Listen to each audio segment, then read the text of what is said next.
on to the videos that they need to play. I would like to play the visual of the aftermath of the strikes at 2:55 a.m. Can I get that, please? The 2:55 a.m. video, followed by the 3:15 a.m. video of how Pakistan resorted to shelling. Back to back, please. Thank you. The aftermath. We are seeing some incredible visuals on the Republic Media Network tonight.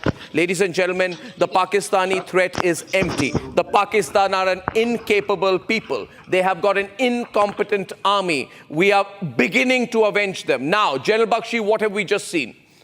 What have we just seen? Arnab, if you recall, going by military history precedents, Iran fired a barrage of missiles on Pakistan in the wake of that incident when the Baluchi Sunni insurgents had hit them. Right? And Pakistan's Chinese radars had totally failed. Pakistan had complained bitterly to China that your radars failed to detect the incoming missiles.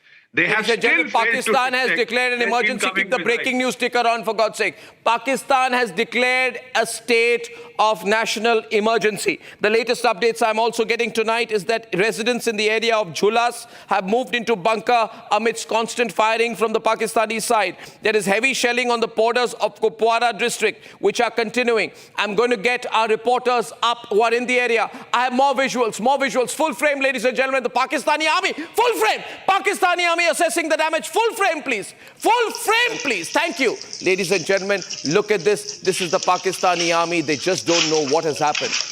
They've been completely destroyed, taken aback. They were protecting the Lashkar headquarters and now they're reduced to rubble. They were protecting the Jaish headquarters. They've been reduced to rubble. There is absolutely nothing left on the location. The Pakistani army are looking for bodies of the terrorists and trying to retrieve. We're told several terrorists have been killed. They are looking to retrieve the bodies of the terrorists, which also shows their complicity. Ladies and gentlemen, we are not sure which missiles have been used here, but I can tell you this has been extremely effective this time. Very strongly effective. Waiting. Okay, thank you. Deepak Vora is with us tonight. He's got somewhere to go, but I'm going to hold you back, Deepak, for you to give me a sense of what you think, Deepak ji, is going to happen. Let me tell you the situation right now. Can we leave the sentimental attachment to the 7 window, please? Thank you. And I just want to ask you, today Pakistan is divided from within. The biggest opposition party and parts of the government are holding the army chief responsible, right? And therefore, we also expect some changes in the way Pakistan operates. They're not operating in unity, for one. Does that make them more desperate? Sir, may I just say that you are familiar with Shakespeare, you have read his Othello. There's a character there called Iago, and his attitude was described as motiveless malignity. Malignity, you are malignant if there's ambition, if there's revenge, if there's greed, whatever. But in this case, it is the worship of evil for the sake of evil. Pakistan is internally divided, externally isolated, universally reviled. Today, if I were a Pakistani ambassador or a Pakistani diplomat, I wouldn't look anybody on the street in his eye, because he would turn around and say, Paki, you guys, you've learnt your lesson. I've seen this happen before. I've stood in queues at immigration counters in different countries. They see my Indian passport, wave me through. They see a Pakistani passport, take this guy aside, strip him, search him. Is this the reputation that you guys want? And then you go around saying, Allah, Allah, Allah. It's not helping, sir. Please understand, sir. I hope the people of Pakistan throw their military into the Arabian Sea. What should they do? What can they do now, sir? They should come out into the streets, sir.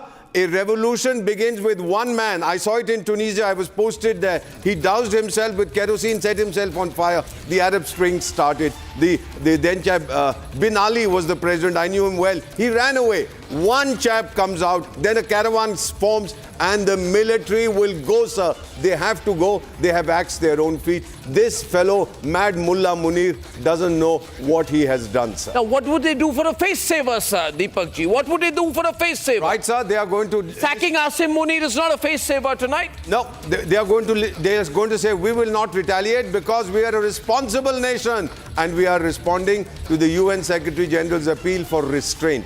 That is the phase saver. Whenever you appeal for restraint, it's an automatic phase saver.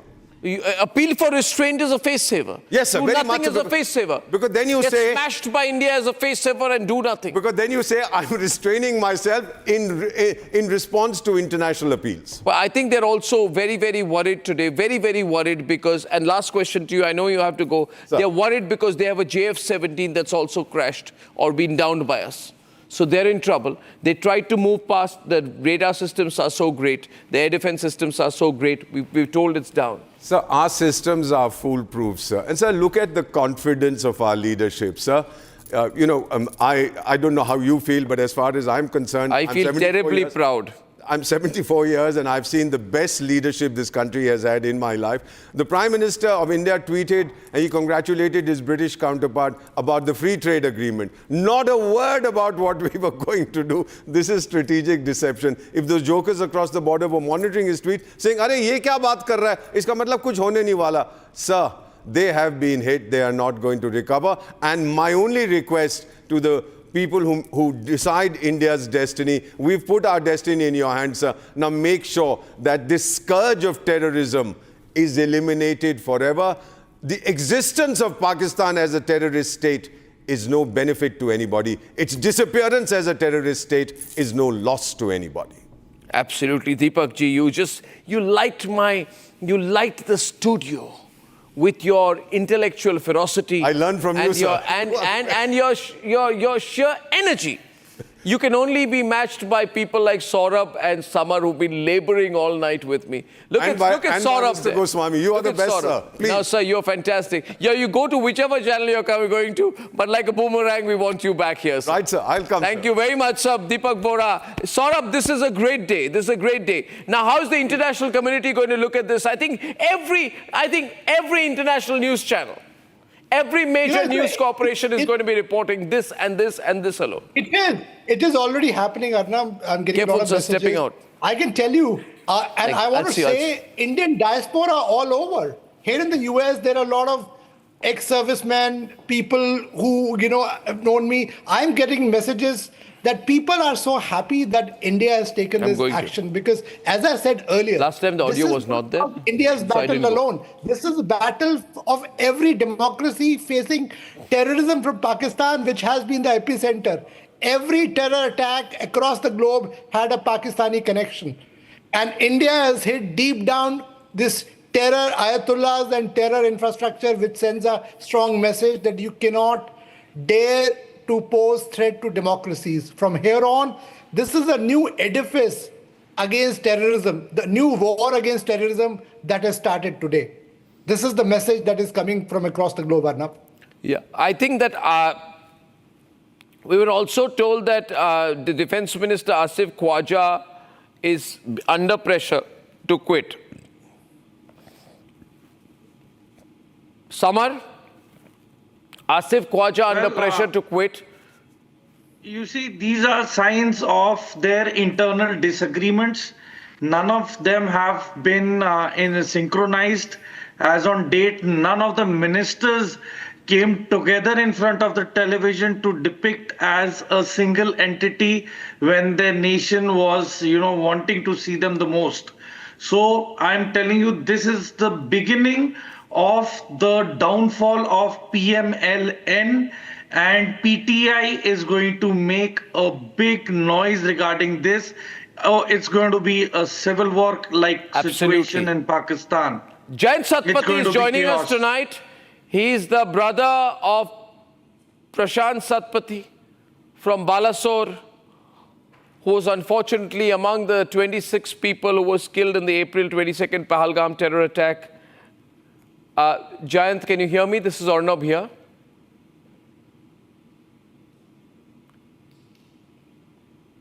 I think you're muted. Can I get your audio up? Yes, Jayant? Can you hear me, Jayant? You can hear me, but I can't hear you yet, so maybe there's an audio glitch. I was told to go across to you, but I'll have to go wait for another time to speak to you. I'll come back to you in a few minutes. The moment that I have the connection with you. Ladies and gentlemen, I have various reporters up. I think there are... Abhishek, you're there with me tonight, this morning? Abhishek? Abhishek, can you join me in the studio, please? Thank you very much. Just be careful running in. Thank you, Abhishek. Can someone pull a chair? I'll do that.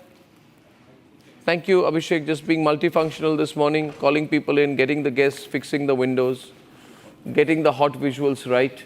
Abhishek is coming into the studio. Abhishek, you've been analyzing this situation today, and I want your understanding. You have connections at the highest levels of government, intelligence, and the security services and the forces.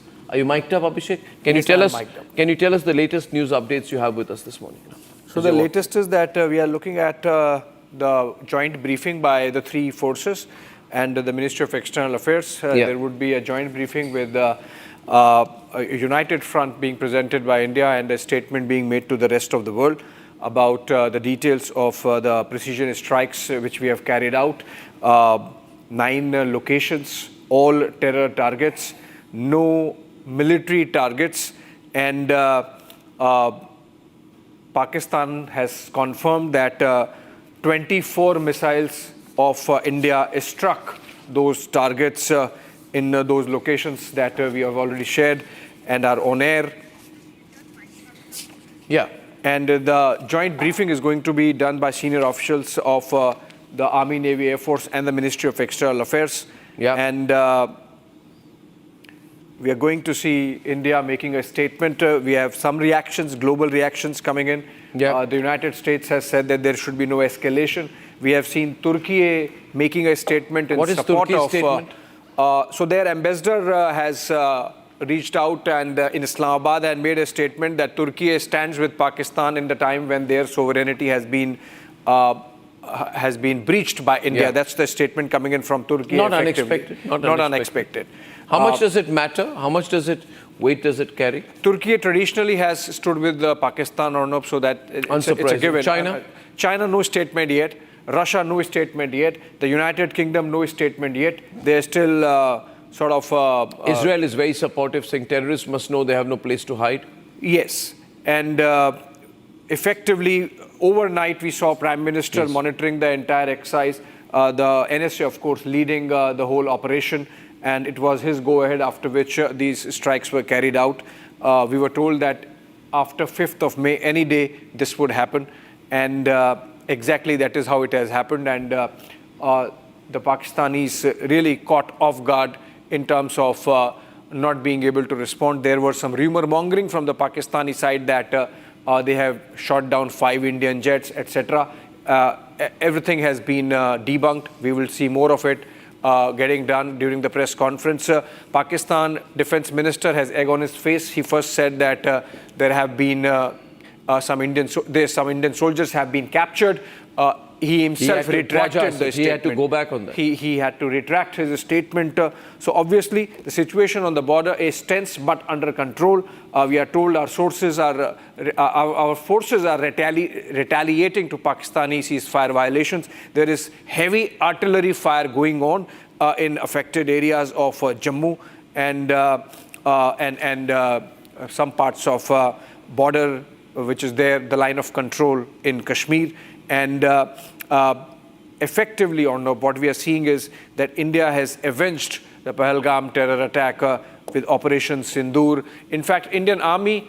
But I think this is a point. Why should we call Turkey, Turkey? They should first learn to call us Bharat. Then we will do that. Right. But anyway, I think Abhishek, I'm getting your assessment of this present situation. I think it would be fair to say that we are very interested in knowing the nature of the military attack that happened, the nature of the armaments used, what are these loitering munitions which were used, however much I think the Indian Army will declare right now. They've not declared everything yet.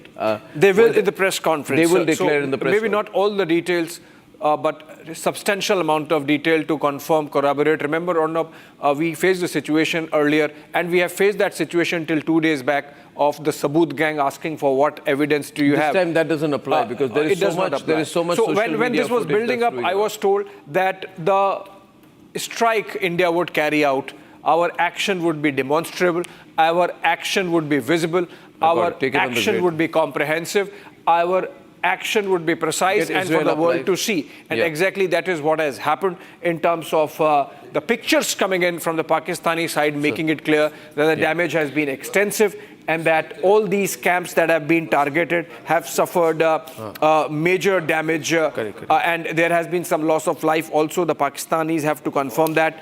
But as of now, we are being told that anything between 12 to 20 of the people might have died in the strikes carried out by India. We, of course, maintain that no civilian sites were targeted. These are only terror facilities, either camps or those indoctrination centers, and which are run behind the subterfuge of mosques and madrasas, and those have been targeted. The Jaish-e-Mohammed, the terror headquarters in Bahawalpur.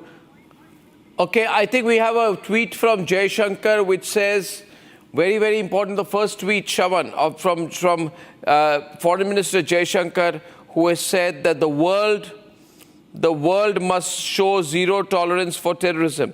The world must show zero tolerance for terrorism. This is a counter-terrorism measure by India. The point being made, we're not attacking their sovereignty. It's a counter-terrorism mechanism, which is absolutely allowed under UN provisions of self-defense. Shawan. Well, in fact, other news also this morning from you. Visuals, I'd like visuals to be branded, please. Thank you. Yes, thank you very much. Shawan. Well, in fact, two important points now coming in. One, after Raksha Mantri, you have the Minister of External Affairs, Dr. S. Jaishankar, now tweeting saying that the world must show zero tolerance for terrorism.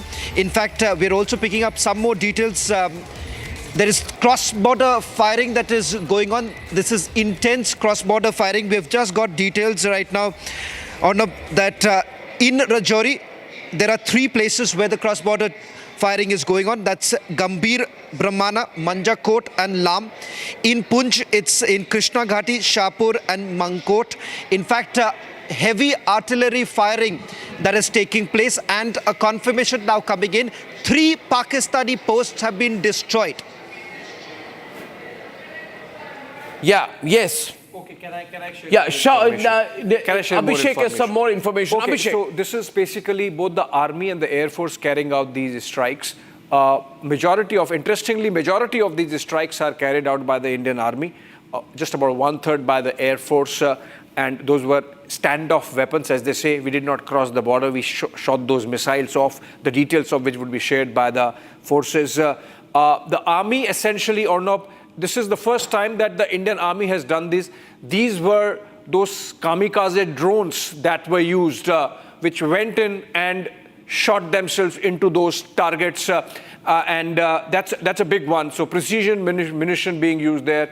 And the Indian Army carrying out those strikes along with the Air Force. So majority of them by the Indian Army, the details of which, of course, would be shared. That's a big one. The targets were mugged out over the last few days. And this was a joint operation in which, while the Navy held on to their territory and acted as a decoy, so to say, and a foil for attention so far as the Pakistanis are concerned, the essential operations having been carried out by the Army and the Air Force. Yeah, we'll have to get more breaking news and go across to more reporters. That's my advice to our news desk right now, more to reporters. And Shawan will keep us updated with the very latest. Ladies and gentlemen, 9 sites have been targeted. The map can also be put up, producers. Yeah, thank you. It's difficult to direct and anchor at the same time, Aditi. So what I'm saying is, can we put the map up and also put the visuals up so it's easy for us to comment over the visuals and the information which is on the screen. Ladies and gentlemen, Bahawalpur is 100 kilometers from the international border. I would be very curious to know, very, very curious to know, Captain, what kind of equipment or munitions were used to target Bahawalpur?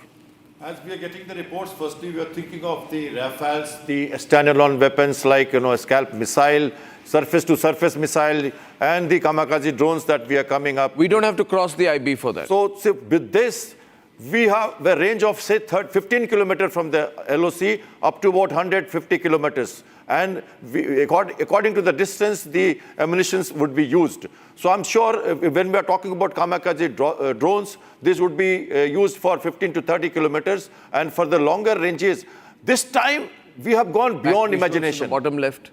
This time we have got beyond imagination, and that is basically attacking in Pakistan territory, not only in the POJK. So this is what the Prime Minister was saying, the attack, the retaliation. Why is it stuck on a graphics? The kind of befitting reply which will be given would be beyond imagination. And he also used the word called persuasion. And he said ITP, identify, trace and punish.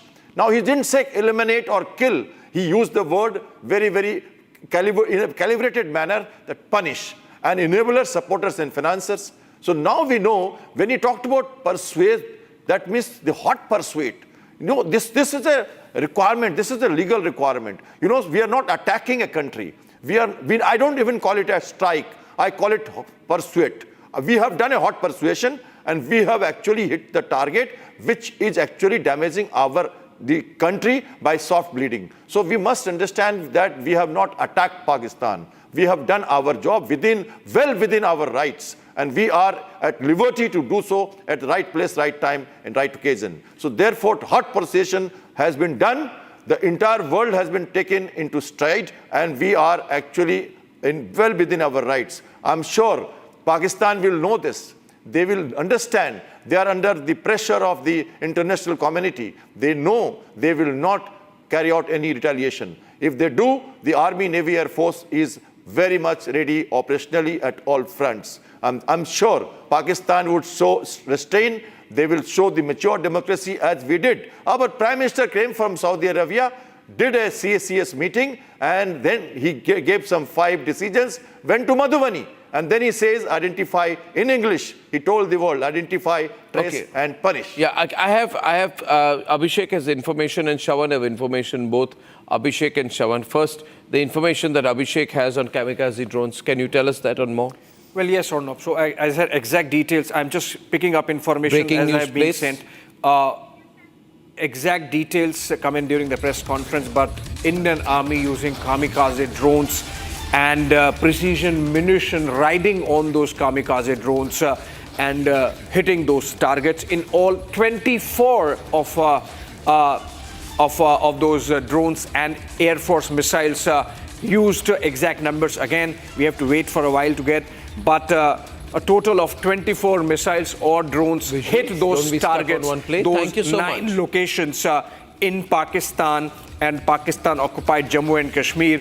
The Army and Air Force coordinating which targets to be picked by which force, and that has been done. So we didn't cross the border. This has been done from our side, and the Air Force has shot from our side. We have some more information from Shravan before the 10 o'clock briefing. Ladies and gentlemen, Shravan. Well, in fact, the division was Army and the Air Force. 70% of the targets that was engaged by the Army, 30% by the Air Force. As far as the Indian Air Force is concerned, they have essentially used standoff weapons. As far as the Army is concerned, it's drones and precision munitions. And this was decided on the basis of the kilometer that it has to basically strike within. That is how the targets were selected and handed over to the Army and the Air Force. Absolutely. Now, viewers, we are getting these details, and now I'd like to go across to Soumya near Kupwara, and Zeenat will be joining us from North Kashmir. Can we have them on air? Gursimran is joining from near the LOC. Soumya, your location, please, and give us a ground report from where you are, the mood around you, and what you've seen overnight. Yes, we are en route Kupwara at the moment. Kupwara is one of the, strategically looking, it is one of the most sensitive areas here in North Kashmir because of its proximity to the LOC, because there we have 3 main borders, Tangdar, Machil and Kiran, Tangdar being one of the major points from where last night the escalation began. Here, the mood, if you can see, multiple checkpoints have been assigned and it has been beefed up. SOG along with the JNK police is checking each and every possible vehicle that is moving towards the interiors of Kupwara, and it is making sure that no unauthorized movements are making place here inside Kupwara, so that possible terror threats or unauthorized movements can be taken under control. I'll come back to you, Soumya. I'm going across to North Kashmir to Zeenat. Zeenat's last location was Tilawari, Uri, North Kashmir. and she was giving us a ground report from there. Zeenat, can you, for all the viewers who are joining us this morning, reactions in Kashmir? You're very connected to what's happening. I would also not just like you to tell us about what you're seeing around you, as you have been doing so well, but also reactions across Kashmir to the precision strikes on Pakistan by the Modi government. Zeenat.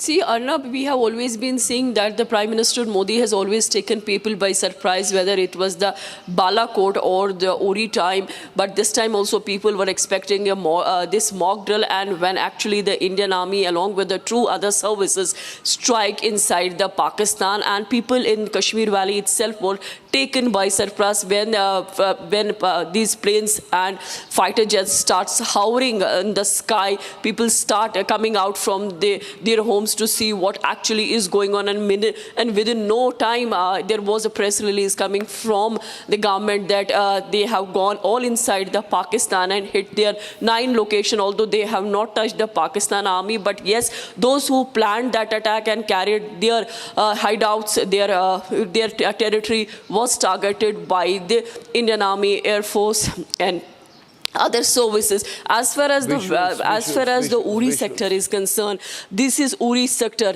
The Uri sector where you see that the Pakistan army carried out heavy mortar shelling on forward villages along the line of control here in the Kashmir Valley. And in fact, they tried to carry out the heavy shelling here. The intense shelling from Haji Pir sector was also reported in the area of North Kashmir's Kupwara, and which was also retaliated, and Indian Army was responding to the strike effectively. Meanwhile, in retaliations against the horrific massacre, Indian Army forces carried out missile attack today morning on 9 terror targets in the Pakistan and Pakistan-occupied Kashmir, including Bahawalpur, which is a major base of Jaish-e-Mohammed, as we know, which is one of the deadliest, and were involved in a terror attack in 2019 against the CRPF. As far as the Pakistan, once again violated the ceasefire agreement by firing artillery here in the North Kashmir's Haji Pir sector, in Kupwara, in Salamabad, and all other posts that are close to line of control, and they were and Indian Army responded to these all violations effectively. In fact, we are seeing now the entire village has turned completely empty. It is a thick foliage, and in fact, you see the kind of ridges. This has always been a kind of an infiltration route also being used by the terrorists in the past, although the Indian Army has been posted on these ridges. But as you see the surroundings and the topography that this area has, because of the thick foliage, then the nala, you have the stream is also flowing. So at times it really makes difficult to walk. Okay, even Zeenat. you have to walk very carefully because the mortar shelling at present is on. Okay, we are getting Rakshita from Srinagar right now live as well. Rakshita, defense sources, what are you hearing? You're very deep with the defense sources, army sources. What are they telling you? Rakshita. Well, there is going to be, of course, a press conference that we understand is, and as far as the, the ceasefire violations continue, we've seen that happening, and this was the moment when all these cells got activated right after this strike that happened. There has been, of course, there have been 3 innocent civilian lives that have been lost. Indian Army has responded, of course, proportionately. India continues to, maintain that it is not looking for escalation right now. This is just the first step, Arnab, as we were talking about, but India has avenged the attack with Operation Sindoor. And as far as the briefing is concerned, the latest we have is that in Delhi there is going to be a briefing today by 9:30, by around 10 a.m. So 10 a.m. is the time when the army will be holding a press conference. This will be a briefing about the entire operation, and there is a Ministry of External Affairs press briefing as well that will be followed. Remember, the three chiefs, the 3 service chiefs have already spoken spoken to the defense minister. It's a historic operation. It's a historic tri-service operation that has happened, that we all have witnessed, that has sent ripples through Pakistan. They're in state of complete panic. They are trembling. They have been trembling ever since India has vowed revenge. And we've seen that the kind of firing that continues in Uri sector, in Poonch, as our colleagues are showing, the shelling, that incessant shelling that is happening from both sides along the LOC. It clearly shows how Pakistan is responding. The Pakistani Prime Minister is completely clueless what's happening. And as we speak here in Srinagar, to come close here, there are many fake news that is being peddled by Pakistan's propaganda machinery about the airbase. But what we know, as per officially, that the Srinagar airbase is completely safe. It's just Pakistan's propaganda machinery in order to cover up to its own people. Pakistan knows it's already breaking, but the Srinagar airbase is completely safe. Srinagar airport has shut down. Amritsar airport has shut down for the safety reason. No civilian movement can happen there. No air traffic for civilians. All the flights have been cancelled. But yes, there has going to be a briefing. Everybody will be having their eyes on that briefing by the Indian forces, because all want to know how this history was made, how revenge was, how this operation was carried out. Yeah, absolutely. You know, in previous attacks, just pointing this out here before I go to Gursimran, can I get another set of clips, please? It'll be very useful, because I'd like to update our viewers with the action that happened overnight. And I do not think that we have used all our clips, have we? So at 3:22 a.m., ladies and gentlemen, by 3:22 a.m., we were getting a good sense of the kind of shelling that was going on. So we got a report around 3:22 a.m. when shelling was going on around the IB and the LOC, and Republic was live at that time. I'm running that clip now. Harsha, your location, please, tonight. Ladies and gentlemen, Harsha, location, please. Thank you, sir. Thank you. Harsha, what's your location? Right now, I'm at Mender because at first we got... So right now my location is Mender. I'll show you the visuals also, because continuous noises and firing could also be heard here. We'd like to show you the visuals, because at first at 1:28 p.m. when we heard the heavy noises, we got to know that the first strike was initiated from the side of Mender and Balakot. These are the visuals right now. I've already reached Mender here. These are most some of the visuals. I can see some. Are near the LOC. No. This is a long shot. I can see in the sky there's somebody who shot something to light up the whole area. Are you seeing this visual? What are you seeing in that distance? Ladies and gentlemen, this is from Mendar, our camera in Mendar tonight with Harsha. Harsha, describe what you're seeing in the sky. I can see. And then we are continuously hearing heavy shelling and this firing continuously. We have seen this firing from two sides. Near Mender, there's one side of the area, Surankot, and the other side of the area is Degbar. And right now I'm in the middle of the Mender, and continuously such firing scenes. Can you want to hear that, please? 1 minute. Harsha, 1 minute. And right now, Harsha, we are seeing some shelling. What we are showing you tonight is some shelling that's going on. This is in Mendar. General Bakshi knows this area like the back of his hand. Samar knows this area. Samar and General Bakshi on the screen. Can you keep your camera to what those pictures and not on yourself, please, right now? Can you move? Tell your camera person to show what's behind you. Thank you very much. Okay, what are we seeing here? Thank you. Zoom in on that. Thank you. That's much better. What are we seeing here? General Bakshi, what do you think? I would reckon these are flares, especially the very bright one was flares. When you are not sure of what is happening, the ground troops start firing flares to light up the area in front of them. That's a flare, I think. That is a flare. This is a flare from our side? No, flares would be from the Pakistani side to find out what the hell is going on. Acha, Arnab, I have a very important piece of information. Bawalpur is 565 kilometers inside Pakistan. So quite obviously our jets have been used. Our fighter jets have been used to fire a cruise missile. I think it is the Rafales that could have hit. Are you saying, sir, that there is a possibility that the Indian Air Force has gone 560 kilometers inside Pakistani territory to do this? Not necessarily they have to go in that deep. From a standoff range, they can fire that missile. it might entail some level of penetration. The French cruise missile on the Rafale has this range 500 to 600 kilometers. So I think Bhavalpur has been definitely hit by the Air Force cruise missile. The other targets in Muzaffarpur and Kotli, etc., have been hit by either the army cruise missiles, or they could also have been hit by I think those are within 100, 150, 120 kilometers. They could have been hit by smaller range missiles also. We have a whole range of them. Okay. Coming in from where the press conference is going to happen. This is the press conference. This is live, ladies and gentlemen. We are already live. There are cameras are placed there. Our reporters are placed there. I hope we've got a reporter deployment, Abhishek, as well. This is where, yeah?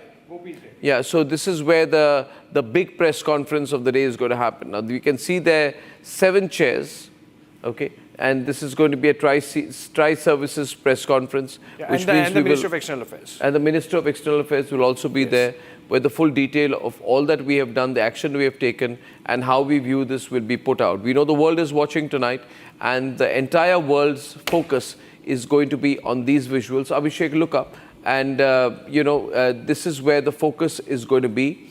Prime Minister Modi, I'm not sure if he's going to issue a statement here. Abhishek, shouldn't the Prime Minister be also issuing a statement, or as of now, is he just watching the situation? The series of events as they are planned. What is his schedule this morning? Because so he has been up overnight, and he has monitored the operation closely. And after that, we had NSA, speaking to Marco Rubio. And then the Minister of External Affairs diplomats have briefed other countries, including the key partners like Japan, South Korea, and the United Kingdom and France. And now, as things stand, 10 o'clock is the press conference, which is by the 3 services and the Minister of External Affairs, the joint press conference. Then 11 o'clock is when the cabinet begins. Remember, it's Wednesday. And before the cabinet, there is a cabinet committee on security, which is going to be briefed by National Security Advisor and the Chief of Defense Staff, and possibly the chiefs of the 3 services on Operation Sindoor, its coordinates and its success. And then the cabinet is going to have a resolution passed, and possibly after that we can expect the Prime Minister speaking, but it's not slated for now. Is it part of the Prime Minister's itinerary? Is there a schedule in the day when he's possibly could be doing that today? No, so as of now, there is no public event as such, except for the cabinet meeting. Okay. Whether he speaks after the cabinet is going to be decided later, if at all or not. As of now, there is no brief on that. But there is a joint briefing by the forces and the Ministry of External Affairs. And then post-cabinet, there is a cabinet briefing also, which is slated to take place at 3 p.m. as of now. The times could change depending on whether the Prime Minister decides to speak himself. Okay, watching the situation closely, we have General Sanjay Soy also joining us back, and Samarpal, indefatigable Samarpal Toor, who is with us tonight. This morning, sorry, I'm losing sense of time. I don't know when I was anchoring last night, but I must say this, that before I go to General Soy, that yesterday the Prime Minister attended a media event where he gave away nothing. And he just spoke about the Indus Waters Treaty, and he spoke about the fact that our water will be ours. And that was great deception by the Prime Minister. We have with us General Sanjay Soy with us. You've had some time to look at the visuals, to see the information that we are getting in, to see the extent of the damage on the ground, to see some really panicky Pakistani reactions. And you also got a sense of the Pakistani responses. We're getting news about a J-17 Chinese Thunder jet of the Pakistanis, which has apparently been brought down. And we've seen some heavy shelling and the loss of 3 civilian lives, predictable sectors. Beyond that, not very much. And the ISPR press conference didn't communicate much, but acknowledged 6 targets, not 9. How do you view the overall response from Pakistan so far? Arnab, thank you so much. And I would say that first thing you had mentioned of deception and surprise, I think this was 100%. If you see, today was a day for mock drill. I mean, everybody announced, and we have been talking to other people, other countries also. So Pakistan would have thought that probably we will be doing a couple of more mock drills and then carry out, if anything we want to do. He's not giving. So they were taken totally by surprise. That is one part, and as you have rightly mentioned, that Prime Minister's body language did not give away anything. So that is very, very important at highest level. These kinds of things have to be maintained. Second thing, Pakistan is totally rattled. They are used to telling lies. They have said that only 8 people have died. The kind of activities which are taking place in hospitals, in Murid Ke, Kotli, Bawalkot, and the damage visuals of the damages are there, which you have been showing, which have been shot by the civilians. Also, a lot of visuals have been shot. So it shows that kind of precision attack we have carried out. This is I feel proud, Arnab, that I am Indian and I am a Fauji. Because we did not attack Pakistani troops, we attacked only terror camp, and destroyed them, carried out, inflicted casualties. This is the thing has been conveyed to the rest of the world also. Same thing. The world knows that India is carrying out war against terror, and if they should be thankful to India for killing number of terrorists, because otherwise they were attacking not only India, they would have done a lot of damage to other parts of the world also. So that is one part. Next thing I just wanted to bring out shortly is, like Rakshita had mentioned, 3 services. I would like to add here is intelligence also, because we knew the camps, but intelligence that RAW, IB, NSA, they gave us the intelligence that now the people are there. Now is the time to attack. We built up surprise and deception. At the same time, we should also not forget our diplomatic code. I mean, the way we have been able to garner the international support, it is unprecedented. And if people know, the whole world knows that we have been a responsible country. We have carried out attack with a lot of restraint. We could have done it much more, but we have carried out with a lot of restraint. Now, ball is in Pakistan court. They too probably, as a political gesture, they are carrying out artillery duels because they have to do something. They have to show it to the people. But we are responding effectively. In fact, it's something like they will be getting much more casualties now with the kind of artillery duel. But probably this is their compulsion. That is what they have to do. Arnab. Absolutely. We have a video that has been put out by mygov.com. It's an interesting video, Samar, which talks about the Pahalgam attack, the Prime Minister's promise, and the delivery of 9 locations in Operation Sindoor, 9 terrorist camps across Pakistan and POK, and Pakistan-occupied Kashmir, which have been neutralized. I have the video with me. I'd love to run the video because it has the comment of the Indian Army. Justice has been served. Justice has been served. The point has been that justice has been served. Now, looking forward, ladies and gentlemen, the whole operations groundwork was laid when the Prime Minister chaired a critical cabinet committee on security meeting on April 23rd. This set the stage for the strategic planning. What you're seeing here are visuals of today's attack. Samar is with us. But in this meeting, this decision was taken on the 23rd meeting, immediately in the aftermath of Pahalgam, that India will hit back.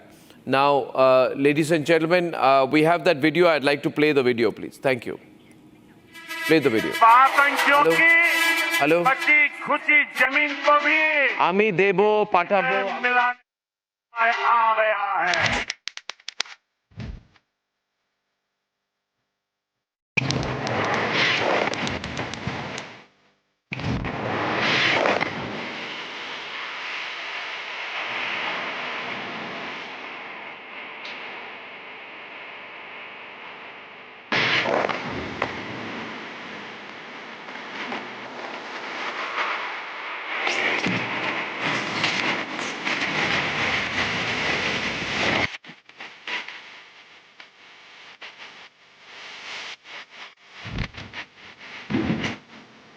धन्यवाद करती हूँ, उनसे बहुत thank you कहती हूँ कि उन्होंने मेरे पति की मौत का बदला लिया है।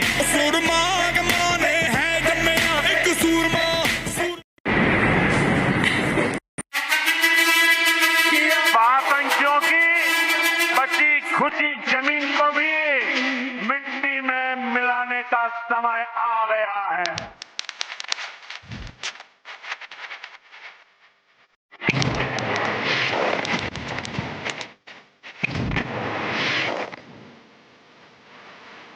5 to 10 minutes, run a clip. Can you?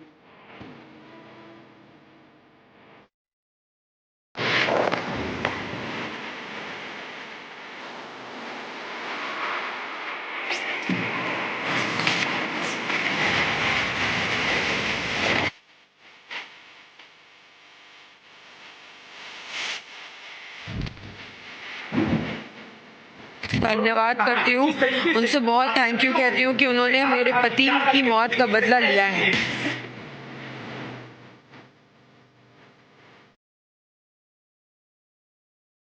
Okay, ladies and gentlemen, this is a very, very big breaking news day. Good morning to everyone across the country. We've hit back. Ladies and gentlemen, the big breaking news story of the moment. If you can hear me tonight, can I be put on air? Thank you so much. Thank you, Aditi. All right, because I want to recap exactly what is happening as of tonight, as of this minute, 33 minutes past 2 a.m.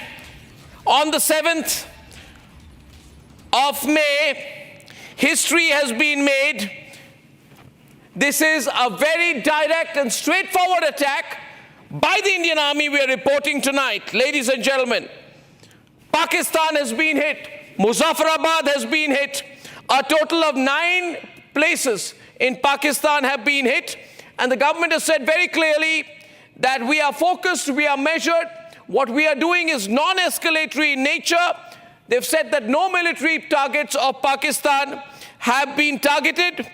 They've also said that we have demonstrated considerable restraint, and we have demonstrated considerable restraint in the selection of the targets and the method of execution. These steps come in the wake of the barbaric Pahalgam attack in which 25 Indians and 1 Nepali citizens were targeted and murdered. We are living up to the commitment that those responsible for this attack will be held accountable.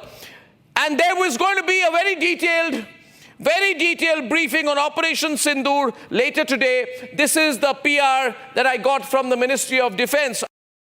Huge visual coming in right now. Just see the extent of the devastation in Pakistan tonight. Just see that go through. This is a huge strike, ladies and gentlemen. Just see that visual, the level of devastation. The first visuals brought to you here only on Republic, and all the Pakistanis watching in shock and horror as India begins a mammoth strike. Now you're seeing the kind of armory and ammunition being used here. What does this look like to you? General Kochar, you've been with the ordnance. I want to show you this visual. General Kochar, are you there?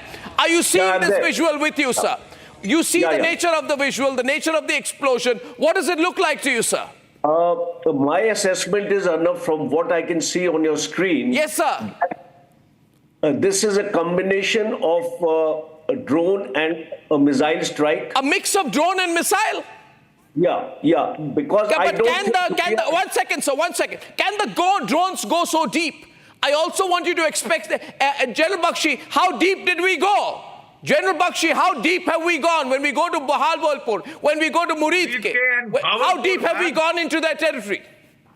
Muridke and Bahawalpur, Muzaffarabad, Kotli, all these have been hit. Targets deep into Pakistan have been hit. Pakistan main, not just POK. So to that extent, I would extend, in all probability, it is the BrahMos cruise missiles, which have a range of 400 kilometers plus. I was telling you the circular error of probability is 1 meter, and the warhead that it carries is hundreds of kilos. Ladies and gentlemen, the big point is the entire air defense capability of Pakistan has been totally exposed. Live visuals coming in. Live visuals. Ladies and gentlemen, latest visuals. You're watching this, let's listen to this. Ladies and gentlemen, these are latest visuals of Operation Sindoor. Ladies and gentlemen, second missile goes in the air. The third set of visuals, third set of missiles going into the air. The first live pictures of Operation Sindoor, ladies and gentlemen. You will remember this moment because you're seeing the firing straight on only the Republic Media Network, ladies and gentlemen, only the Republic Media Network has brought you these visuals, these balls of flame. Let me show it full frame, please. Don't miss the moment. Do not go to the 6th window, for God's sake. Thank you. Ladies and gentlemen, I will play the visuals so you can watch and listen. The dramatic footage of the firing. Ladies and gentlemen, these are live shots of the firing. These pictures will be ingested. We'll play it once again. These are the visuals of Operation Sindoor being launched. We have seen 3 sets of what appear to be missiles, but I'm going to ask the military experts to deconstruct this. General Bakshi is looking very closely at it. It's like a ball of fire which goes deep into the air, and then we lose track of its luminosity. What are we seeing here? We'll circle those visuals. These visuals that you're seeing are probably, you know, the orb that goes right behind the missile. This is the aftermath. We are seeing some incredible visuals on the Republic Media Network tonight. Ladies and gentlemen, the Pakistani threat is empty. The Pakistan are an incapable people. They have got an incompetent army. We are beginning to avenge them. Now, General Bakshi, what have we just seen? What have we just seen? Arnab, if you recall, going by military history precedents, Iran fired a barrage of missiles on Pakistan in the wake of that incident when the Baluchi Sunni insurgents had hit them. Right? And Pakistan's Chinese radars had totally failed. Pakistan had complained bitterly to China that your radars failed to detect the incoming missiles. They have still Pakistan has declared an emergency. Keep the breaking news ticker on, for God's sake. Pakistan has declared a state of national emergency. The latest updates I'm also getting tonight is that residents in the area of Jhulas have moved into bunker amidst constant firing from the Pakistani side. There is heavy shelling on the borders of Kupwara district, which are continuing. I'm going to get our reporters up who are in the area. I have more visuals, full frame, ladies and gentlemen. The Pakistani army, full frame. Pakistani army assessing the damage. Full frame, please. Full frame, please. Thank you. Ladies and gentlemen, look at this. This is the Pakistani army. They just don't know what has happened. They've been completely destroyed, taken aback. They were protecting the Lashkar headquarters and now they're reduced to rubble. They were protecting the Jaish headquarters. They've been reduced to rubble. There is absolutely nothing left on the location. The Pakistani army are looking for bodies of the terrorists and trying to retrieve. We're told several terrorists have been killed. They are looking to retrieve the bodies of the terrorists, which also shows their complicity. Ladies and gentlemen, we are not sure which missiles have been used here, but I can tell you this has been extremely effective this time. Very, very strongly effective.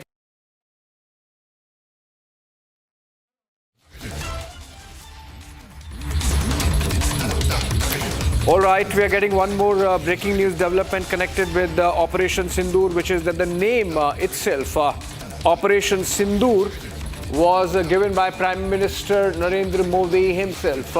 While briefing the forces, he had given the name, is what we are hearing, and that really gives you an idea of the kind of involvement that the Prime Minister has had in this entire exercise. From the first Cabinet Committee on Security he held with the ministers and briefed by the National Security Advisor that time. That was on April 23, the next day of the Pahalgam terror attack. And then the second Cabinet Committee on Security, which cleared the military operation and India's response, and Operation Sindoor there. Now, more information coming in. Let's cut to that, go to that. And the information is that the joint operation which was carried out by the Army and the Air Force, 7 of those 9 locations were targeted by the Army using loitering munition, or smart munition as it is called, essentially kamikaze drones carrying explosives. And out of those 9 locations, as many as 7 were targeted and executed using those smart munitions and kamikaze drones, as they're called in common parlance. Rest of them were taken down by the Indian Air Force using its scalp missiles. Rafales were used, and remember the difference between Balakot and this time is that we had Rafales, the beyond visual range 4.5 generation aircrafts, and that really made the difference. Indian Air Force did not need to cross the border and the line of control and could carry out those strikes from well within our own territory, punishing Pakistan and targeting those camps. So the 7 camps of the terror factory in Pakistan that were targeted by the army and its smart munitions included the LET camp in Muridke, the LET camp of Sawai, the Jaish-e-Mohammed camp in Bilal, the Lashkar-e-Taiba camp in Kotli, the Barnala pad or the launch pad of terrorists in the Jaish-e-Mohammed camp in Sarjal, and the Hijbul camp of Mehmoona. And these are the camps that were targeted by the smart munitions. The Air Force, of course, targeted Bahawalpur and Gulpur. Remember, Bahawalpur is about 100 kilometers inside the Pakistani territory, and that's the longest distance that the targets were there. And so Air Force was used for Bahawalpur, while the rest of the targets, 7 locations being targeted by the Army's smart munitions. Our guests continue to be with us, and we have General Sohi and Major Tur. General Sohi, coming to you. You believe this is an innovation, the Indian Army using smart munitions, and nobody really crossed the border or the line of control? Absolutely. In fact, I would say that our strategic planning was such that we carried out so much of restraint. We could have done it by crossing border also. We had all the options open. However, Army using smart ammunition, because whatever targets were close by, there the Indian Army used, and the targets like Bhavalpur and Noor, they were far away. That is why Air Force had used the scalp missiles or other missile system which could go deep inside without crossing the border. So aim was because our statement, the government of India has issued that statement, we did not want to escalate it. We still maintain a lot of restraint in spite of all kinds of irrational and immature statements by Pakistan leadership. The ministers, they're talking of Indian Army will attack. They were talking in use of nuclear, but we did not bother about it, and we did our task in a very, very professional manner, strategic, and hats off to Army, Air Force, and the Navy on the other side, and of course our intelligence operatives and space, which gave us precise information. And this also shows the professional attitude, professionalism of Indian Armed Forces, where no collateral damage, no attack to Pak Armed Forces, only attack on terror operatives, attack on their camps. And so that the message goes loud and clear that we can go anywhere deep inside, how deep you are, you cannot remain hidden. And second thing, message was also there, we cannot, that we are not restricted by attacking only POK. We can go to Punjab also. Jalsoy, you know, we had that Saboot gang active just 2 days back also. And now, in fact, the confirmation is coming in from the Pakistani side. Look at this. Let's hear this man who's talking about Masood Azhar's Jaish-e-Mohammed headquarters having been targeted. He's confirming that from the Pakistani side. Listen to him.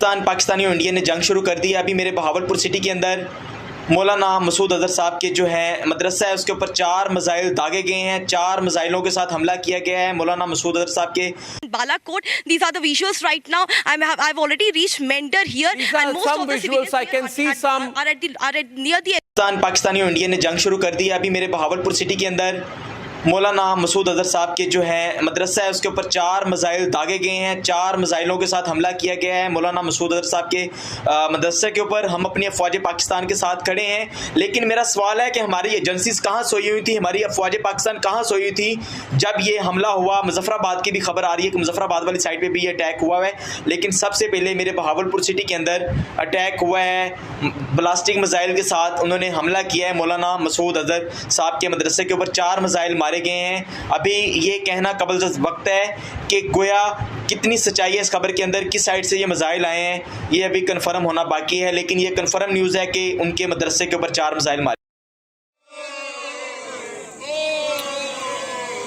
All right, now obviously the day has started and the celebrations have begun across the country. A sigh of relief also to the families who suffered from that terror attack. Shawan is with us live, and Shawan, more information with you. Well, Abhishek, I've now got the specific details of the targets. In fact, of the 9 targets, 2 were basically targeted by the Indian Air Force, Bahawalpur and Gulpur, because this happens to be the farthest location. That's almost 100 kilometers, and the other happens to be about 35 kilometers from the line of control. And that is the reason why the Indian Air Force basically carried out those precision targets. Scalp missiles were essentially used. Now, talking about the Indian Army, the breakup is like this. 7 locations that were targeted by the Army, which includes the Lashkar-e-Toiba camp in Muridke, the Lashkar-e-Toiba camp in Sawai, Jaish-e-Mohammed camp in Bilal, Lashkar-e-Toiba camp in Kotli, Barnala launchpad, Jaish camp in Sarjal, and Hejbul camp in Mehmuna. In fact, this was with the help of smart ammunitions that were basically used by the Indian Army. So that's the division here. You're looking at about straight away 70% targets which were carried out by the Indian Army, and rest 30% of with the Indian Air Force. But clearly there is a specific target, a specific reason why these camps were actually chosen. And Abhishek, the reason why we were told, especially as far as Sawai is concerned, this was the same very place from where several of the attacks that were carried out in Jammu and Kashmir were basically planned. And that is the reason why this terror launch pad was basically selected. So this is not, as I've been repeating, this is not about only avenging the Pahalgam attack, but the other terrorist attacks that have taken place in Jammu and Kashmir. Absolutely, and India has made a bold statement to the world, and I'm told Lieutenant General Arun Sahni is joining us live, and he's former Army commander and, of course, a strategic thinker. Very good morning to you, General Sahni. And your first comments, India has avenged the Pahalgam terror attack, Indian Army, Air Force carrying out a joint operation, Army for the first time using smart munitions, the kamikaze drones, and essentially handling majority of the targets that were hit last night. Yeah, good morning to you. I think it's a great way to start today when we finally see retribution being done, justice being given to those who were impacted directly by the 26, the people who died. I think for the families, for all those who felt totally hurt by this kind of an heinous act that had happened, I think there's full justice for those ladies. And I said, Operation Sindoor talks about it. The good part about it is that we have finally hit the nerve centers of the 2 major terrorist groups who have been creating havoc as far as the proxy war is concerned in India. We today have both the LET and the JEM camps being hit, and not really just their launch pads, but their as I say, the nerve center from where they conceptualized, where they had the people sitting. I think that's the way it should have happened. So I think we've been extremely selective in the targets that were done. And I think kudos to the armed forces and the people in chair today, the political leadership, for having taken this very bold decision. It makes a statement to not just Pakistan, but rest of the world, as External Affairs Minister S. Jaishankar said that zero tolerance to terror is what the world should be talking about now. General Sahni, you think Pakistanis are going to be in any position to respond in any manner? Although, of course, our forces are absolutely in a state of alert, and the Air Force is, in fact, carrying out a huge exercise along our Rajasthan border. So let me just put it like this. I think the selection of targets have been such that we've actually only hit the terror camps. So really speaking, we have made sure that they have no justification or moral justification to react. But as you said, armed forces and the nation is prepared that if there is some kind of a reaction from them, our forces are currently deployed both on the ground, air, and the naval flotillas are out. So I think we are prepared to take on anything that they want to do in case they decide to escalate. But I think the selection of the targets has been very, very appropriate. You have hit the nerve centers of the terrorist infrastructure that exists, supported by the deep state. Yeah, that's a huge one. And you rightly mentioned that our naval deployments are there in full strength. Our flotillas, our aircraft carriers, there in the Arabian Sea. So if need be, a blockade on Karachi and the Pakistani coast can be implemented, and we can make sure that there is no misadventure from the Pakistani side. And I believe that's why those those exercises by the IAF, big ones, already in place, which means that our forces at all levels are completely ready for any retaliatory misadventure by the Pakistani side. Niranjan joins me in the studios, and Shawan, I'm told, has more information. Shawan, over to you. Well, in fact, more details coming in with regards to the ammunition. As I just pointed out, the scalp ammunition that was basically used by the Indian Air Force, artillery firing that has also been done by the Indian Army. This was immediately after the precision munition. So essentially what you're looking at is that after the strike was carried out, this is roughly around 1:44 in the morning. We're getting in more clarity right now as to the exact timing when the precision strikes actually began. And immediately thereafter, you've had the Indian Army also responding to the ceasefire violations that have taken place, but importantly, okay, the briefing is starting. Briefing is starting. Let's cut to it live. Let's cut to it live.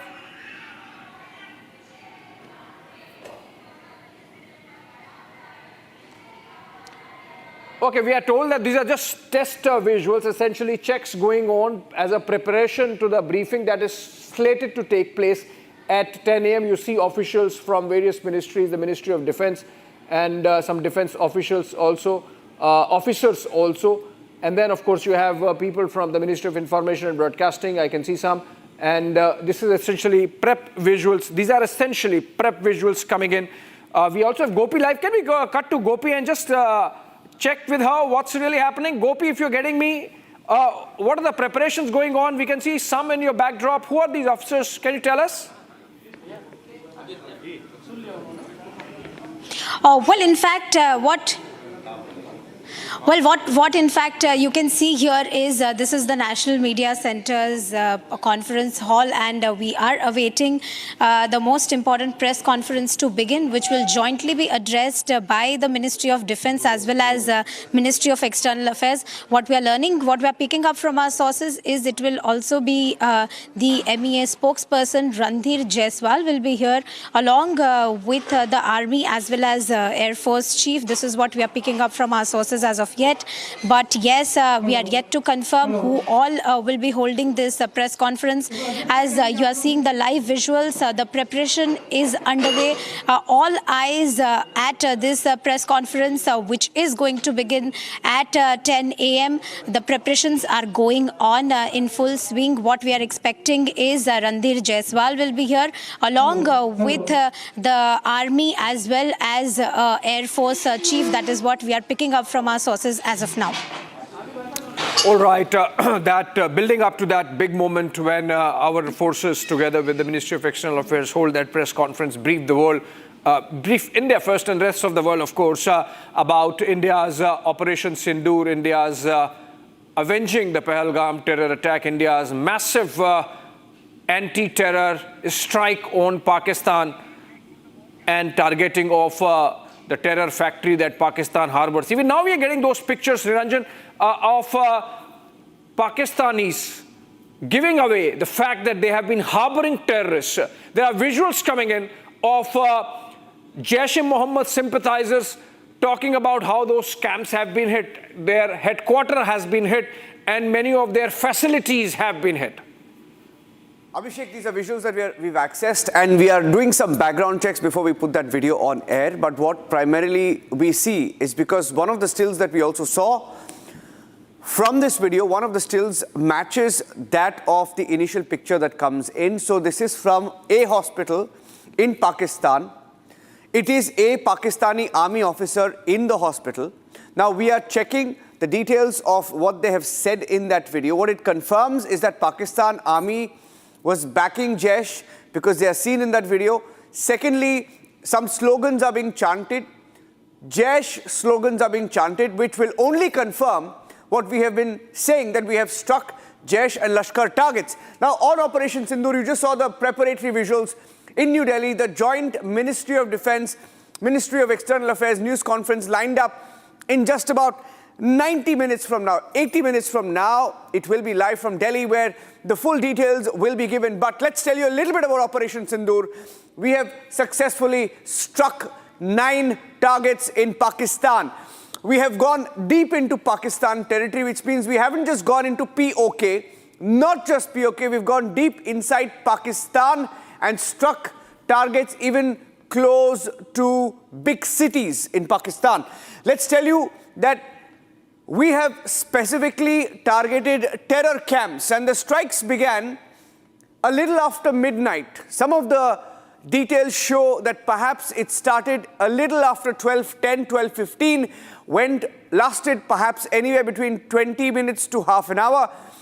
And the first visuals started to come in a little after 1 a.m. And that is when even our reporters who are in Srinagar in different parts along the international border and line of control reported some activity. The timings match, and essentially India has gone after Lashkar-e-Toiba, Jaish-e-Mohammed, Jamaat-ud-Dawa terror camps, and specifically we have the name of the camp, name of the terror group that was operating out of that camp. Markaz Shubhanallah in Bahawalpur, where the Jaish-e-Mohammed was primarily operating from. Markaz Taiba Muridke, where the Lashkar-e-Toiba's headquarters are based. Sarjal Tehra Kalan, where the Jaish-e-Mohammed's terror camps are based. Markaz Abbas Kotli, where the Jaish-e-Mohammed terror base camps are based. Maskar Rahil Shahid in Kotli, where the Hizbul Mujahideen camps are based. Shawain Allah camp, Muzaffarabad. Sayyidna Bilal camp, Muzaffarabad, where both the Lashkar and Jaish-e-Mohammed have been operating and have been trained, respectively, not just to carry out the Pahalgam attack, but many attacks in the last 2 to 3 years. Abhishek, we are picking up more details.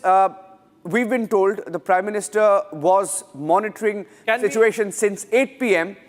But we know that, of course, the NSA, he had met the NSA last evening. We saw the pictures that came in. There have been 10 to 12 meetings that have taken place at the Prime Minister's official residence.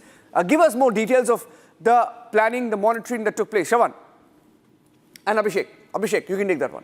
Well, you see, so the operation, the contours of the operation started taking shape, Niranjan, immediately after the first Cabinet Committee on Security, the entire operation being helmed by National Security Advisor Ajit Doval, the service chiefs getting in terms of their own operational involvements and the coordination. There was a war room in place coordinated by the Office of the Chief of Defence Staff, and everything was put in place. In fact, we had this information that something is going to happen immediately after 5th of May, and exactly next day this has happened.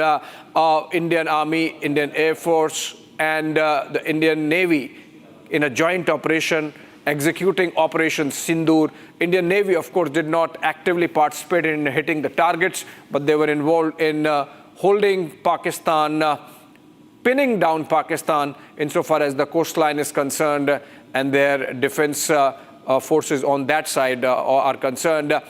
Indian Air Force hitting targets as far as Bahawalpur, which is 100 kilometers inside the Pakistani territory, and Indian Army using smart munitions, as they are called, loitering munitions. Shravan has more details, in fact, about the kind of ammo India has used in these attacks, both the Army and the Air Force. Shravan, if you can share some details before, of course, that press conference, by which time we will have more and more information about the exact minutiae of the Operation Sindoor executed by India and our armed forces.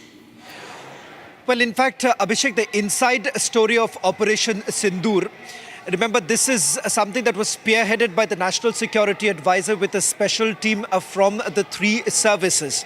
Now, the targets, as we have already pointed out, the details of each of these places and the significance of each of these camps that have been targeted. In fact, after it was basically selected, you've had the NTRO basically putting out a full-fledged surveillance that was actually carried out to basically look at the presence of a terrorist at these very locations. In fact, there are more specific details about each of these terrorists belonging to the Jaish-e-Mohammed as well as Lashkar-e-Toiba, and their movement was largely, targeted by when this entire discussion was actually taking place off the very locations. And thereafter, the discussion that actually took place was with regards to how exactly it would be targeted, because the idea was to carry out all of this from within our boundaries, and the fact that this sends across a message that we can very well carry out precision strikes without violating any of the airspace or the sovereignty of a country, and because that's again a diplomatic issue, and that was well taken care of. After which we are given to understand is when the Prime Minister was essentially briefed about each of the details of these very locations, and perhaps the ramification of it, given the fact that this time it was no longer limited to just terror launch pads. This time, as the Prime Minister said, they wanted to dismantle the entire terror ecosystem.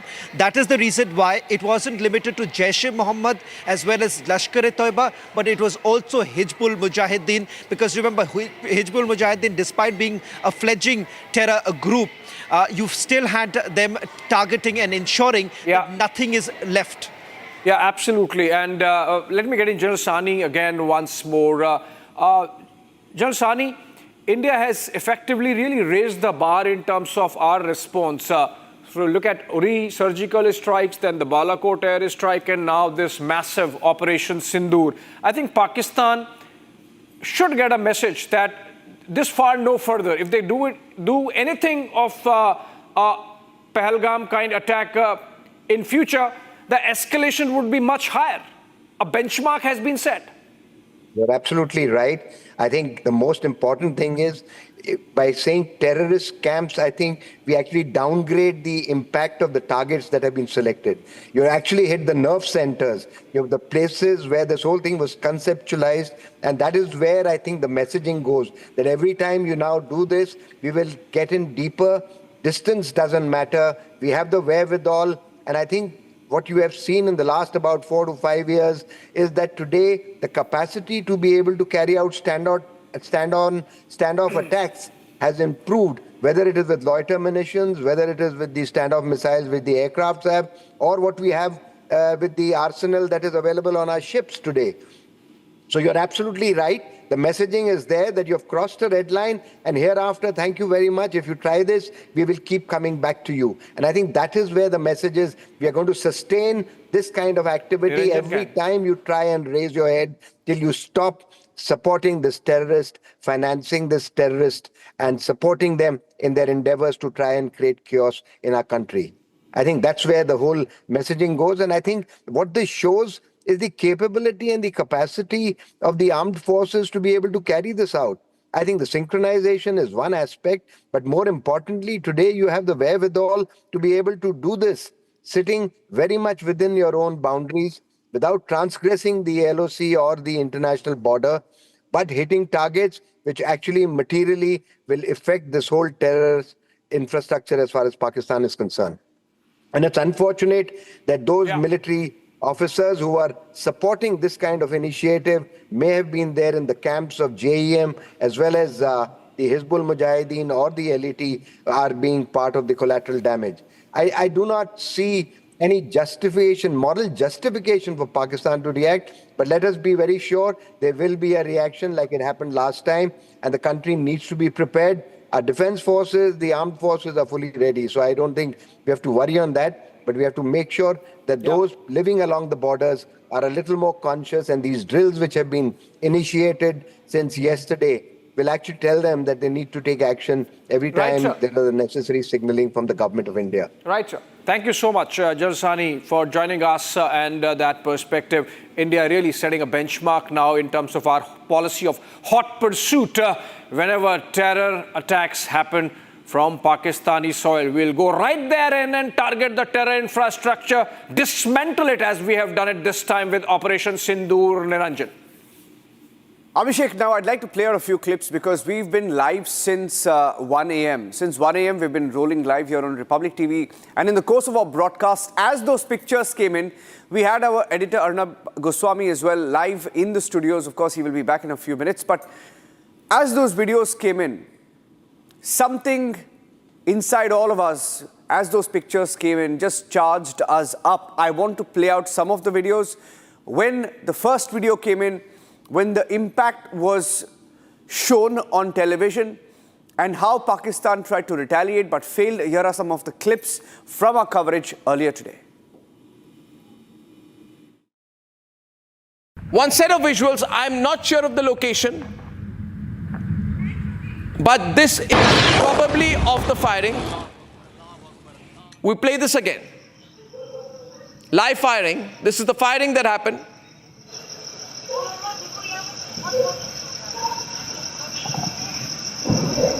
Ladies and gentlemen, in the still of the night, the firing is happening. In the still of the night, you will hear the firing now.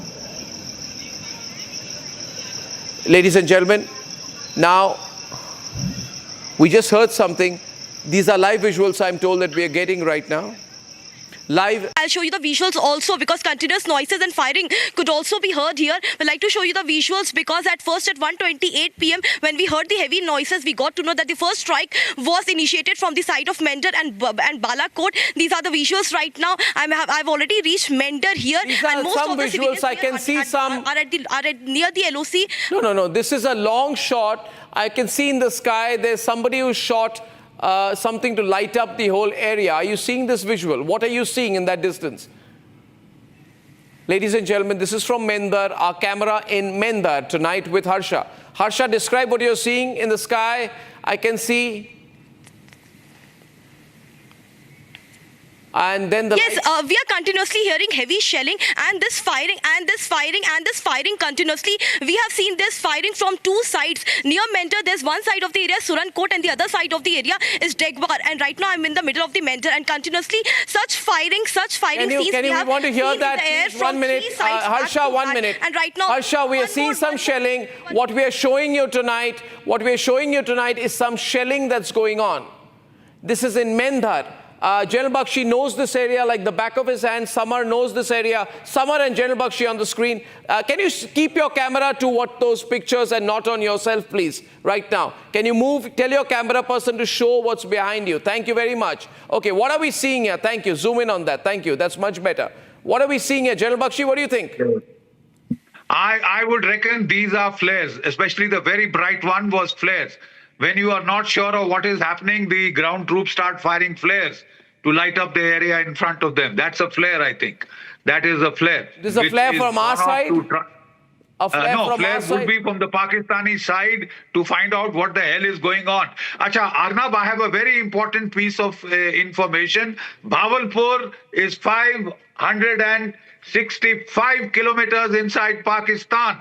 So quite obviously our jets have been used.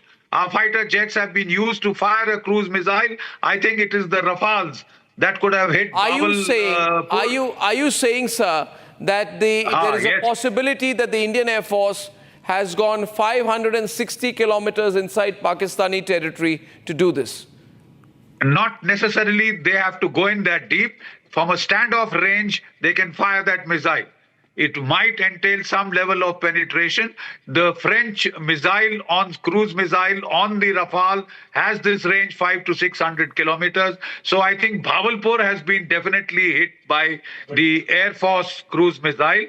The other targets in Muzaffarpur and Kotli, etc., have been hit by either the army cruise missiles, or they could also have been hit by. I think those are within 120 kilometers. They could have been hit by smaller range missiles also. We have a whole range of them. Okay. I have with us tonight Saurabh Dwivedi, brother of Shubham Dwivedi. Saurabh, good morning. And Shubham was killed by these terrorists in Pahalgam, right? And we've just got the news, Saurabh, that India has hit 9 locations, including the Lashkar headquarters, including the Jaish-e-Mohammed headquarters. This is the first time since then that I'm speaking to a victim's family. I'd like your thoughts. We've just got the news. And it's called Operation Sindoor. Arnab, this is a true homage to my brother by the government.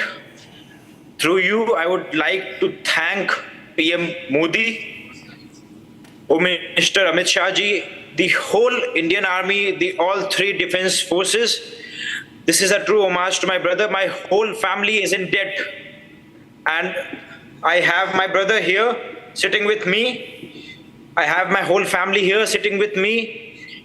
They took away my bhabhi's sindoor, and Indian Army has returned her the respect, the vengeance she wanted, and whole family will always be in debt to the government, to the armed forces. Is your family watching this? When did you first hear? Yes, we got the news as soon as the strike happened. A lot of calls came, and everyone, they told us that this is the true homage. Everyone was saying कि सरकार ने श्रद्धांजलि दी है शुभम को आज. बहुत बड़ी श्रद्धांजलि तो दी है सौरभ जी, मगर इसके लिए जो प्राइस देना पड़ा आपको, आपके पूरे परिवार को, ये तो कभी वापस नहीं आ सकते. मगर मुझे लग रहा है कि जिस तरह से मोदी सरकार ने इस बार मुरीद के, बहावलपुर, जो अलग अलग टारगेट्स है, इतनी डीप गई है, एक तरह से जो दृढ़ता हमारे सरकार ने दिखाई है कि कोई ये डेकोरेटिव स्ट्राइक नहीं है. पाकिस्तान को बहुत क्लियर मैसेज है.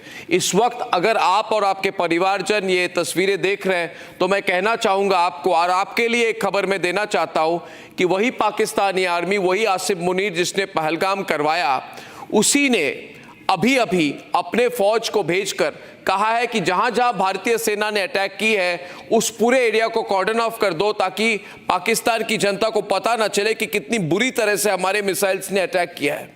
We have hammered them so badly. I want to tell you Saurabh, it is total devastation. It is the main headquarters. They don't know, they did not expect. ये पिछले 12, 13, 14, 2 हफ्तों से एक ही बात कह रहे थे, करना चाहते हो अटैक तो आके करो. मगर जिस रात अटैक हुई, ये टोटली अनप्रिपेयर्ड है सौरभ. इनकी एयर डिफेंस एस्टैब्लिशमेंट टूट चुकी है.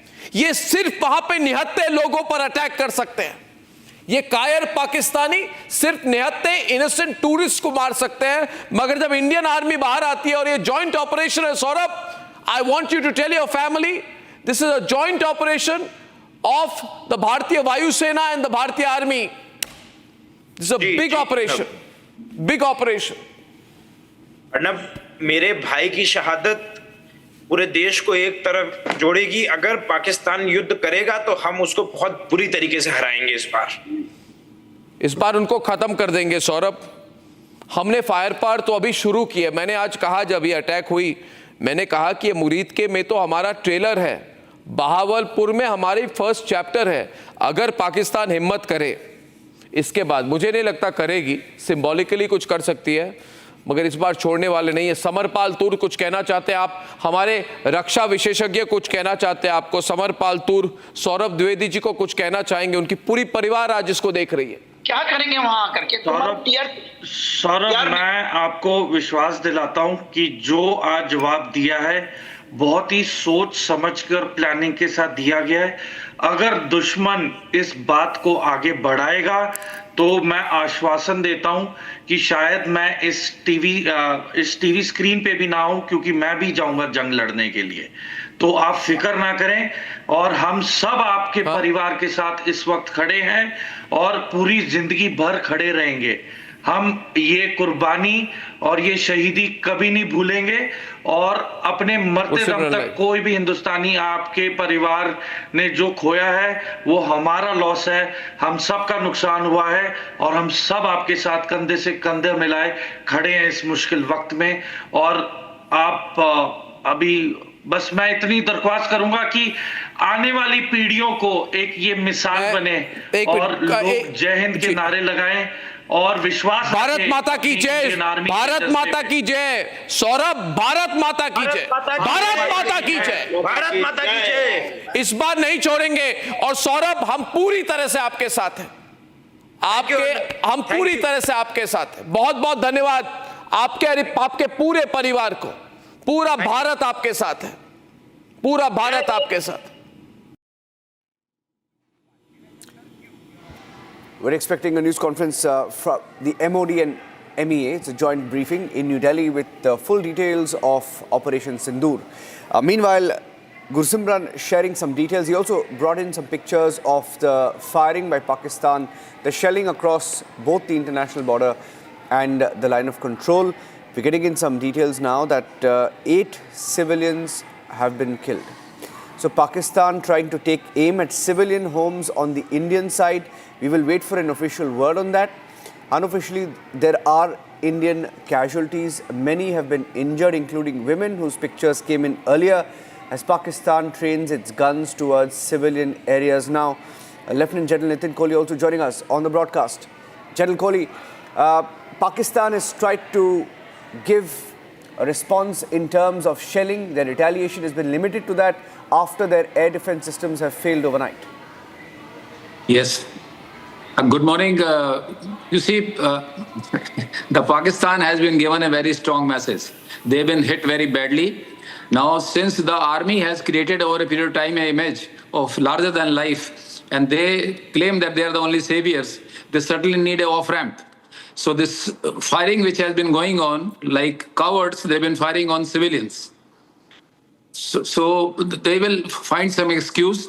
Their ISPR will also keep working, and some false news will also coming, which are already coming since morning, that 2 our fighter aircrafts have been brought down, and one of the brigade headquarters gone. I heard it in the morning also, which is absolutely false. So they are doing this basically to save their face. But their masses will also get the message, and their handlers, those who are behind, especially Mullah Munir, he would have got the message that whatever he has said and whatever he initiated, he has to face the consequences. And it's only a question of time. If this keeps happening, they will lose their credibility very badly. In any case, people there are not very fond of army there. It's not like Indian army, the way people respect them and the way they conduct themselves. They are especially their senior officers are quite corrupt. And the way they treat their own civilians at Balochistan or KPK, the way they've been doing it, they've been firing on them. The people are disappearing from there. So they don't have too much of respect for them. But this time, which they never expected, in Punjab they've been hit. Their terror infrastructure has been hit. And very brilliantly, we have chosen the targets. If you ask me, these are the bold targets. And in an excellent manner, these targets have been chosen. We have not hit their civilians. We have not hit their military. So there should not be any escalation. We have given them an exit route. So now it's for them to sort of play their card. But you see, they were done their war gaming before this, the way we have done it. They also know that they really cannot fight with us. They do not have the wherewithal for doing all this. It may be in terms of the military wherewithal, ammunition, etc., economy, but even the international support, even their domestic support, everywhere they are lacking. So they know their limitations. So they will do a stunt like this only. They will hit some civilians and claim their victory. Thank you. So, you've been live since 1 a.m. and our editor-in-chief Arnab Goswami has been leading the coverage. You know, I want to show some of the clips of when the pictures first came in. At different stages of this coverage, when the videos came in, when we realized it was not just 1 or 2 strikes, there were 9 targets. This is the first time. This is the first time that the videos came in. But before that, I think the government has also put out a video to avenge the Pahalgam terror attack. I'm playing out a short clip that the government edited, put out this morning. आतंकियों की बची खुची जमीन को भी मिट्टी में मिलाने का समय आ गया है।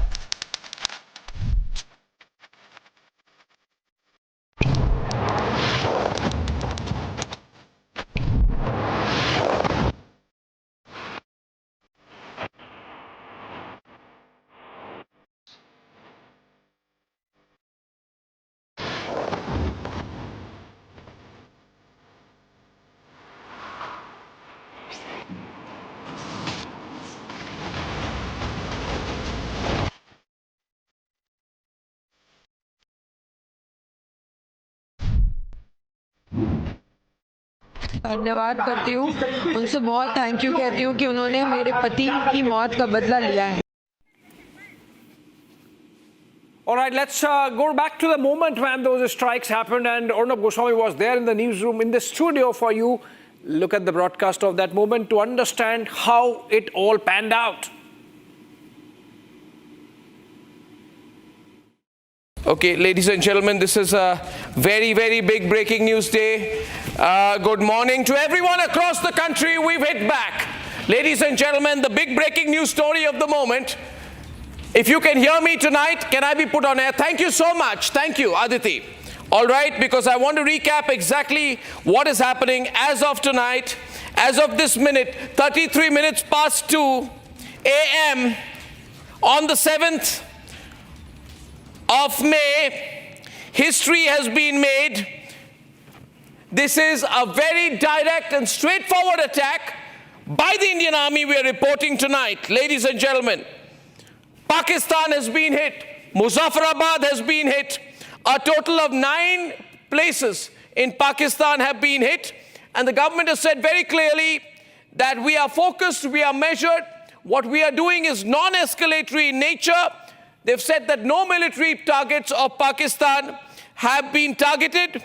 They've also said that we have demonstrated considerable restraint, and we have demonstrated considerable restraint in the selection of the targets and the method of execution.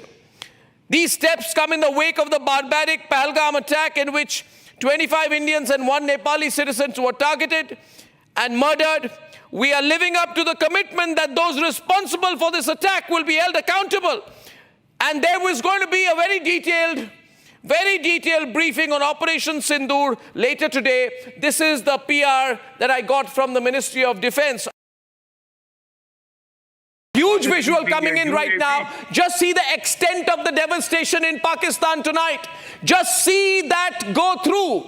This is a huge strike, ladies and gentlemen. Just see that visual, the level of devastation. The first visuals brought to you here only on Republic, and all the Pakistanis watching in shock and horror as India begins a mammoth strike. Now you're seeing the kind of armory and ammunition being used here. What does this look like to you? General Kochar, you've been with the ordnance. I want to show you this visual. General Kochar, are you there? Are you seeing this visual with you, sir? You see the nature of the visual, the nature of the explosion. What does it look like to you, sir? My assessment is, Arnab, from what I can see on your screen. Yes, sir. This is a combination of a drone and a missile strike. A mix of drone and missile? Yeah. Because I don't. 1 second, sir. 1 second. Can the drones go so deep? I also want you to expect General Bakshi, how deep did we go? General Bakshi, how deep have we gone when we go to Pahalgam, when we go to Muridke? How deep have we gone into that territory? Muridke and Bhavalpur, Muzaffarabad, Kotli, all these have been hit. Targets deep into Pakistan have been hit. Pakistan main, not just POK. So to that extent, I would extend, in all probability, it is the BrahMos cruise missiles, which have a range of 400 kilometers plus. I was telling you the circular error of probability is 1 meter, and the warhead that it carries is hundreds of kilos. Ladies and gentlemen, the big point is the entire air defense capability of Pakistan has been totally exposed. Live visuals coming in. Live visuals. Ladies and gentlemen, latest visuals. You're watching this. Let's listen to this. Ladies and gentlemen, these are latest visuals of Operation Sindoor. Ladies and gentlemen, second missile goes in the air. The third set of visuals, third set of missiles going into the air. The first live pictures of Operation Sindoor, ladies and gentlemen. You will remember this moment because you're seeing the firing straight on only the Republic Media Network. Ladies and gentlemen, only the Republic Media Network has brought you these visuals, these balls of flame. Let me show it full frame, please. Don't miss the moment. Do not go to the 6th window, for God's sake. Thank you. Ladies and gentlemen, I will play the visuals so you can watch and listen. The dramatic footage of the firing. Ladies and gentlemen, these are live shots of the firing. These pictures will be ingested. We'll play it once again. These are the visuals of Operation Sindoor being launched. We have seen 3 sets of what appear to be missiles, but I'm going to ask the military experts to deconstruct this. General Bakshi is looking very closely at it. It's like a ball of fire which goes deep into the air, and then we lose track of its luminosity. What are we seeing here? We'll circle those visuals. These visuals that you're seeing are probably, the orb that goes right behind the missile. This is the aftermath. We are seeing some incredible visuals on the Republic Media Network tonight. Ladies and gentlemen, the Pakistani threat is empty. The Pakistan are an incapable people. They have got an incompetent army. We are beginning to avenge them. Now, General Bakshi, what have we just seen? What have we just seen? Arnab, if you recall, going by military history precedents, Iran fired a barrage of missiles on Pakistan in the wake of that incident when the Baluchi Sunni insurgents had hit them. Right? And Pakistan's Chinese radars had totally failed. Pakistan had complained bitterly to China that your radars failed to detect the incoming missiles. They have still Pakistan has declared an emergency. Keep the breaking news ticker on, for God's sake. Pakistan has declared a state of national emergency. The latest updates I'm also getting tonight is that residents in the area of Jhulas have moved into bunker amidst constant firing from the Pakistani side. There is heavy shelling on the borders of Kupwara district, which are continuing. I'm going to get our reporters up who are in the area. Ladies and gentlemen, look at this. This is the Pakistani army. They just don't know what has happened. They've been completely destroyed, taken aback. They were protecting the Lashkar headquarters and now they're reduced to rubble. They were protecting the Jaish headquarters. They've been reduced to rubble. There is absolutely nothing left on the location. The Pakistani army are looking for bodies of the terrorists and trying to retrieve. We're told several terrorists have been killed. They are looking to retrieve the bodies of the terrorists, which also shows their complicity. Ladies and gentlemen, we are not sure which missiles have been used here, but I can tell you this has been extremely effective this time. Very strongly effective. One set of visuals, I'm not sure of the location, but this is probably of the firing. We play this again. Live firing. This is the firing that happened.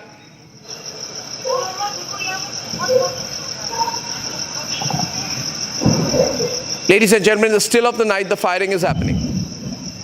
In the still of the night, you will hear the firing now.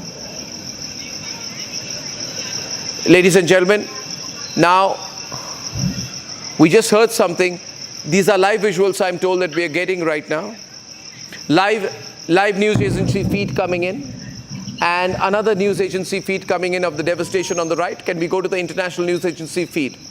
Multiple crew are reaching the ground, but across the world right now, this is the network to watch. It's only and only Republic. Secretary of State in the United States, Mr. Rubio, has spoken to National Security Advisor Ajit Doval. Everything's very good and totally under control. The Pakistanis are taken aback. They have a weapons problem, they have a tanks problem, they have an artillery inventory problem, there is panic in the army, and we are told there are calls going back and forth, ladies and gentlemen, after these precision strikes that have happened at the terror camps. Shawan, this situation is building fast, very fast. Is the army talking much right now? They're waiting. We have the first, ladies and gentlemen, the first reaction of China on Pakistan, on India's strike, counter-strike. And they played the Pakistan card predictably. The first reaction of the Chinese Foreign Ministry, Shawan, regrets India's strikes on Pakistan. Unexpected lines, Abhishek, regretting India's strikes. So they've obviously taken Pakistan's side. Absolutely unexpected lines. It's a shame that Chinese are doing this. They are saying that they are concerned about escalation, possible escalation, and they regret India having taken this action against Pakistan. Remember, we have only hit the terror infrastructure of Pakistan. We have not hit any civilian targets. We have not hit any military target also, because we know that we don't want escalation. And the world should see the message in this, and the Chinese refusing to do that. Their first reaction, expressing regret at India's military strikes. Okay, we have a two-window right now. We have a Ministry of External Affairs press conference that is expected very soon. There's some movement at the press conference venue. I'd like to go to those pictures, ladies and gentlemen. There's a movement at the press conference venue. They are seating. The seating is being fixed. Who's going to sit where? The preliminary round of officials has come. This is a big news briefing that we are waiting for on Operation Sindoor. Ladies and gentlemen, Operation Sindoor, which is a result of a series of steps that we've been taking. 10 o'clock is the press conference. People are asking, what do we expect at the press conference? Well, I think we will be explaining our strategic posture. We'll talk about how we finalize the operation.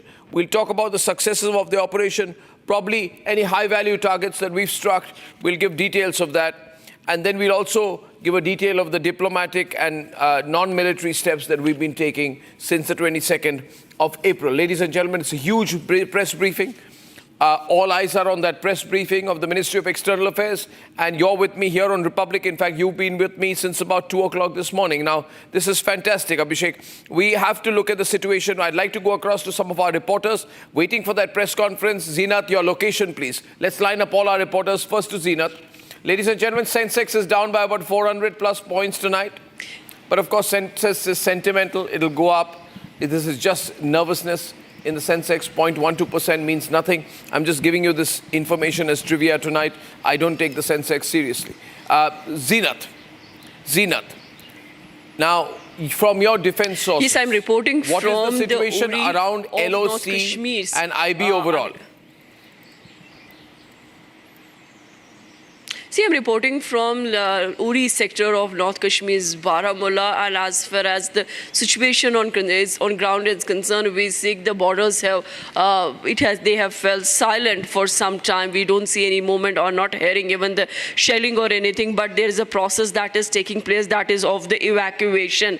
The evacuation is taking place for the safety of the border residents, and there has been a directions that all those who are living close to line of control, these border belt residents should be shifted to safer locations, and government is ensuring the boarding, lodging and the food and the Medicare and the transportation of all those individuals who are living close to line of control. As far as the border shelling is concerned, Pakistan Army has been resorting to unprovoked violation and was targeting the Uri, Karna and Tangdar sector of North Kashmir, where some damage has been done to the residential houses, and also few of the people have suffered injuries. They all were evacuated and were given medical aid first at a place, and they were later shifted to the medical facility where they are being treated by the doctors. As of now in Srinagar, we see the divisional administration has asked for the closure of the schools of the two districts. In fact, movement is not being allowed close to Srinagar airport because it has been taken over by the Indian Air Force and all other I'm going back to the press conference venue. I'd like to go to it full frame. I've been told our reporter Gopi is already at the press conference venue. In case she is, if Gopi, you're hearing me there you are, Gopi, one of the first reporters live from the press conference venue. This is a huge opportunity for you, one of the biggest press conferences. You're going to probably remember this all through your rest of your reporting career, journalistic career. Gopi, now tell me what's happening around you. Who's at the stakeout? How many reporters there? Who's expected there? Take us through the works there. Gopi. Well, in fact, I would ask my camera person to kindly show you the visuals. The stage is all set for the press conference. It is rather not an interactive press conference, what we are learning from our sources. It is a joint press conference which would be held by the Ministry of Defense as well as the Ministry of External Affairs. What we are also learning from our sources is the MEA spokesperson Randhir Jaiswal is going to be here along with the Army and Air Force Chief. These are the preliminary information which we are sharing with our viewers, while there are heavy media personnel here, as this is a very, very important press conference. All eyes at 10 a.m. We will have to see what kind of statement is released by the Ministry of Defense for Operation Sindoor. Back to you. Okay, we've just been told here that due to unavoidable circumstances, the press conference stands delayed by about 30 minutes. The brief will commence at 10:30 a.m. Inconvenience is regretted. This flash has just come in. Shawan. The reason why there is a bit of a delay, I'm given to understand that there is a preliminary report that is essentially being prepared, and also the aim is to bust the Pakistani narrative, because remember what has happened in the last few hours is this Arnab, the fact that they're basically peddling fake news, particularly with certain fighter jets of ours being down, which is absolutely incorrect. And that is the reason why perhaps a little bit more time is now being taken by the forces to put together the statement to tackle not just what's really happened in the last few hours, and also a little bit more development taking place with regards to the assessment of damage that has taken place. Because the latest being that at least seven locations which were targeted by the Indian Army, there they've got the maximum number of terrorists who have been killed. 7 is what we are being told from the 7 camps that have been completely demolished. 2 which has been done by the Air Force, that's Bahawalpur. They're getting in more details right now in terms of the number of terrorists who have been killed in Bahawalpur. That details are yet to come in. Okay, I don't need. Now, Rakshita is live and through to us from the Srinagar airport to give us a factual report of the airport, which has now been closed down for civilian aircraft. It's only going to be used for military reasons. Rakshita, over to you from Srinagar airport, please. Well, Arnab, we cannot obviously show much of the security personnel positions, as we've not been allowed to do that. But yes, this is the airport, and here no civilian air traffic is allowed. All the flights have been cancelled, and they have been requested to please contact the airlines for their rescheduling. For today, at least, until further notice, no civilian air traffic will be allowed. Also, of course, we see that there is minimal movement. We only see more of the security personnel that are here, and we do see their vehicles coming in and out. There is an absolute lull over here as we speak. There is no flight hovering up. And yes, as we were talking about also, the press conference, the Indian Army and the MoD will be holding that press conference. Very importantly, the message will be sent out to Pakistan, to the terror groups as well. And there will be a briefing about the tactical and strategic objectives of this precision strike, assessment of damage inflicted on the terror camps and the terror infrastructure, and the clarification on the civilian impact will also be done. So this is the latest update we have. The future plan of action, of course, this cannot be revealed. The strategy will not be, of course, revealed, but the posture could be somewhere, outlined in this very important press briefing that everybody has their eyes on. We understand that it could have the CDS or the IAF Chief of Air Staff, but yes, senior officials will be there, senior officers will be there, and this press conference will be very important. Everybody who has, who has been seeing those tears of the victims, the families, those Indians who have been bleeding, the sindoor that has been wiped off the, the heads of the women. Everybody will be now watching that, press conference and understanding how India has avenged those innocent killings, Arnab. And we are quite eagerly waiting for what is going to happen next, as we were discussing with the defense experts. Over to you. Yes, absolutely.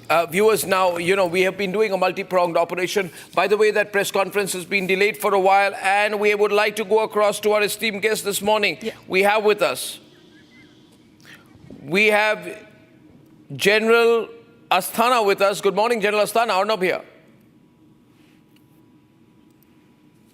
Can you unmute yourself, General, please? Good morning to you, and pleasure talking to you at a historical occasion of today. What a day it is, General Asthana. I agree with you. What a day this is, right? Now, in military terms, let's go down to brass tacks. What do you expect the Pakistanis to do now? What can they do? The Pakistanis have no choice but to retaliate.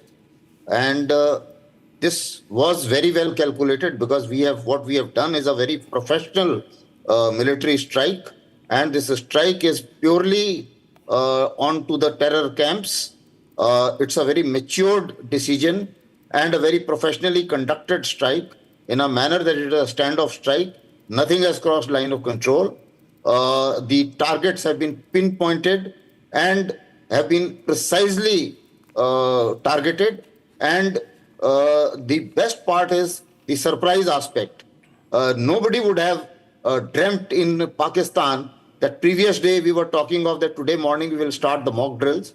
Everybody would have thought that we would be doing such actions only after mock drills, and that has caught everybody by surprise.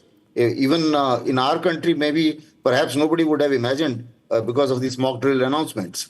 And also with the kind of secrecy of plans which we have taken. Similarly, it's a non-military engagement.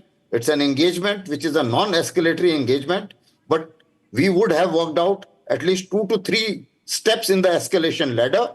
And having worked that out, we are absolutely prepared as to whatever kind of retaliation they give. We will be able to handle that, number one. And number two, it is playing up to our advantage.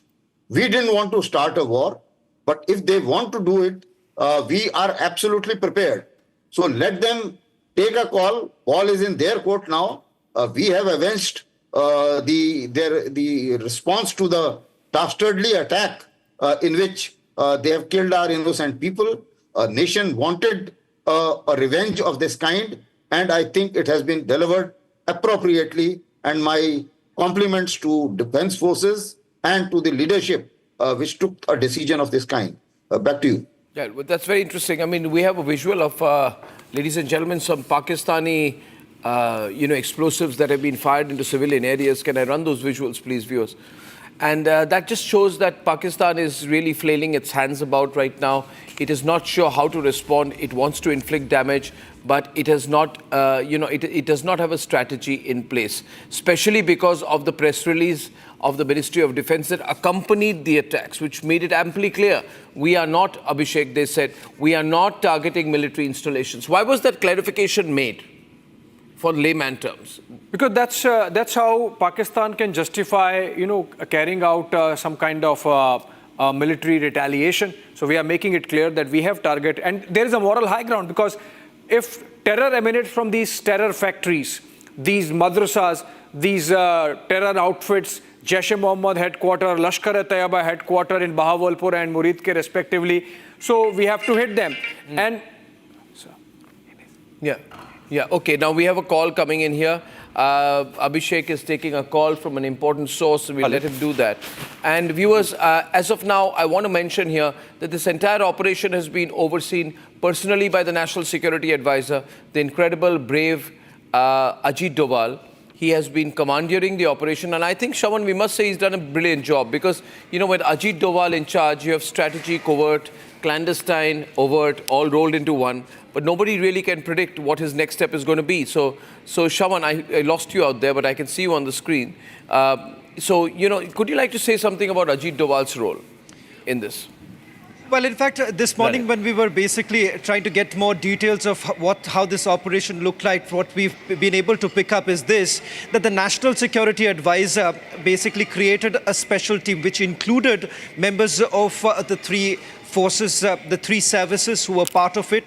In fact, the National Security Advisor's clear message was this, that this is not going to be about just avenging Pahalgam attack, but the multiple terrorist attacks that have taken place in Jammu and Kashmir starting for almost a year. And that is the reason why, if you look at some of these terror launch pads and these areas, like for example Sawai, it is the same very terrorist launch pad from where at least 4 terrorist attacks were planned, conspired, hatched, and that is the reason why the NSA was very clear. The entire ecosystem will be dismantled, and that's how the list of 9 targets were selected. We are then told that the NTRO was roped in by the National Security Advisor to basically look into the surveillance of these very 9 sites. Over the last few days, the surveillance was essentially done. In fact, one attempt was actually already been made by our forces, but there was last-minute certain changes that were actually brought in. Only thereafter, you've had the DGMO and others basically playing an important role in finalizing these very sites, and a coordinated assault was also carried out. In fact, the decision was taken that the Indian Air Force is basically going to target the farthest locations. That's why Bahawalpur and Gulpur are the 2 farthest locations that were targeted by the Indian Air Force. The rest of them was given to the Indian Army, because they could have then used the smart munitions to carry out the target precision. All of it, remember, is something that was conceptualized by the National Security Advisor, and of course, you've had the forces included.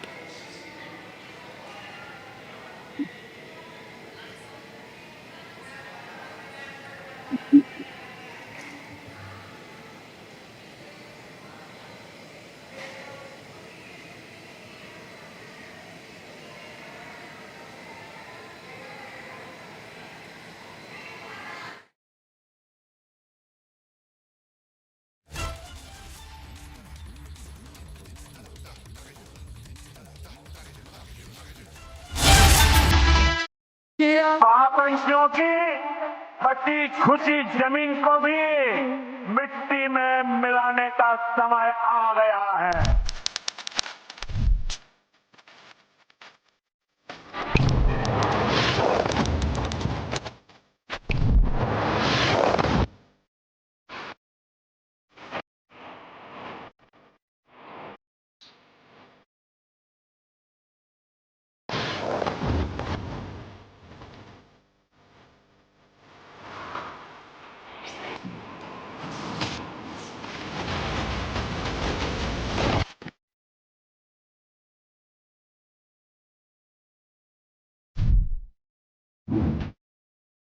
धन्यवाद करती हूँ, उनसे बहुत thank you कहती हूँ कि उन्होंने मेरे पति की मौत का बदला लिया है।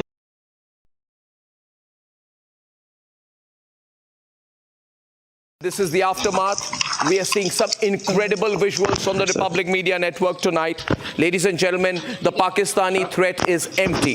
The Pakistan are an incapable people. They have got an incompetent army. We are beginning to avenge them. Now, General Bakshi, what have we just seen? What have we just seen? Arnab,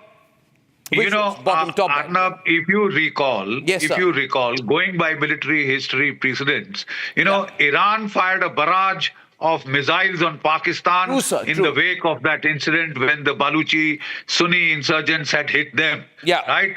And Pakistan's Chinese radars had totally failed. Pakistan had complained bitterly to China that your radars failed to detect the incoming missiles. They have still Pakistan has declared an emergency. Keep the breaking news ticker on, for God's sake. Pakistan has declared a state of national emergency. The latest updates I'm also getting tonight is that residents in the area of Jhulas have moved into bunker amidst constant firing from the Pakistani side. There is heavy shelling on the borders of Kupwara district, which are continuing. I'm going to get our reporters up who are in the area. Ladies and gentlemen, look at this. This is the Pakistani army. They just don't know what has happened. They've been completely destroyed, taken aback. They were protecting the Lashkar headquarters and now they're reduced to rubble. They were protecting the Jaish headquarters. They've been reduced to rubble. There is absolutely nothing left on the location. The Pakistani army are looking for bodies of the terrorists and trying to retrieve. We're told several terrorists have been killed. They are looking to retrieve the bodies of the terrorists, which also shows their complicity. Ladies and gentlemen, we are not sure which missiles have been used here, but I can tell you this has been extremely effective this time. Very strongly effective. One set of visuals, I'm not sure of the location, but this is probably of the firing. We play this again. Live firing. This is the firing that happened.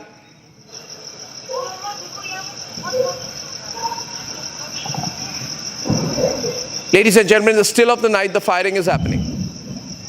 In the still of the night, you will hear the firing now. Ladies and gentlemen, now we just heard something. These are live visuals I'm told that we are getting right now. Live news agency feed coming in. And another news agency feed coming in of the devastation on the right. Can we go to the international news agency feed? Multiple crew are reaching the ground, but across the world right now, this is the network to watch.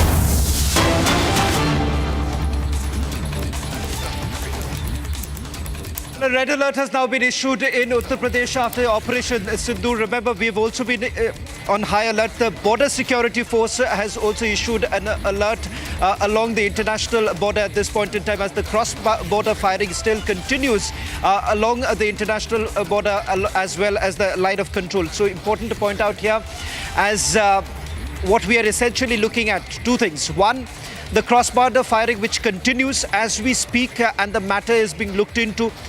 We are also getting more details, more breaking news now coming in. We're just taking through all these images that are now coming in. We have, in fact, what you're seeing right now on your screens, the damage that has been inflicted upon the Pakistanis right now. On your screens, I'm going to take you one by one with each of these target list that has been accessed by us. First is from the Marcus Subhanallah Jaish-e-Mohammed, Bahawalpur, Punjab, Pakistan. That's on your screens right now. Let me just also go back to the breakings that we've just got right now with regards to the Operation dossier. In fact, each of these places, if I can also have Abhishek with me just to help me break it down, because this is a 28-page full list of the pictures of each of these targets and the fact that we are given to understand. Abhishek, we've got the full list of the targets and the significance of it. If we can just break it down, because there is a thought behind each of these targets.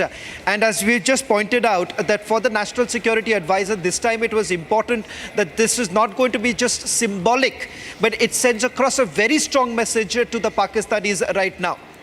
Absolutely, Shravan. And these are pictures. Can we put those pictures on air? And these pictures that we have accessed, Shravan, you have accessed. Aditi, can we put these pictures on air? These are important pictures. This is evidence. This is a slap on the face of the Saboot gang, and some of them are already active. These are pictures of the terror targets that have been eliminated, that have been hit, and these are pictures of those places, those targets after India's Army and Air Force carried out those strikes. These are pictures of the damage that these targets suffered after India carried out those strikes. Shravan, there are more details of the terror targets and the manner in which those have been hit. And let's break it down for our viewers. Right. So the information contained, Shravan. So the first is in Bahawalpur, that's the Jaish-e-Mohammed headquarters. The picture that we're going to put out in a short while from now. This also details what really happens at the headquarters and the fact that who are present there. Because remember, you have Masood Azhar being there at the headquarters. We do not know when the strike took place, whether at all he was present there or not. But the number of terrorists, as Abhishek is now reporting, has actually gone up. It's almost 100 terrorists who have been eliminated in this precision strike that has been carried out by the Indian Armed Forces. So that's the other big breaking news now coming in. 100 terrorists eliminated by India in the precision strikes that have been carried out. 9 sites where these strikes have been carried out. So first, on your screens that we're going to put out is of Bahawalpur, that's the Jaish-e-Mohammed headquarters.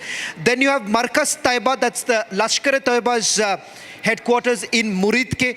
There too we have got details of those who are present. I'm just going to make a mention of the fact that Amir Hamza, Abdul Rahman Abid, Zafar Iqbal, they all reside in the Marcus. So that's the other important details coming in. Amir Hamza, Abdul Rahman Abid and Zafar Iqbal reside in the premises of the Marcus. LAT commanders Kublai, Isa and Qasim, they frequently visit the Marcus. No, this is not the Marcus. This is the Bahawalpur headquarters. So I'm going to just stick with the Bahawalpur details. Now, in this dossier, what they have also made a mention of the fact is the recent visits.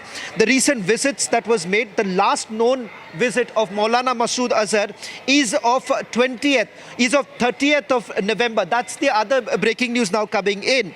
Now, the other, let's move to the other. This is the first picture that we have just got. The first picture is of the Bahawalpur headquarters. Now the other, they also make a mention that Masood Azhar was seen on 20th. Now can we move to the other? Can we move, Aditi, if we can move to the other, Muridke in Marcus. That's the headquarters. Yeah, if we can have that visual in right now, because this is the Bahawalpur visual that we have just put out. That's the headquarters. Can we move to the second picture, which is of the Marcus Taiba, which is the Lashkar-e-Taiba's headquarters in Muridke. Yes, that is the picture that you have. Now, what is important to point out here, they make a mention of those who are present there and the recent activities that have actually taken place inside this Marcus, where they have made a mention of, I'm just going to put out the names right now. It is Amir Hamza, Abdul Rahman Abid and Zafar Iqbal who reside in the premises of the Markaz. Now we cannot confirm whether at all they were present, when the attack took place. We're just also getting in some more breaking news right now. We have Raksha Mantri, Rajnath Singh's first pictures now coming in. Remember, Rajnath Singh, the first Minister Modi's, Prime Minister Modi's cabinet, putting out that tweet soon after the strikes have taken place. In all likelihood, he's headed for the cabinet meeting, which is scheduled around 11 o'clock this morning. The cabinet is going to convene around 11 o'clock. So this is going to be just shortly after the press briefing takes place. Abhishek, any more details are you getting with regards to what is to be expected now? Well, of course, the briefing, Shawan, where we are going to hear from those who were part of the operation, the services, the Ministry of External Affairs, on how India went about carrying out these strikes inside Pakistan. Some information I have, for example, these were precise intelligence-based strikes on specific targets, and no civilians were targeted. This was not like indiscriminate firing. We saw the kind of a massacre that Pakistan-based terrorists carried out in Pahalgam. But what we did was very specific targeting of these terrorists and their infrastructure, dismantling of the infrastructure. Operation Sindoor essentially avenges Pahalgam terror attack and underscores India's policy of hot pursuit now. Also, Shawan, the breaking news development is that about 100 Pak terrorists have been killed in these strikes. This is the first estimate of our security agencies coming in from sources as per the information that they have been able to gather, both in terms of ground intelligence, the human intelligence that we have, as also, of course, the technical intelligence that's put in place, the tech int as it is called, in terms of pictures having been taken through surveillance, tech surveillance, and information coming in from all these targets hit clearly suggests that terrorists who were part of this infrastructure present there have been eliminated given the precise nature of the strikes. Having said that, Shawan, other details we have is that the press conference is delayed, is now slated to take place at 10:30 a.m. And then, of course, the Cabinet Committee on Security and the cabinet briefing, a cabinet meeting that takes place immediately after that, following which we are expecting. Now, this is a big statement coming in from Union Home Minister Amit Shah. He's saying proud of our armed forces. He's given a detailed statement in which he's lauding the work of our armed forces. He has said Operation Sindoor is Bharat's response to the brutal killing of our innocent brothers in Pahalgam. The Modi government is resolved to give a befitting response to any attack on India and its people. Bharat remains firmly committed to eradicating terrorism from its roots. I'm also told, Shawan, and this is another breaking news development, that I should mention this, that India is prepared for any kind of counteroffensive coming in from the Pakistani side, and the escalation matrix is ready. Shawan, more of this. Well, in fact, that's the other big statement that has now been made by Union Home Minister, where he says he's proud of the armed forces. Undoubtedly, remember, after the 1971 war, you're looking at three. The tri-services basically carrying out this kind of a coordinated attack. And it's important to point out here, without crossing the border, without basically breaching the airspace, you've had India being able to carry out such kind of a precision attack. And the details that I'm getting right now, Abhishek, it's mind-boggling, because I will tell you that in some of these terror camps, some of the big names, like I've just found out, they've made a mention of the fact that in Sarjal, which happens to be the Jaish-e-Mohammed's other important camp, you've had Mufti Abdul Rauf Asghar. He's, after all, the de facto chief of Jaish-e-Mohammed. He was also carrying out all his activities from this very terror camp, which has now been demolished by India. That's the Sarjal Jaish-e-Mohammed camp. This is in Shakargarh district, Narawal in Punjab. So you have had in Sarjal too, in Punjab, that it has been carried out. Now, I'm just going to take you through this, maybe the Sarjal visual. Yes, that's the Sarjal terror camp, and the details coming in. Mufti Abdul Rauf Asghar, de facto chief of Jaish-e-Mohammed, supervises operations of Jaish-e-Mohammed from this very facility, from this very terror camp.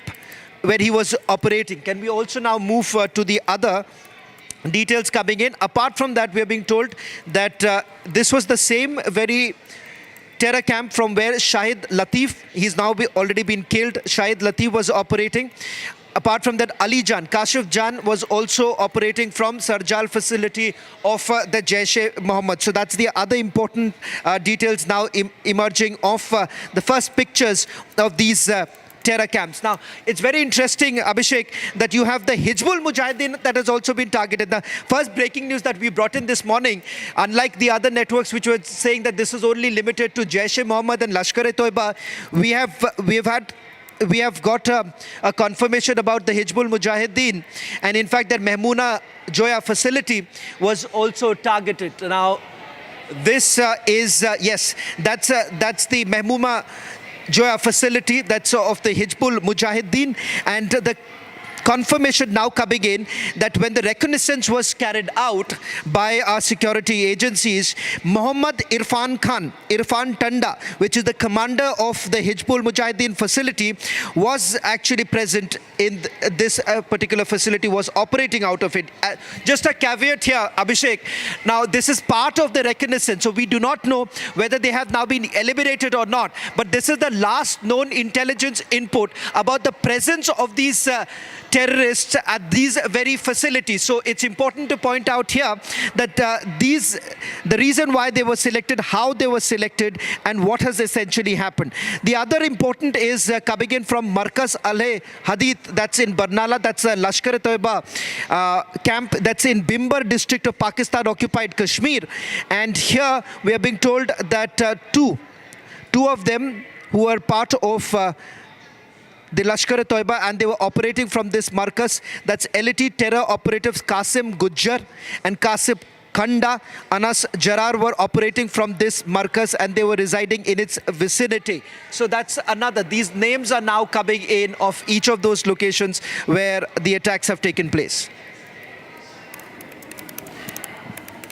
All right, another round of breaking news development coming in, Shawan. We keep breaking very crucial information connected with Operation Sindoor, which is that coming from very top sources, that in case Pakistan indulges in any misadventure, India is ready with its escalation metrics. We have our retaliatory response ready. In fact, there is an Operation Sindoor 2 which is in place, and the war rooms are buzzing, and our forces are at it, and that in case Pakistan indulges in any kind of military response, they will hear it from us again. Well, absolutely, and as we are bringing this broadcast, just want to put one more point here, that Abhishek, I'm informed you've been speaking to the highest levels of the government, and they've given you some information. Would you like to share, what you've heard, without, of course, naming any of your sources, please? Well, yes, Arnab, so what we were told is that this was a very precise intelligence-based operation. It was very, very specific information. And the intelligence for this selection of targets went in for about 5 to 6 days.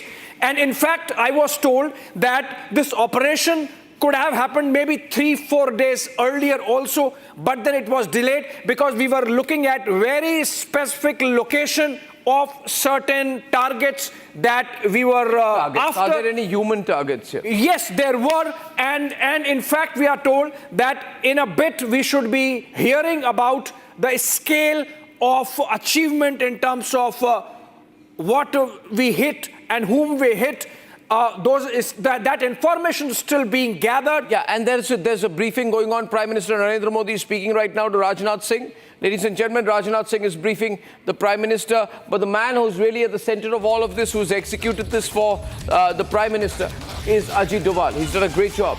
He's coordinated the Tri-Series sort of operation out here.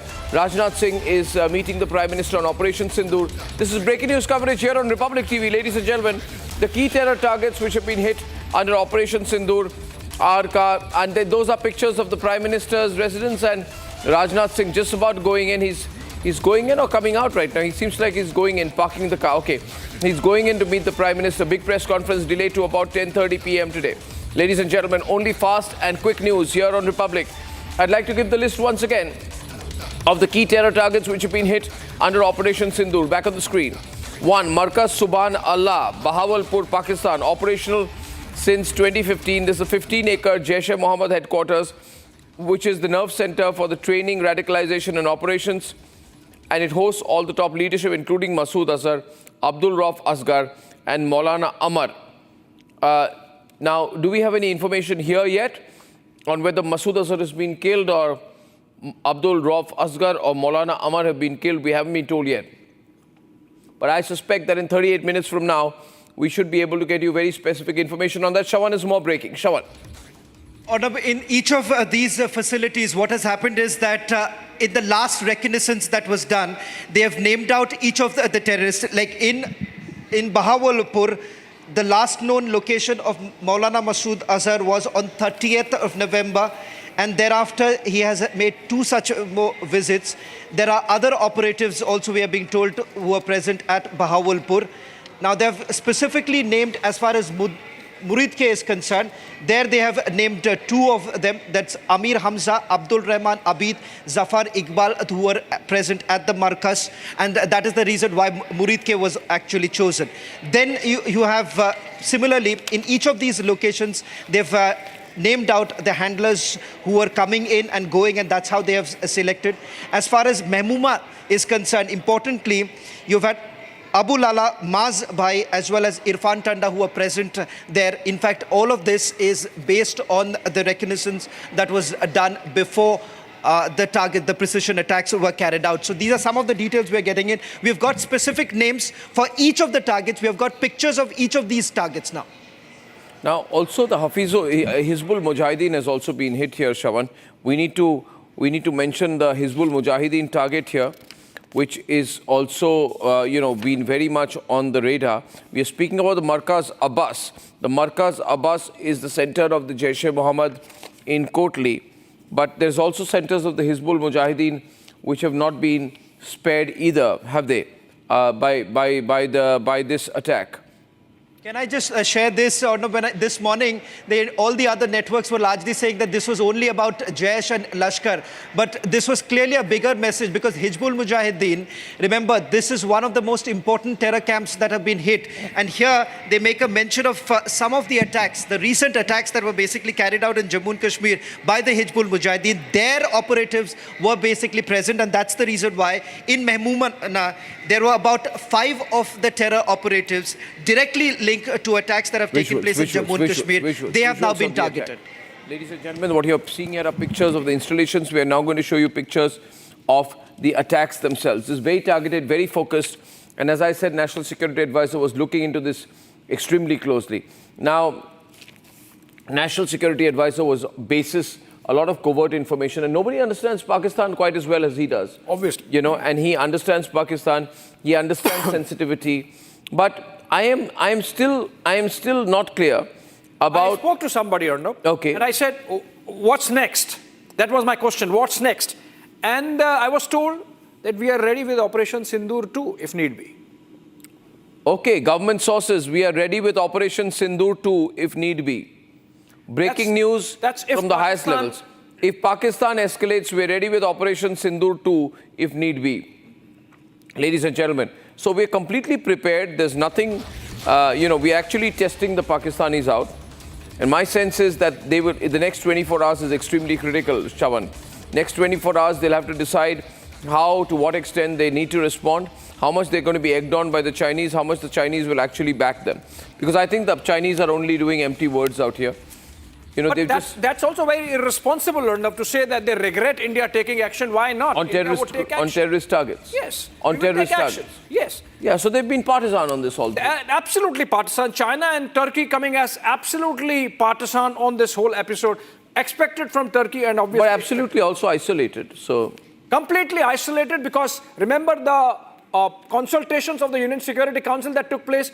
Pakistan was fully cornered and China couldn't help. There was no statement, official statement that was released after that meeting, which actually shows that Pakistan really failed to gather any momentum, any support for its narrative. It also shows how China has gone against the international community because the Jaish-e-Mohammed has been listed as a terrorist organization by the United Nations way back in October 2001. And as far as Maulana Masood Azhar himself who is the chief of the Jaish-e-Mohammed, he's been designated under the UN Security Council resolutions 1267 in May 2019. And we are hearing Pakistan has Pakistan has again gone to the UN Security Council crying that India has carried out these strikes. Obviously, again for the Sabut gang or no, Pakistan itself making it official that it has been struck by India. Those targets have been struck and they are going to the United Nations. So obviously, while Pakistan focuses on internationalization, the point is that these strikes have been carried out, and those asking for proof shouldn't be asking anymore. We have a guest here. Now we are looking at the present situation 33 minutes from the breaking news press conference of the Ministry of External Affairs and the Ministry of Defense. That's going to be a big press conference. We have hit multiple targets under Operation Sindoor. I'd like to recap it once again. We have Markaz Subhanallah, Bahawalpur, Pakistan. We have Markaz Taiba, Muridke, Pakistan, which is very, very big. This is the primary base of the Lashkar-e-Toiba, established in 2000, funded partially by Osama bin Laden, trains 1,000 hardened terrorists annually. This is where David Headley was trained. This is where Tahabur Rana was trained. And this whole center includes mosques and combat training centers. And that's why the Pakistanis are trying to say, oh, mosques have been targeted. No, the mosques have been targeted in the primary base of the Lashkar-e-Toiba. Ladies and gentlemen, another place which has been targeted is in Narowal in Pakistan, Sarjal Tehra Kalan launching facility. This is a covert Jaish-e-Mohammed launch pad disguised as a primary health center. It's 6 kilometers from the international border. It's made out to be some kind of a primary health center, but this is the place which is used to dig cross-border tunnels, launch drones, and do all kinds of narcotic smuggling. I think this is Ajit Doval's stamp all over it. Absolutely, 100%. This has got Ajit Doval's stamp all over it. This is a covert-led overt operation. Would that be a fair way to put it? This is a covert-led overt operation. It is as overt as can be and as covert as it is always like that with him. But the fact of the matter is that tremendous amount of care has been taken to make sure that we are not hitting the civilians, unlike the cowardly terror attacks that emanate from Pakistan, which target civilians. Okay, let's go back to the valley and let's get Rakshita before we go back to Shawan. Rakshita is live from Srinagar Airport. Rakshita. Any movement there? Well, there is security movement. It's just... Yes, there is security movement, of course, we cannot exactly show, but yes, there is presence of the BSF, of course, it's always there at the airport here, and also the CRPF, the SOG of Jammu and Kashmir Police, also we've seen them entering the airport. The civilian air traffic is, of course, halted until further notice, and there were people, of course, wondering that when they can take their next flight, can they take the route or not. So yes, there has been, of course, a disruption as far as the travel is concerned. This completely the security forces have taken over the Srinagar airport and the Srinagar airbase as well. That has been completely sealed and taken over by the Air Force, the security personnel. Other security forces are also present over there. And as we speak, we continue to track more developments. But yes, the flights have been cancelled right now until further notice, because as we were talking about, the enemy, of course, continues to fire and target the civilians. The latest we have to understand is that what will be the next move, what will be India's next move, and Operation Sindoor 2 is also on the cards. That is something we are also prepared with. The forces will be detailing out the entire operation, how they carried out this attack, Operation Sindoor, how the terrorists had wiped off mercilessly the Sindoor of those innocent women. And yes, it's a dastardly attack that has been avenged, but we have to be prepared in every sense. As we were talking about how missiles were used in the drones, the use of modern warfare now becomes very important here. That is what we have been discussing all this while with the defense experts as well. We will have more details from the Ministry of Defense and the Indian Army and the Indian Air Force in this impending press conference also. But yes, the role of the drones, the loitering drones, how they hover around, as Abhishek was pointing out, that it could have taken place 3 to 4 days back. but they continue to hover around and, hit the target with precision. So 100% precision is right now one of the biggest takeaways as far as this operation is concerned. And with that, the security has been briefed up all across Jammu and Kashmir. There are checkposts installed all across Srinagar and adjacent areas. Wherever we have visited in the past 1 week, there has been a checking. All the vehicles, especially the trucks, each and every fruit basket, everything is being checked by the SOG of Jammu and Kashmir Police. The operations have also been tracked by Republic TV from several areas along the LOC, near the LOC. And as we speak, the situation is right now calm where I'm standing right now, because there is a full security. Security is on high alert, and yes, everybody is waiting for the details of this historic, tri-service, this united effort by the Indian forces to carry out this successful Operation Sindoor. Well, how will the tacit? We have Tilak Deveshwar with us. Tilak Deveshwar ji is, is one of India's best security experts. Worked in various areas, covert and overt. Tilak ji, can you hear me? In this particular situation that we are in, Mr. Deveshwar, how do you factor in the Pakistani response? We would have game planned it, but what are their options, if any, now? No, thank you, Arnab, for having me on your show. You see, Pakistan has a problem. They have to respond within 24 to 36 hours. I'm very clear that they will respond. But what do they respond to? There are no terror training camps in India. If they react and attack a civilian target or a military target, they are going up the escalatory ladder, and the response from India will be swift and devastating. So what they did after Balakot was they dropped munitions in a forested area which was uninhabited, and they claimed equivalence. What do they do this time? That is the point number one. Point number two is the position of Asim Munir. You see, he had thought that after he had done this thing on Pahalgam, there will be a military response in India like after Balakot.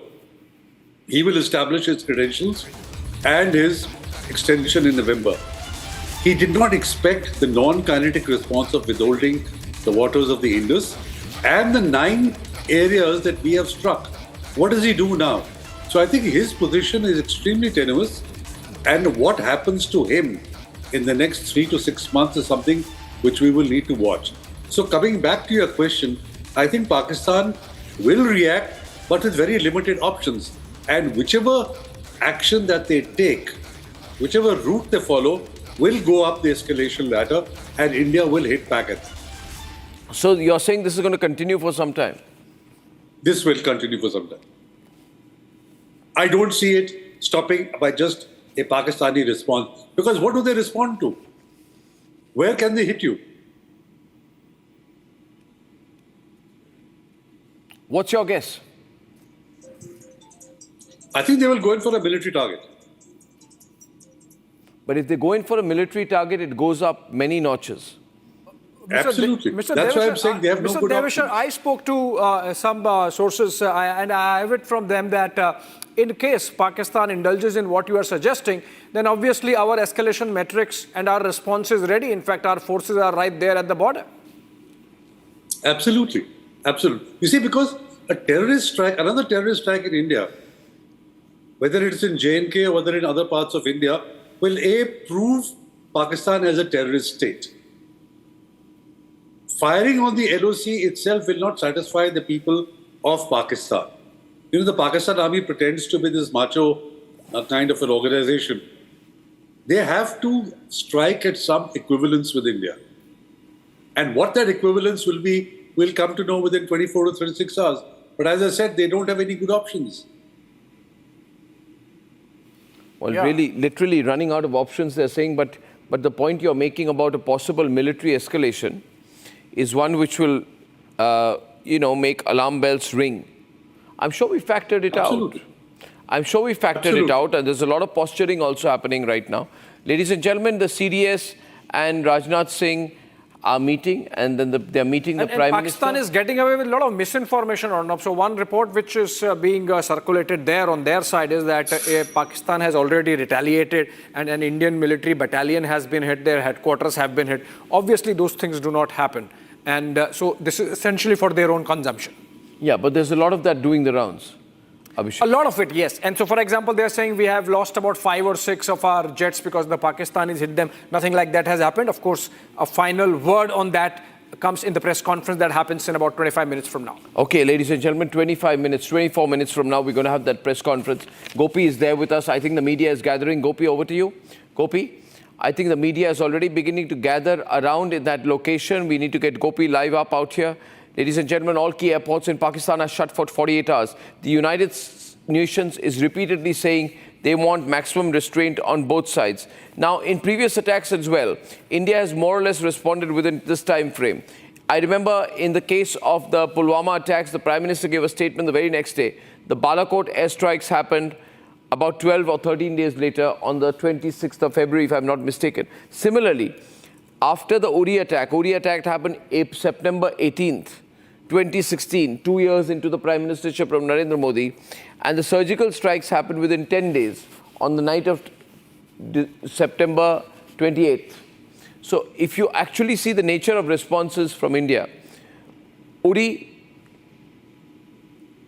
after Uri, we had the surgical strike.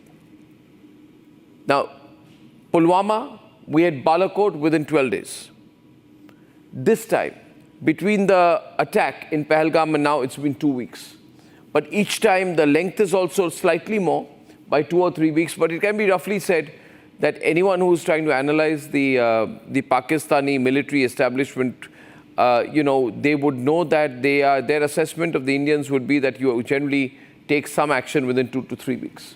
So 2 to 3 weeks seems to be a bit of a outer limit as far as Indian military response is concerned, almost becoming predictable there, which is not bad. It's very Israel style. And Prime Minister, remember, Arnab, when he said that India is going to go after these terrorists and their perpetrators and the soil from where this is happening and to the end of the earth, which was clear indication that India's position now is hot pursuit. And that's institutionalized policy now in terms of going after following the international precedent. But going back to Tilak Deveshwar, Tilak, that is one of the scenarios, or is there another scenario that you'd like to put out? In case of a Pakistani strike? Yeah, in the case of various Pakistani options. Yeah. So, one option is that they win the Twitter war. As Abhishek mentioned, downing 3 aircrafts, taking out a battalion headquarters. Yeah, they can probably use that as one of the options. But like I said, because they have no good options, I'm thinking very hard that if I were a Pakistani, what would I do? Because they can't climb down. And they know that any of the options that they exercise will lead up the escalatory ladder. And they know that the Indian reaction is going to be swift. In case it's a military target, and especially if it's a civilian target. Because there are no terror camps in India. India has that, well, if you can call it an advantage, scores of terror camps to choose from, especially the snake pits of Muridke and Bhavalpur, which we have taken out. So where does Pakistan go? It can't use its navy because it'll get blown out of the water. It can't use ground troops. It doesn't have fuel for its tanks. Air Force it can use, but what does it strike at? Right? So I think in the next 24 hours, we will see, or maybe like after Balakot and they want to diffuse the whole situation, they'll drop munitions in the Rajasthan desert and claim equivalence. But beyond that, any kind of escalation from Pakistan will be met with very swift retribution. No, of course, we are absolutely ready. And if at all that happens, then the entire spectrum of options is open to us. Yes. And in fact, I was also told that the war room remains abuzz and the mechanisms that are there to respond to Pakistani response are going to be active for a while. It's not like for the next 24, 48 hours, even longer. So this is a mobilization of our national security architecture as we are seeing it at unprecedented levels. Remember, this is an escalation of India's hot pursuit to a level where for the first time since 1971, Arnab, we have effectively hit targets inside Pakistani territory. Remember, Bahawalpur is 100 kilometers inside Pakistan from international border.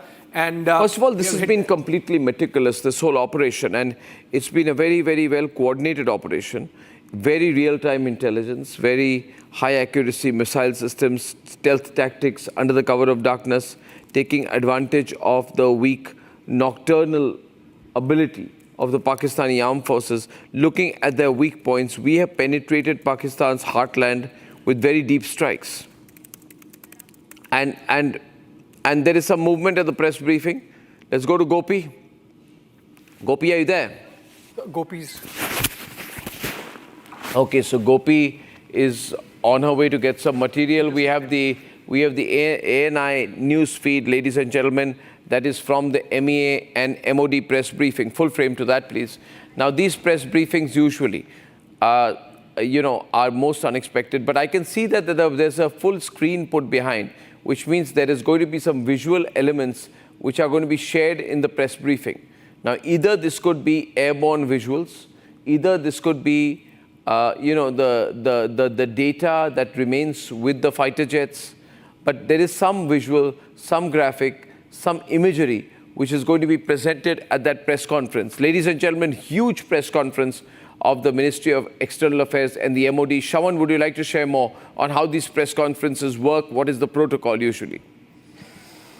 Well, in fact, previously, when this kind of an operation was carried out, you've had the DGMO being present there. So far, we haven't got any official confirmation whether this time it's going to be by the DGMO or it's going to be led by the Chief of Defence Staff himself. Because remember, in all the operational details that was being worked out along with the National Security Advisor, it was the Chief of Defence Staff who was there. And then, of course, he's had multiple other meetings, but as far as this briefing essentially goes, you would have a representative from each of the services along with the Ministry of External Affairs. It totally depends now whether at all you would have a high-ranking officer to the nature of the DGMO being also present there.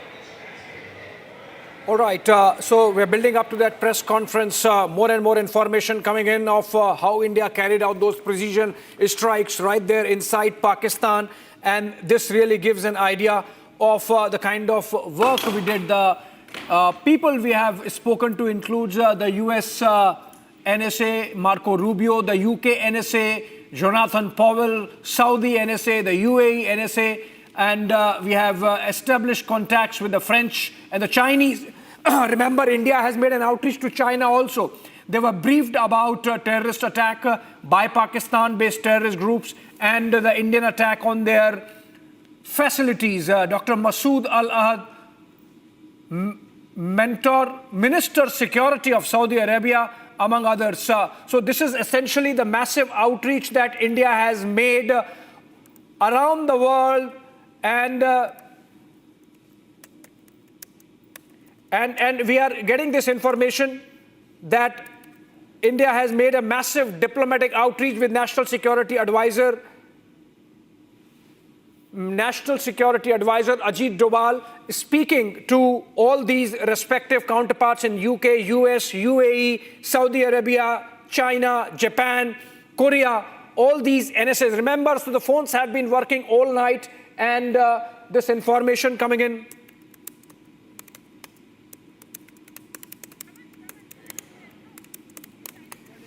All right, so can we break this information? Yeah, Abhishek, I'll just help you out.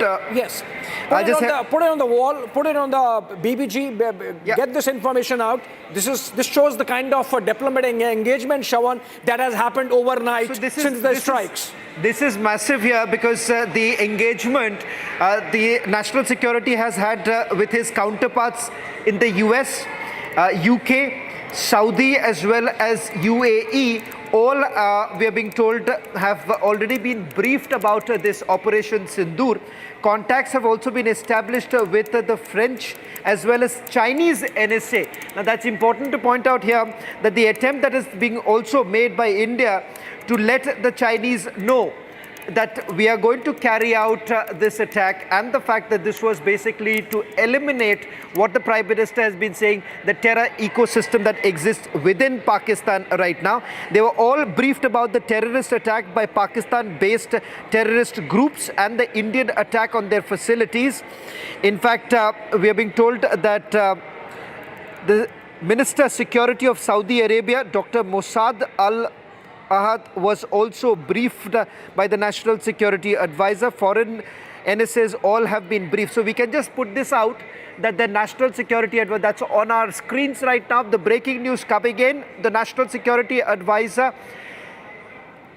has already briefed US, UK, Saudi Arabia and UAE. That's the engagement that has happened between the National Security Advisor and his counterparts in the other countries. Contacts have also been established with the French as well as the Chinese. We do not know whether at all there has been any communication any further with the French and the Chinese as of now. But as far as the national security advisors in these countries are concerned, they were all basically told, they were briefed about the involvement of the Pakistani groups in the attack that was carried out on 22nd of April. Basically, India has now put out all the evidence in abundance to show how Pakistan was basically involved. Two of these terrorists who were basically involved in the Pahalgam attack have been directly linked to the Pakistani terrorist groups. And that is the reason why India has essentially said that this is a justified action. Remember, several of these countries have said that it is the right for India to essentially ensure that justice is provided to those who have suffered. And that is the reason why General G.D. Bakshi is also joining us on this broadcast. General G.D. Bakshi, it's a diplomatic strike also. If you really look at the way the National Security Advisor has conceptualized this, it's a clear imprint of the National Security Advisor. Of course, you also have the three services playing a very, very important role. But the National Security Advisor has sent across a very strong message that this is not just about Pahalgam. All terrorist attacks linked to Pakistan will have to pay for each one of them. Absolutely, absolutely. You know, the simple fact is that it has been an excellent example of the whole of the government approach, coordinated at the highest level, you know, by the NSA, who has coordinated, you know, more or less coordinated the diplomatic pressure, the economic warfare pressure, and now the kinetic action, the marvelous, the magnificent kinetic action, and so evocatively named Operation Sindoor. इन्होंने सिंदूर उजाड़ दिया हमारी बेटियों का, 26 बेटियों का. But they will pay for each with compound interest. They have paid already. And our response has been, you know, in terms of the just war theory, a very just in its cause, just in bello, just causes, you know, and very proportionate in its response. It was non-escalatory response because we struck only the terror targets, very legitimate terror targets, the headquarters of the Lashkar-e-Taiba, the headquarters of the Jaish-e-Mohammed. Not only have we, you know, made them answer for this particular Pahalgam strike, but all the pending dues that were of 26/11, which was done by from Murid K, you know, from the Lashkar-e-Taiba, they're all headquarters, they're all command and control nodes, major training centers in the heart of towns and cities, not in some remote jungle location, have been flattened. Last time Pakistan was trying to take advantage of the fact that the terror camp selected was in a remote location. And they were claiming that we had killed crows, pigeons, sparrows, etc. They can go and do their ornithology at these camps now. They can go and see who has been killed and where. They are already in the process of removing the debris, trying to take out the dead bodies, etc. Pakistan can stew in its own juice now. I think it's gotten enough evidence, and all the people on our side who wanted, you know, proof positive evidence of the strike, well, have a look at your television screens. The evidence is all laid out for you. Everything now hinges on what Pakistan does by way of retaliation. What Pakistan does by way of retaliation. Well, in fact, General G.D. Bakshi, be with us because it's just 9 minutes and you would have that official briefing to take place. In fact, India is all set to tell the world that this is a strong messaging that we are essentially doing right now. And the fact that a country which has essentially relied on non-state actors, a country which has basically relied on terrorism as part of their foreign policy, it is time to basically show them the mirror. It's time to show them their place. In fact, we'll just quickly take you through some. And I repeat for that thing, just for a matter of fact, I repeat it. It clearly states that this is a press brief. As of now, in this press brief, no questions will be taken. So I request you, please adhere to it. And 10:25 we start. Request to please settle down. Thank you.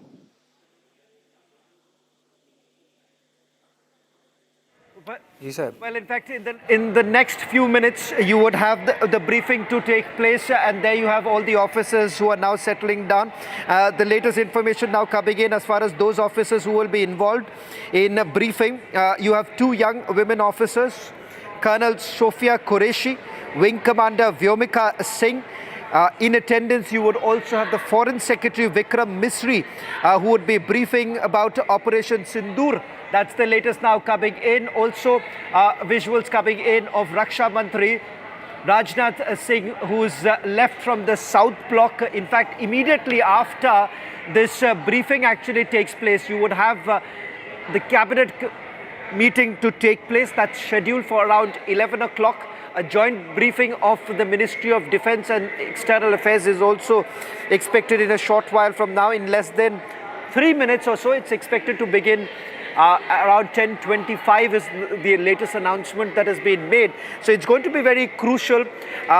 We'll also see if I can get a quick word from Mr. Tilak Devashar, who's also joining us on this broadcast. Mr. Devashar, if you can hear me, do you really expect Pakistan to mend its ways, or you would essentially see Pakistan carrying out with their own tactics of a counter-attack?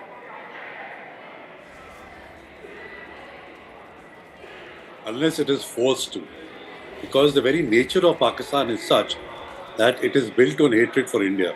So it will not change its spots as far as India is concerned. But you have to make sure that the costs for not changing its behavior and the costs that you impose on it for doing this kind of terror strikes on India are so high as to threaten the very existence of Pakistan. It's only on that circumstances that Pakistan will change its spots, otherwise it will not.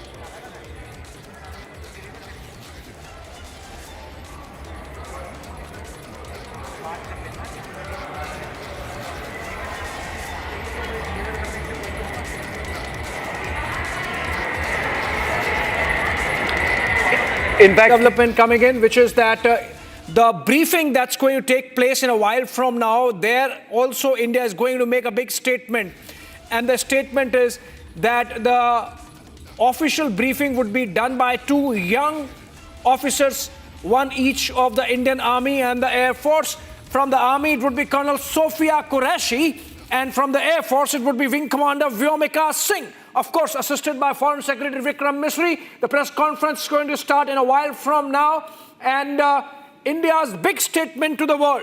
Pahalgam terror attack avenged, and Pakistan and its terror infrastructure put in its place. The terror infrastructure eliminated, and Pakistan shown the mirror on how it is going to pay the price of indulging with terror. And not only that, given the fact that women were target of this terror attack, while Pakistan has been saying or projecting that no, these terrorists were holier than thou, they were not targeting women, they were only targeting men.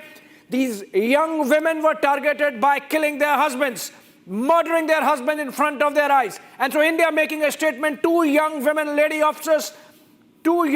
officers would be addressing that press conference in a while from now. Colonel Sophia Qureshi from the Indian Army and Wing Commander Vyomika Singh from the Indian Air Force. All right, we are building up. Let's go back to the conversation we were having. Saurabh Shukla is there joining us from Washington, D.C. Okay, I go back to Shawan. Shawan is in the newsroom. Shawan, coming back to you. Shawan, coming back to you. Any more information before we start the press conference broadcast? Well, you know, the choice of the officers to brief the media is also significant, because if you take a look at Wing Commander Vyomika Singh, she's got an illustrious background, particularly as far as the combat roles are concerned.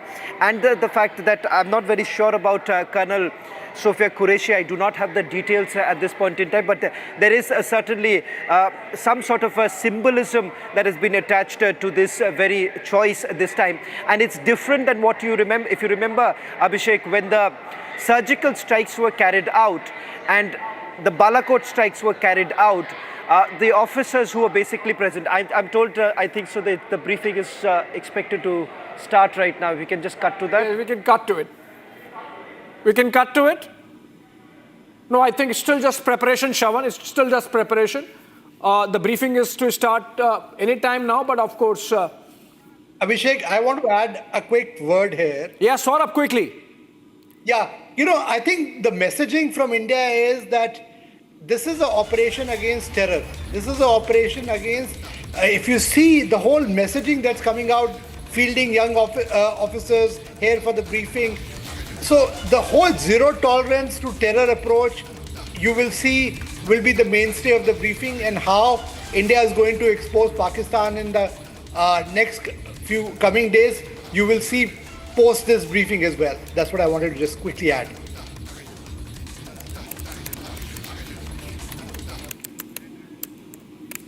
Abhishek?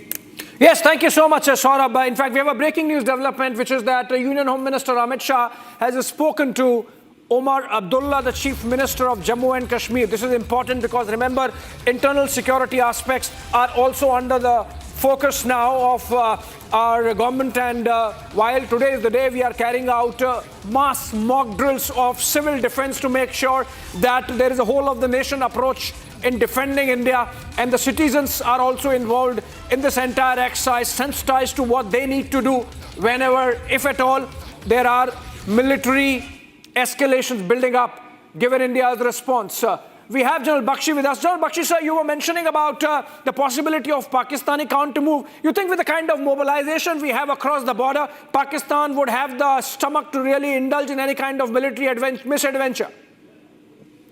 Look, Pakistan knows very well that it will be tempting fate if it tries to escalate to the next step. Because that next step, if it takes by attacking any armed forces, installation, personnel, or civilians of the Republic, Indian Republic, India will have the full justification to strike at Pakistan's armed forces. That is what we are looking for. That is what we need. Because the real head of this monster, this Hydra-headed monster, is the Pakistani army and the ISI. You know, they are the real source of the trouble. They are the real planners. Yeah. So ultimately we have to get to them, but to get that justification, we are just waiting for Pakistan to trigger its response, and it will trigger the escalatory ladder. We will take Pakistan as far as it wants to go. If this is sufficient, we will leave it for the time being here. The choice is Pakistan's. The choice is Mullah Munir. And I'm sure he's a very, very harried man today. Yeah, absolutely. Absolutely. Sir, the fact that we have had absolute precision strikes. We picked up the targets. It was essentially intelligence-based. It was not indiscriminate. So we are sending across a message to the world. Let me take this to Mr. Deveshwar on this. Mr. Deveshwar, this is essentially India's message to the world that in gravest of provocation, we have conducted ourselves with utmost responsibility. Absolutely. Absolutely. In fact, all the targets, the 9 targets, are all terror training camps. And the narrative that Pakistan is trying to push out is that mosques were destroyed. You know, the fact of the matter is that both in Muridke as well as in Bhavalpur, they have the terror training camps and they built a mosque in front of it and a medical center on the side, trying to make sure that they have protection. And now they're trying to build the narrative that India has targeted mosques, which has a communal connotation. But we must not fall for this narrative and emphasize that these were terror training camps which the cowards were trying to protect by keeping women, children and mosques in front of it. And India, through precision strikes, has attacked the terror training camps and not targeted the mosques. I think that's the important thing to remember. So I think India needs a lot of congratulations for having done 9 attacks at one time. Is something which requires the meticulous planning. Mr. Deveshwar, just hold on to your thoughts. We have another breaking development coming in, which is that Defence Minister Rajnath Singh has just reached the 7 LKM Prime Minister's residence and fast-paced developments taking place as we build up to that announcement by India of its strike against terror infrastructure in Pakistan under Operation Sindoor. All right, we are cutting live pictures to 7 LKM from where we're getting information that Defence Minister Rajnath Singh has reached there, and we are told that in the war room, everyone was watching these strikes live, and Prime Minister, the service chiefs, the NSA, everyone was hot there in terms of making sure that the operation is executed to the last detail, and that's the information. So, Mr. Deveshwar, coming back to you, huge lessons there for India's national security architecture in terms of how to execute and escalate and yet be in control. Yes, absolutely. I think it was very meticulously planned. And one thing you would realize that India is still not mobilized. Normally what happens in mobilization is you cancel leave, you requisition trains, troops, move to the border areas. Unlike Pakistan, we have done nothing of that sort. So India's messaging that we are hitting you, we are punishing you for what you have done. If you want to take the next step and move up the escalatory ladder, we are going to be prepared. And that is the important thing. Mr. Deveshwar, sorry to interject again. We have pictures coming in of Foreign Secretary Vikram Misri and the 2 lady officers, Colonel Sophia Qureshi and Vyomika Singh. There now. They might start speaking in a while, and we are cutting directly to those pictures coming in from the National Media Center in New Delhi. Okay, let's cut to the press conference.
नमस्कार।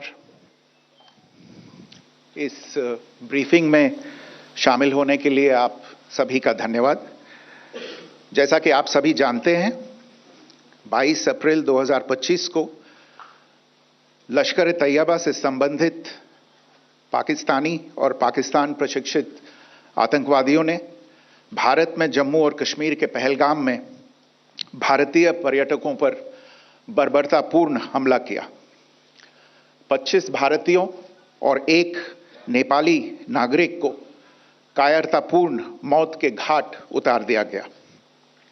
मुंबई के 26 नवंबर 2008 के हमलों के बाद यह भारत में हुई किसी आतंकवादी हमले में मारे गए आम नागरिकों की संख्या की दृष्टि से सबसे गंभीर घटना है। पहलगाम का हमला अत्यधिक बर्बरतापूर्ण था, जिसमें वहां मौजूद लोगों को करीब से और उनके परिवारों के सामने सिर पर गोली मारी गई। हत्या के इस तरीके से परिवार के सदस्यों को जानबूझकर आघात पहुंचाया गया। साथ ही उन्हें यह नसीहत भी दी गई कि वे वापस जाकर इस संदेश को पहुंचा दें। यह हमला स्पष्ट रूप से जम्मू और कश्मीर में बहाल हो रही सामान्य स्थिति को बाधित करने के उद्देश्य से किया गया था। चूंकि पर्यटन फिर से अर्थव्यवस्था का मुख्य आधार बन रहा था, इस हमले का मुख्य उद्देश्य इसे प्रतिकूल रूप से प्रभावित करना था। पिछले वर्ष आप सभी जानते हैं 2.25 करोड़ से अधिक पर्यटक कश्मीर आए थे। इस हमले का मुख्य उद्देश्य इसलिए संभवतः यह था कि इस संघ राज्य क्षेत्र में विकास और प्रगति को नुकसान पहुंचाकर इसे पिछड़ा बनाए रखा जाए और पाकिस्तान से लगातार होने वाले सीमा पार आतंकवाद के लिए उपजाऊ जमीन बनाने में सहायता की जाए। हमले का यह तरीका जम्मू और कश्मीर और शेष राष्ट्र दोनों में सांप्रदायिक दंगे भड़काने के उद्देश्य से भी प्रेरित था। इसका श्रेय सरकार और भारत के सभी नागरिकों को दिया जाना चाहिए कि इन प्रयासों को विफल कर दिया गया। एक समूह ने खुद को रेजिस्टेंस फ्रंट TRF कहते हुए इस हमले की जिम्मेदारी ली है। यह समूह संयुक्त राष्ट्र द्वारा प्रतिबंधित पाकिस्तानी आतंकवादी समूह लश्कर तैयबा से जुड़ा हुआ है। यह उल्लेखनीय है कि भारत ने मई और नवंबर 2024 में संयुक्त राष्ट्र की 1267 कमेटी की सैंक्शंस मॉनिटरिंग टीम को अर्धवार्षिक रिपोर्ट प्रस्तुत की थी, जिसमें TRF के बारे में साफ इनपुट दिए गए थे। इससे पाकिस्तान स्थित आतंकवादी समूहों के लिए कवर के रूप में TRF की भूमिका सामने आई थी। इससे पहले भी दिसंबर 2023 में भारत ने इस टीम को लश्कर तैयबा और जैश ए मोहम्मद के बारे में सूचित किया था, जो TRF जैसे छोटे आतंकवादी समूहों के माध्यम से अपनी गतिविधियों को संचालित कर रहे हैं। इस संबंध में 25 अप्रैल को UN सिक्योरिटी काउंसिल प्रेस वक्तव्य में TRF के संदर्भ को हटाने के लिए पाकिस्तान के दबाव पर भी ध्यान दिया जाना चाहिए। पहलगाम आतंकवादी हमले की जांच से पाकिस्तान के साथ आतंकवादियों के संपर्क उजागर हुए हैं। रेजिस्टेंस फ्रंट द्वारा किए गए दावे और लश्कर तैयबा से ज्ञात सोशल मीडिया हैंडल द्वारा इसको रीपोस्ट किया जाना इसकी पुष्टि करता है। चश्मदीद गवाहों और विभिन्न जांच एजेंसियों को उपलब्ध अन्य सूचनाओं के आधार पर हमलावरों की पहचान भी हुई है। हमारी इंटेलिजेंस ने इस टीम के योजनाकारों और उनके समर्थकों की जानकारी जुटाई है। इस हमले की रूपरेखा भारत में सीमा पार आतंकवाद को अंजाम देने के पाकिस्तान के लंबे ट्रैक रिकॉर्ड से भी जुड़ी हुई है, जिसके लिखित और स्पष्ट दस्तावेज उपलब्ध हैं। पाकिस्तान दुनिया भर में आतंकवादियों के लिए एक शरण स्थल के रूप में पहचान बना चुका है। यहां अंतर्राष्ट्रीय स्तर पर प्रतिबंधित आतंकवादी सजा पाने से बचे रहते हैं। इसके अलावा पाकिस्तान ने इस मुद्दे पर विश्व और फाइनेंशियल एक्शन टास्क फोर्स जैसे अंतर्राष्ट्रीय मंचों को जानबूझकर गुमराह करने के लिए भी जाना जाता है। साजिद मीर का मामला, जिसमें इस आतंकवादी को पाकिस्तान ने मृत घोषित कर दिया था और फिर अंतर्राष्ट्रीय दबाव के परिणाम स्वरूप वो जीवित पाया गया, इसका सबसे स्पष्ट उदाहरण है। ये स्वाभाविक है कि पहलगाम में हुए इस हमले से जम्मू और कश्मीर के साथ साथ भारत के अन्य भागों में भी आक्रोश देखा गया। हमलों के बाद भारत सरकार ने स्वाभाविक रूप से पाकिस्तान के साथ संबंधों को लेकर कुछ कदम उठाए। आप सभी उन निर्णयों से अवगत हैं जिसकी घोषणा 23 अप्रैल को की गई थी। तथापि ये आवश्यक समझा गया कि 22 अप्रैल के हमले के अपराधियों और उनके योजनाकारों को न्याय के कटघरे में लाया जाए। हमलों के एक पखवाड़े के बाद भी पाकिस्तान द्वारा अपने क्षेत्र या अपने नियंत्रण वाले क्षेत्रों में आतंकवादियों की इंफ्रास्ट्रक्चर के विरुद्ध कार्यवाही करने के लिए कोई स्पष्ट कदम नहीं उठाया गया है। उल्टे वो इनकार करने और आरोप लगाने में ही लिप्त रहा है। पाकिस्तान आधारित आतंकवादी मॉड्यूल्स पर हमारी खुफिया निगरानी ने संकेत दिया है कि भारत के विरुद्ध आगे भी हमले हो सकते हैं। अतः इनको रोकना और इनसे निपटना दोनों को बेहद आवश्यक समझा गया। आज सुबह, जैसा कि आपको ज्ञात होगा, भारत ने इस तरह के सीमा पार हमलों का जवाब देने और उन्हें रोकने तथा उनका प्रतिरोध करने के अपने अधिकार का प्रयोग किया है। ये कार्यवाही नपीतुली, नॉन एस्केलेटरी, आनुपातिक और जिम्मेदारीपूर्ण है। यह आतंकवाद की इंफ्रास्ट्रक्चर को समाप्त करने और भारत में भेजे जाने वाले संभावित आतंकवादियों को अक्षम बनाने पर केंद्रित है। आपको यह भी स्मरण होगा कि 25 अप्रैल 2025 को संयुक्त राष्ट्र सुरक्षा परिषद ने पहलगाम आतंकवादी हमले पर एक प्रेस वक्तव्य जारी किया था, जिसमें आतंकवाद के इस निंदनीय कार्य के अपराधियों, आयोजकों, फाइनेंसरों और प्रायोजकों को जवाबदेह ठहराने और उन्हें न्याय के दायरे में लाने की आवश्यकता पर जोर दिया गया था। भारत की आज की इस कार्रवाई को इसी संदर्भ में देखा जाना चाहिए। Good morning. Thank you all for joining this briefing. As you are all aware, on April 22, 2025, Pakistani and Pakistan-trained terrorists belonging to the Lashkar-e-Taiba carried out a savage attack on Indian tourists at Pahalgam in Jammu and Kashmir in India. They murdered 26 people, including one national of Nepal, causing the largest number of civilian casualties in a terrorist attack in India since the 26 November 2008 attacks in Mumbai. The attack in Pahalgam was marked by extreme barbarity, with the victims mostly killed with headshots from close range and in front of their families. Family members were deliberately traumatized through the manner of the killing, accompanied by the exhortation that they should take back the message. The attack was clearly driven by the objective of undermining the normalcy returning to Jammu and Kashmir. In particular, it was designed to impact the mainstay of the economy, tourism, with a record 23 million tourists visiting the valley last year. The calculation, presumably, was that harming growth and development in the Union Territory would help keep it backward and create fertile ground for continued cross-border terrorism from Pakistan.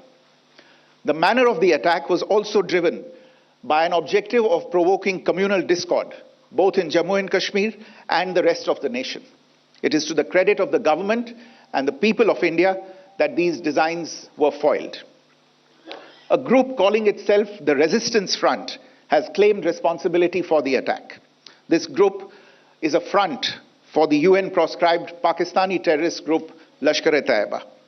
It is notable that India had given inputs about the TRF in the half-yearly report to the monitoring team of the UN's 1267 Sanctions Committee in May and November 2024, bringing out its role as a cover for Pakistan-based terrorist groups. Earlier too, in December 2023, India had informed the monitoring team about Lashkar and Jaish-e-Mohammed operating through small terror groups such as the TRF. Pakistan's pressure to remove references to TRF in the April 25 UN Security Council press statement is notable in this regard. Investigations into the Pahalgam terror attack have brought out the communication notes of terrorists in and to Pakistan, the claims made by the resistance front and their reposting by known social media handles of the Lashkar-e-Taiba speak for themselves. Identification of the attackers based on eyewitness accounts as well as other information available to law enforcement agencies has also progressed. Our intelligence has developed an accurate picture of the planners and backers of this team. The features of this attack also tie in with Pakistan's long track record of perpetrating cross-border terror in India, which is well documented and beyond question. Pakistan also has a well-deserved reputation as a haven for terrorists from around the world, with internationally proscribed terrorists enjoying impunity there.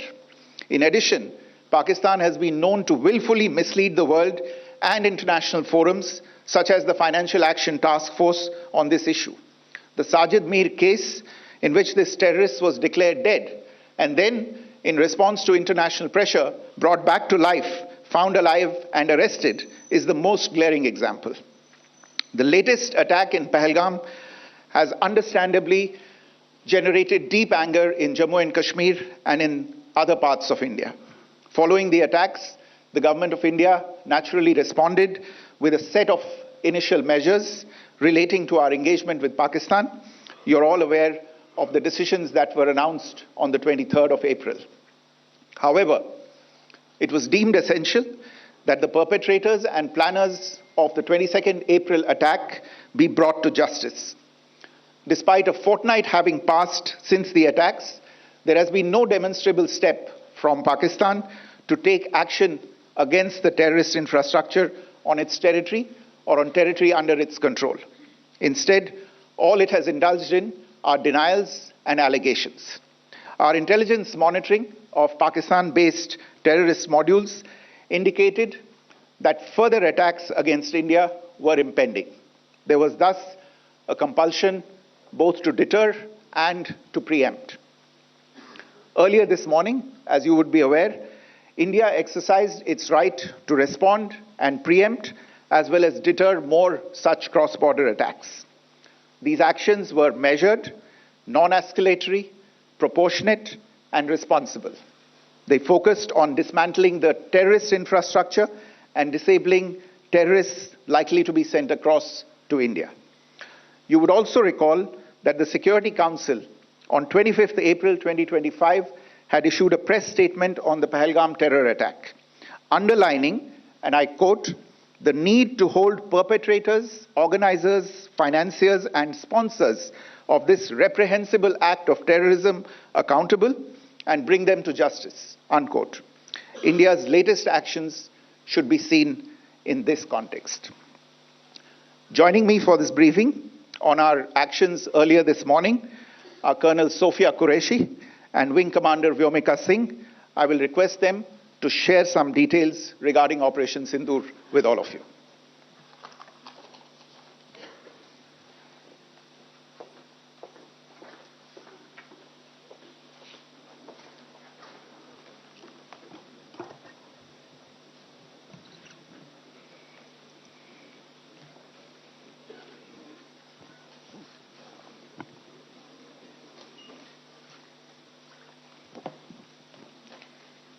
सुप्रभात देवियों और सज्जनों, मैं colonel Sophia Qureshi और मेरे साथ wing commander Vyomika Singh आज आपको 6 से 7 मई 2025 की रात 1:05 से 1:30 बजे के बीच भारतीय सशस्त्र बलों द्वारा अंजाम दिए गए ऑपरेशन सिंदूर के बारे में जानकारी देंगे।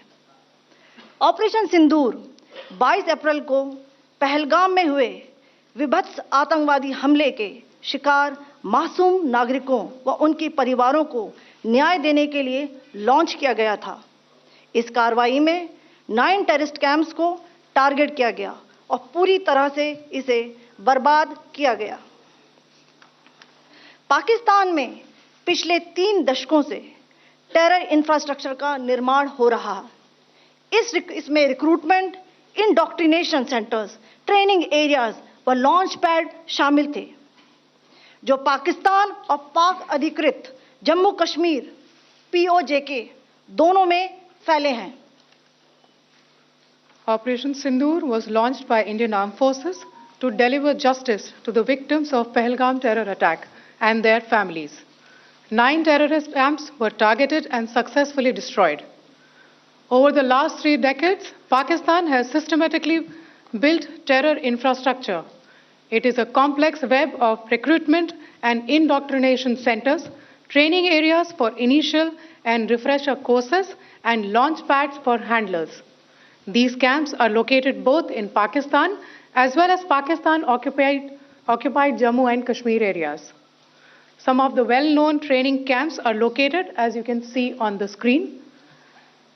They are distributed from Savai Nala in the north, counting to approximately 21, ending at Bhagalpur to the south.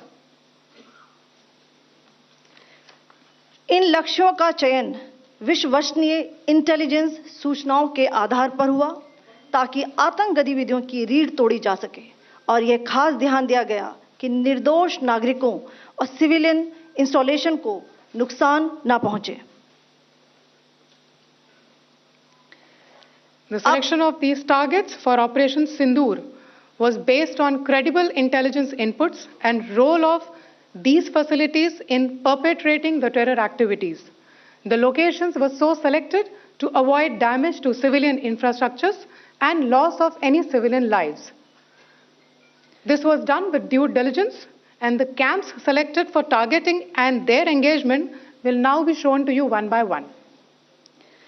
POJK के टारगेट मैं आपको बताना चाहूंगी। सबसे पहले सवाई नाला कैंप मुजफ्फराबाद, जो कि POJK के लाइन ऑफ कंट्रोल से 30 किलोमीटर दूर है। यह एक लश्कर तोयबा का ट्रेनिंग सेंटर था। 20 अक्टूबर 2024 सोनमर्ग, 24 अक्टूबर 24 गुलमर्ग, 22 अप्रैल 2025 पहलगाम, इन हमलों के आतंकियों ने यहीं से प्रशिक्षण लिया था। सैयदना बिलाल कैंप मुजफ्फराबाद, यह एक जैश ए मोहम्मद का स्टेजिंग एरिया है। यह हथियार, विस्फोटक और जंगल सर्वाइवल ट्रेनिंग का केंद्र भी था। गुलपुर कैंप कोटली, यह LOC से 30 किलोमीटर दूर था। लश्कर तोयबा का बेस था, जो रजौरी पुंछ में सक्रिय था। 20 अप्रैल 2023 को पुंछ में और 9 जून 2024 को तीर्थ यात्रियों के बस हमले में यहीं से आतंकी को ट्रेन किया गया था।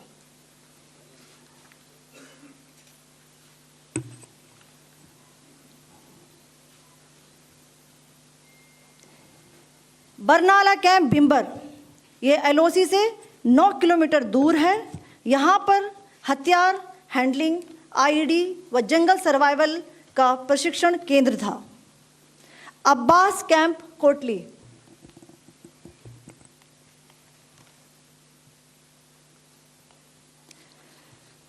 यह LOC से 13 किलोमीटर दूर है। लश्कर तोयबा का फिदाइन यहाँ तैयार होता था। इसकी कैपेसिटी 15 टेररिस्ट को ट्रेन करने की थी।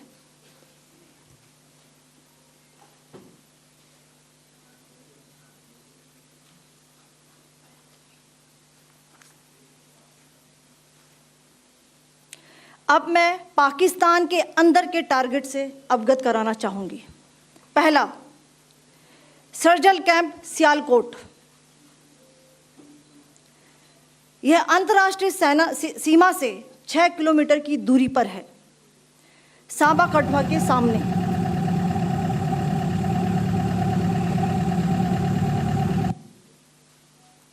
मार्च 2025 में जम्मू एंड कश्मीर पुलिस के 4 जवानों की जो हत्या की गई थी, उन आतंकवादियों को इसी जगह पर ट्रेन किया गया था।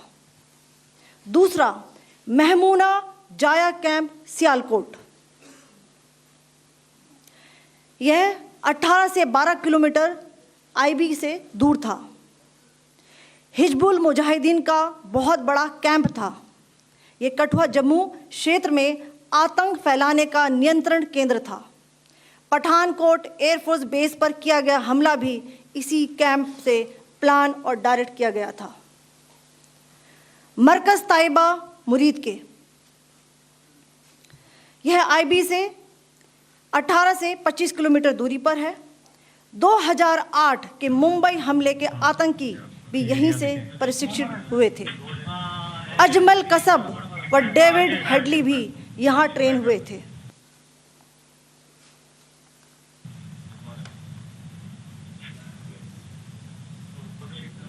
आगे दूसरा आया।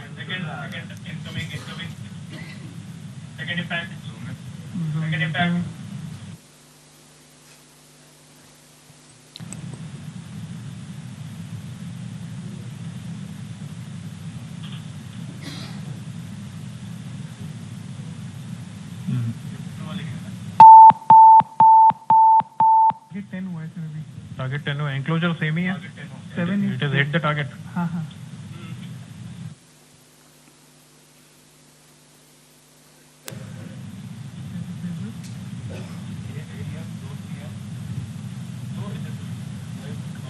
तीसरा आ गया sir, impact.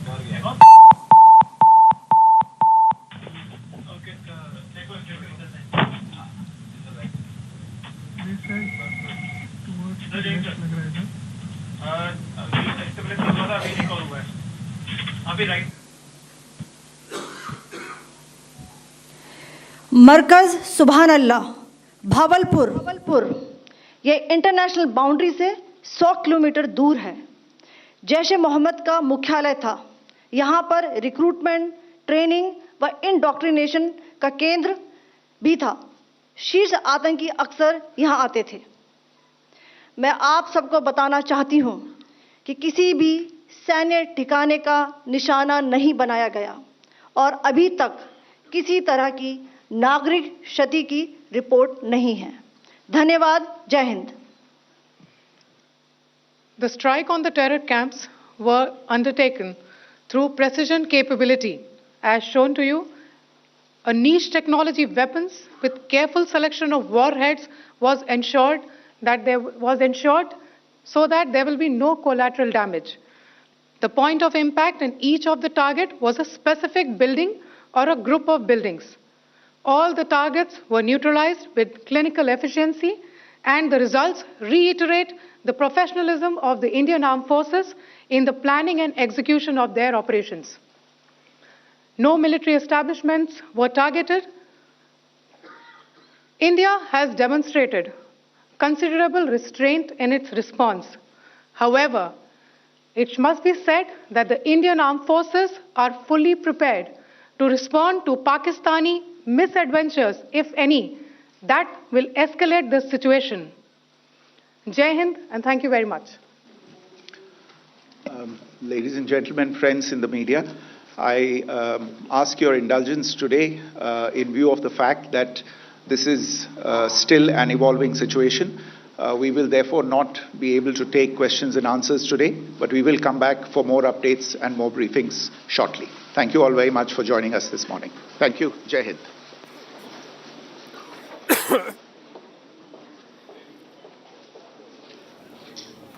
All right, the most comprehensive statement yet coming in from India, led by Foreign Secretary Vikram Misri and two lady officers. We had Colonel Sophia Qureshi of the Indian Army and Wing Commander Vyomika Singh of the Indian Air Force briefing there. Now, a couple of points that become clear. We had this was essentially an intelligence-based precision operation targeting the terror infrastructure both inside Pakistan and in POJK. Terror pads, terror headquarters, and energy, and yes, and essentially terror headquarters of Pakistan-based terror organizations, Jaish-e-Mohammed, Lashkar-e-Taiba, Hizbul Mujahideen, all targeted. And those were precision-guided bombs, missiles, and kamikaze drones that were used. And India making it clear that no military installation or infrastructure was hit, that no civilian casualties have been reported, and India inflicting costs of terror on Pakistan, making it sure that the world hears it loud and clear that we are not going to let go of an opportunity to inflict costs of terror at the soil from where the terror emanates. Saurabh Shukla continues to be with us. That was a huge statement, Saurabh, coming in from India, that we have demolished terror infrastructure, we have targeted all terror organizations, and we have gone deep inside Pakistan. 100 kilometers is where Bahawalpur and the headquarters of Jaish-e-Mohammed in Bahawalpur is, and we have targeted that. India also making a diplomatic statement there, with 2 lady officers making that statement. Saurabh, your first comment. Absolutely. Abhishek, unequivocal message from India that this is a strike for zero tolerance on terrorism. This is a strike for which India was well within its right. India was well within its international obligation to save its people. Saurabh, the fact that we made sure that there is no collateral damage. The weapons, in fact, the choice of weapons was such that there is no collateral damage. The fact that India is ready to respond to any Pakistani misadventure. The fact that Foreign Secretary Vikram Misri ended by saying that this is still an evolving situation, and that is the reason why we are not taking questions, not for any other reason, that there is a likelihood that we might have to respond even further or escalate even further if need arises. I think, and the fact that the Foreign Secretary Saurabh mentioned more than a couple of times the UNSC statement and many UN resolutions under which India has carried out this strike as a right to defend itself. Also the fact that Foreign Secretary mentioned that there was intelligence that further terror operations were being planned or were being conspired to from all these locations, and that is why those places have been targeted. Abhishek, there is a reason why he said that, because Pakistan, in all likelihood, will try to take this issue to the UN Security Council. This is India's preemptive diplomatic strike as well.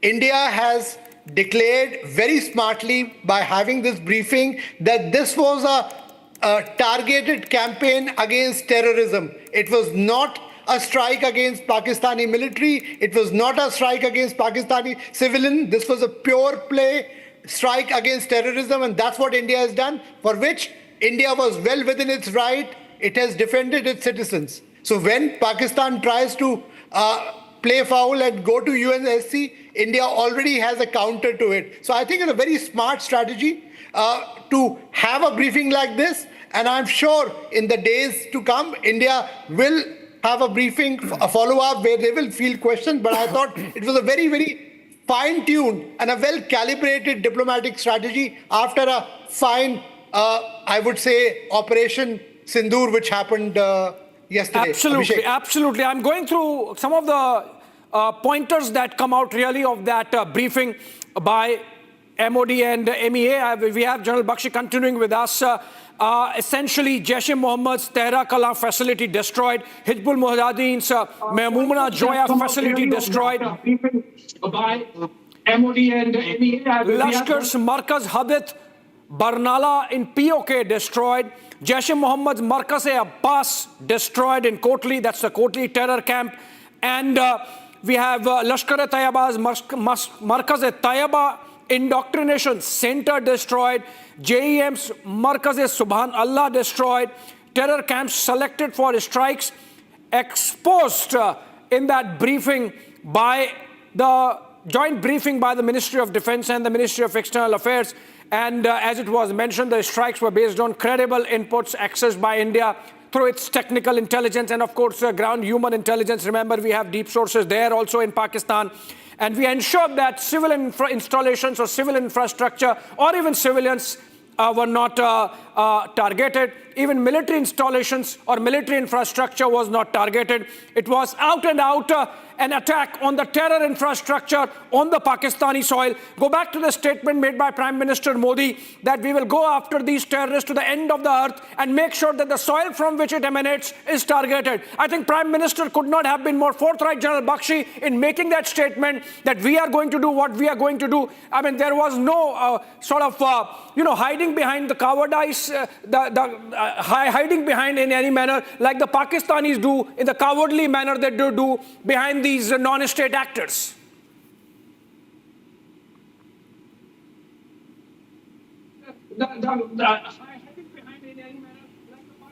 General Bakshi, sir. Behind these non-state actors. You are absolutely right. I was listening and we were informed that the attacks were delayed by a couple of days. Because you are absolutely right. The attacks were delayed by a couple of days because we were trying to gather precise intelligence, because the Pakistanis were in absolute panic and they were scampering, trying to hide their terrorist minions, merge them with the civilian population, merge them with the women and children so as to keep them safe, get them the human shields.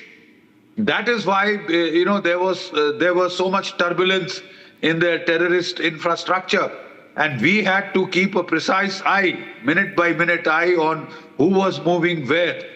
That is why even the strikes were delayed up to a fortnight. But I think when they have come at a precise, very precise time, because we are going to be entering into the monsoon shortly, the rains, etc. So quite obviously, we had to do it within the correct weather window. We have exploited that weather window, that Met window. Yeah. We have hit 9 terror camps. And most of these are well-established terror camps.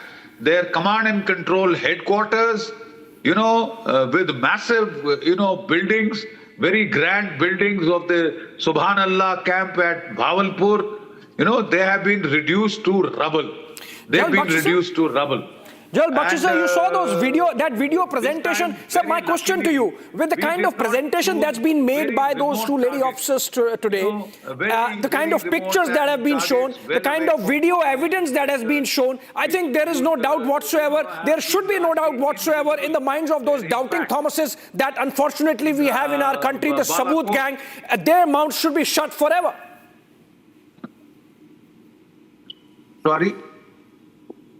Sorry, I couldn't catch what you said. General Bakshi, sir, I'll come back to you with the rephrasing of my question that I was asking you. We have a soundbite coming in of Jammu and Kashmir Chief Minister Omar Abdullah. If it's ready, we can play out. I think he has made a statement. भी video conference में शामिल हो सका, हालांकि वहाँ पे अभी भी उनके घर के नज़दीक जो है शेलिंग चल रही है। उन सब से बात करके मैंने हालात का जो है जायज़ा लिया है। कुछ जगहों पे नुकसान की खबरें आ रही हैं, लेकिन उनको हम अभी जो है उन रिपोर्ट्स को जमा कर रहे हैं। फ़िलहाल एक कंटिजेंसी फ़ंड के तौर पे मैंने कुछ पैसे जो हैं डीसीज़ को रिलीज़ किए हैं, तमाम डीसीज़ को, लेकिन बिलखसूस जो एलओसी और बॉर्डर के नज़दीक है उनको थोड़ा ज़्यादा, ताकि कोई भी All right, that was Jammu and Kashmir Chief Minister Omar Abdullah suggesting that there is a lot of damage happening because of the Pakistani shelling, which is of course being responded to in strong measure by the Indian side. Coming back to you, General Bakshi, sir, the kind of precision strikes we have carried out, we are getting information that even Maulana Masood Azhar's house has been targeted, sir. That's a big one.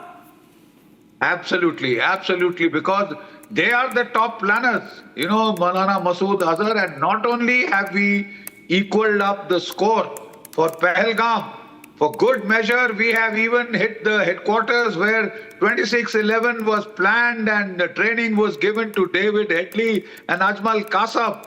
That camp lies flattened.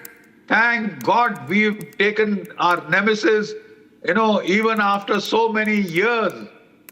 It is so poignant that in one fell stroke, in one strong,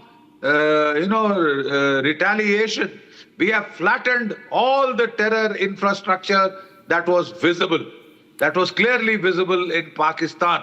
That has been there for decades. Being flaunted in our face. Bakshi sir, the question I was asking you before we went into that Omar Abdullah soundbite was that with the kind of video footage that was shown in that press conference. Now, important breaking news development, the DGF, Jammu and Kashmir Police is holding a security meeting, and that is parallel to the Omar Abdullah statement that came in. But there is another breaking news development. We keep it fast-paced. Let's keep breaking and get this information out on air for the benefit of our viewers who are joining us in this broadcast live. And the information is that apart from carrying out this strike on 9 targeted locations of terror infrastructure, one specific target of which India should be proud of is the residence or the living quarters of Maulana Masood Azhar inside the Jaish-e-Mohammed headquarters in Bahawalpur. We are yet to ascertain whether Masood Azhar was there at that time. Most likely not, given the fact that he's seen as a prized asset by the Pakistani state. So it's likely that Hafiz Saeed, as also Masood Azhar, were whisked away to safe houses because obviously we had made it clear that we are going to strike. But this is another breaking news development coming in. Coming back to you, General Bakshi sir, the kind of footage that is on air, which was shown in that briefing by the 2 lady officers, there should be no doubt left in the minds of those doubting Thomases, the unfortunate Sabut gang that we have in India, that we actually carried out this strike. That is precisely what I was saying, that in 2019, when we did the airstrike with our Mirages and Spice Jets, we had hit the Balakot training camp. We had killed about 200 terrorists under training in that massive camp.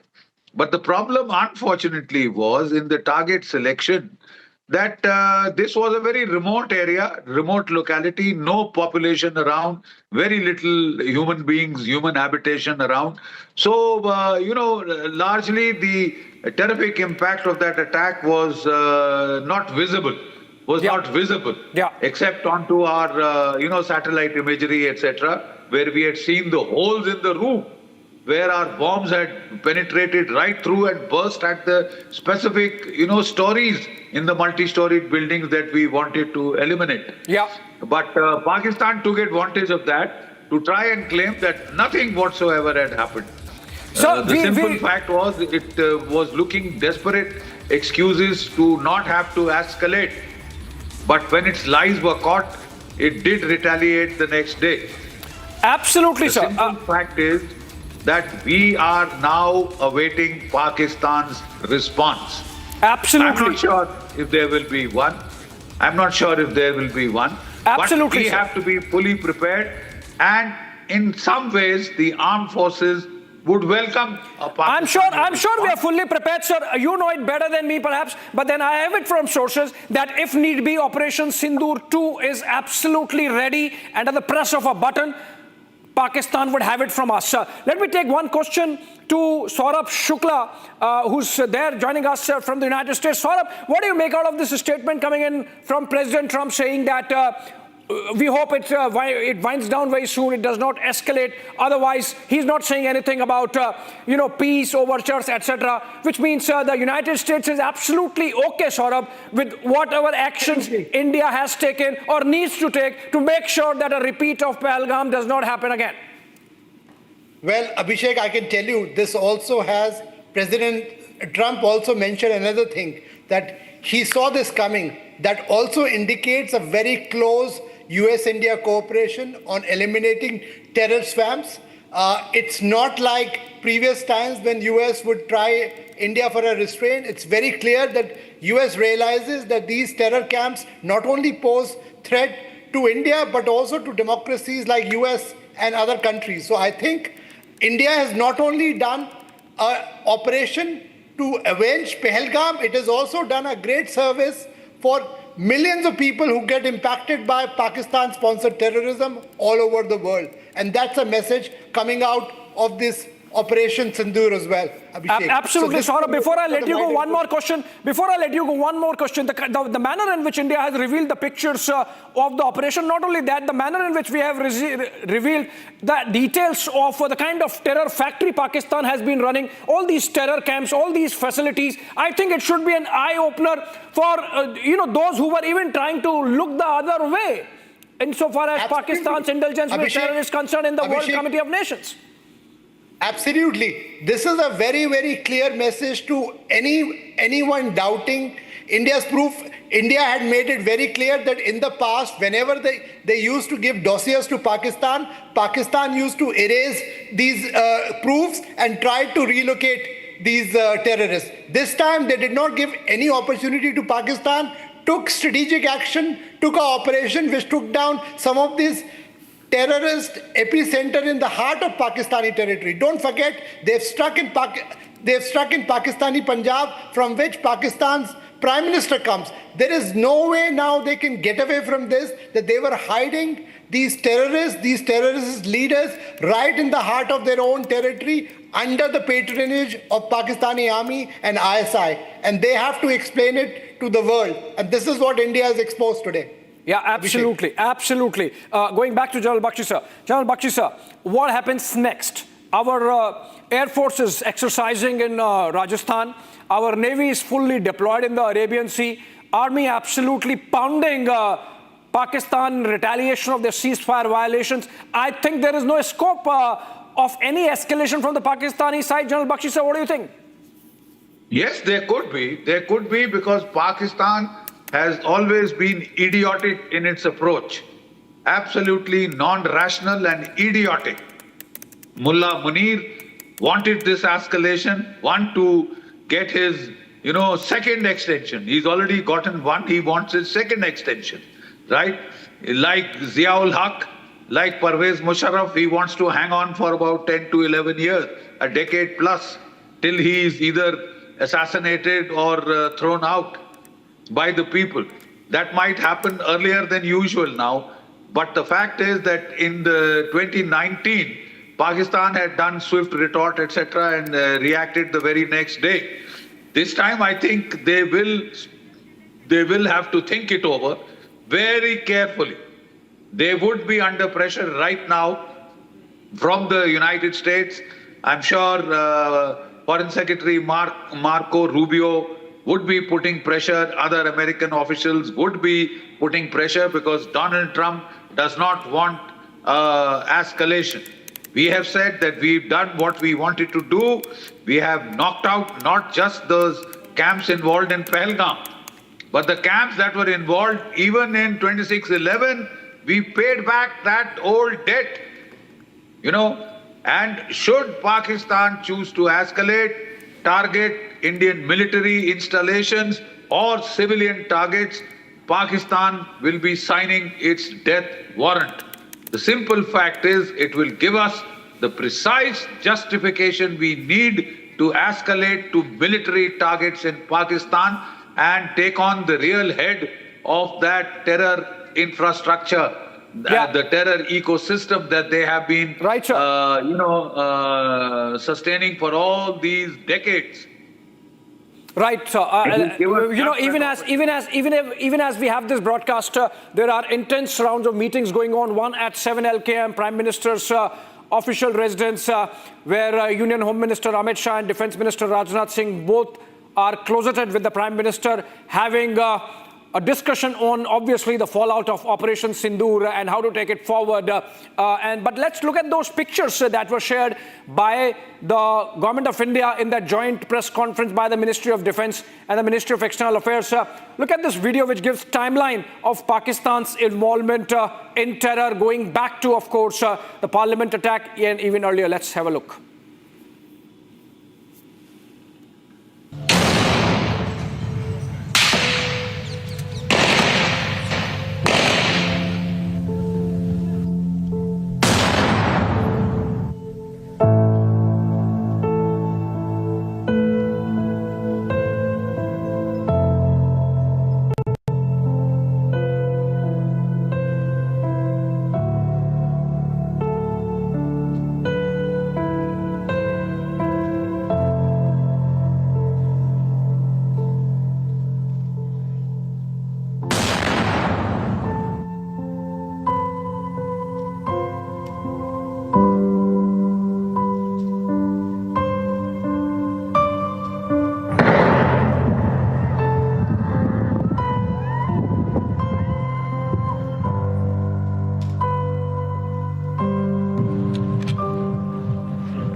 All right, these are pictures coming in from outside the South Block on the Raisina Hill.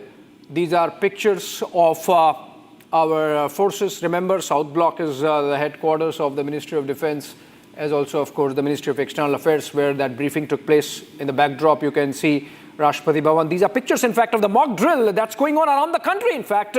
And these people have come out after sirens.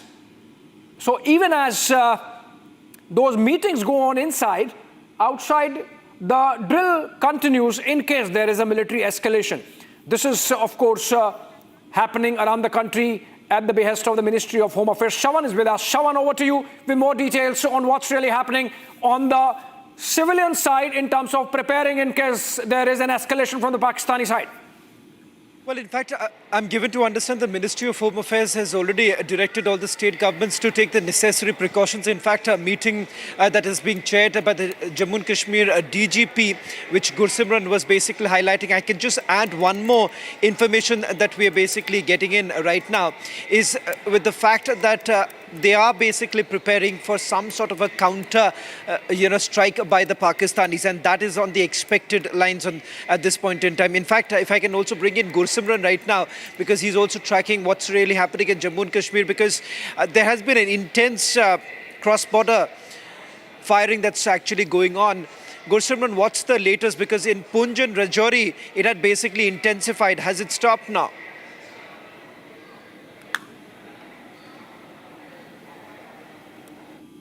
In the Rajouri and the Poonch district, but at regular intervals there have been cross-border violations that the Pakistan is resorting to, especially in the Poonch. The Poonch has been hit by the Pakistan. The civilian areas even have been hit. And as we speak, the DGP of the Jammu and Kashmir Police, Nalin Prabhat, is chairing a security assessment meeting. He is chairing it virtually from the PCR in Srinagar, in which all the district SPs and the senior officials are taking part, and the directions have been given to the officials on ground to be on standby. They have been asked to increase the security in the hinterland, reason being that the terrorists that are active in the hinterland may try to carry out some sabotage, and anti-sabotage drills are being asked to heighten. Apart from this, there have been directions given to increase the security of all the power projects, hydroelectric power projects on the river Chenab and the river Jhelum, because they could be potential target of the Pakistan, as the water flowing to the Pakistan is now being regulated by the Indian side. And as you have also mentioned that the DGP has also directed to be prepared for any eventuality. Also, that includes the possible retaliation from the Pakistan side,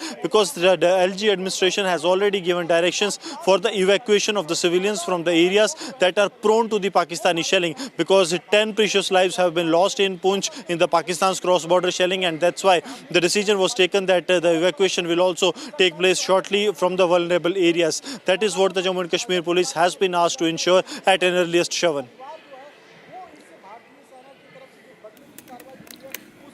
All right, another breaking news development coming in. Can we put it out for the benefit of our viewers, which is that the Ministry of Home Affairs has asked all the Central Armed Paramilitary Forces to cancel leaves of its personnel around the country, across the country. That's a big one. That really shows India is beefing up its reserves, even as our armed forces are at the vanguard, from Rajasthan to Kutch, to Jammu and Kashmir, to Punjab, to the Arabian Sea, making sure that there is no mischief from the Pakistani side and no escalation. And if there is one, it's responded to in full force. Ministry of Home Affairs now deciding that leaves of all personnel of the Central Armed Paramilitary Forces are to be cancelled. Remember, these are the organizations like the CRPF, CISF, BSF, SSB, among others. All these organizations that are under the Ministry of Home Affairs, and that constitute a huge chunk of India's security architecture in terms of taking care of both internal security and the security at the borders in times of war and peace. And so they are being fully mobilized, and we are seeing that mobilization happening by way of this MHA instruction, under which all leaves of all personnel of the CAPFs are to be now cancelled. Moving on, we have some guests. All right, more pictures. Shawan, over to you. More pictures, I believe we have, of the destruction Operation Sindoor has caused in Pakistan. Well, massive damage has been inflicted upon the Pakistanis right now as far as each of these camps are concerned. Remember, they are not just one structure that has been targeted. In fact, to camouflage their entire operations, the Jaish as well as Lashkar-e-Toiba would have basically had a few other installations around their main operation centers. And that is the reason why, remember, it has taken some time for India to be able to carry out a reconnaissance and carry out the strikes. Now, in fact, some of the visuals that are basically coming in of the aftermath of the precision strikes that have taken place in Pakistan, and there is massive destruction that has taken place. In fact, now there are details emerging of the terrorists who were present at these very sites where the precision strike was carried out. In fact, the number now we are being told has gone about 18. Murid ke.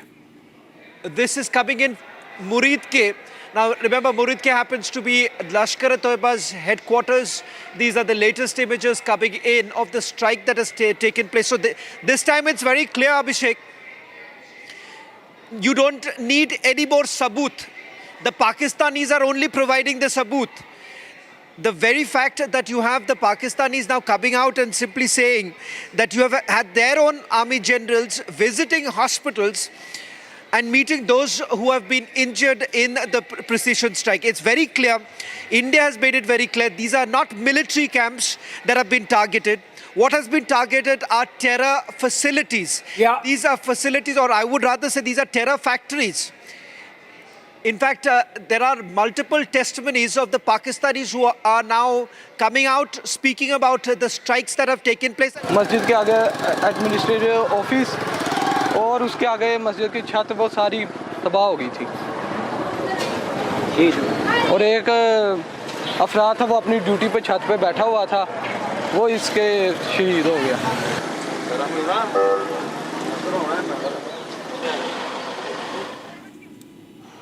Well, a clear indication of what the Pakistanis are now going through. It's very clear that these strikes have gone right deep inside. And this time, remember, these are not strikes just in Pakistan-occupied Kashmir. It has gone all the way inside Punjab. Remember, the stronghold of the Pakistani army. The stronghold of the Pakistani army. बस इसी तरह ही रात गुजरी है जाकर खौफ हो रहा है खौफ ही बहुत था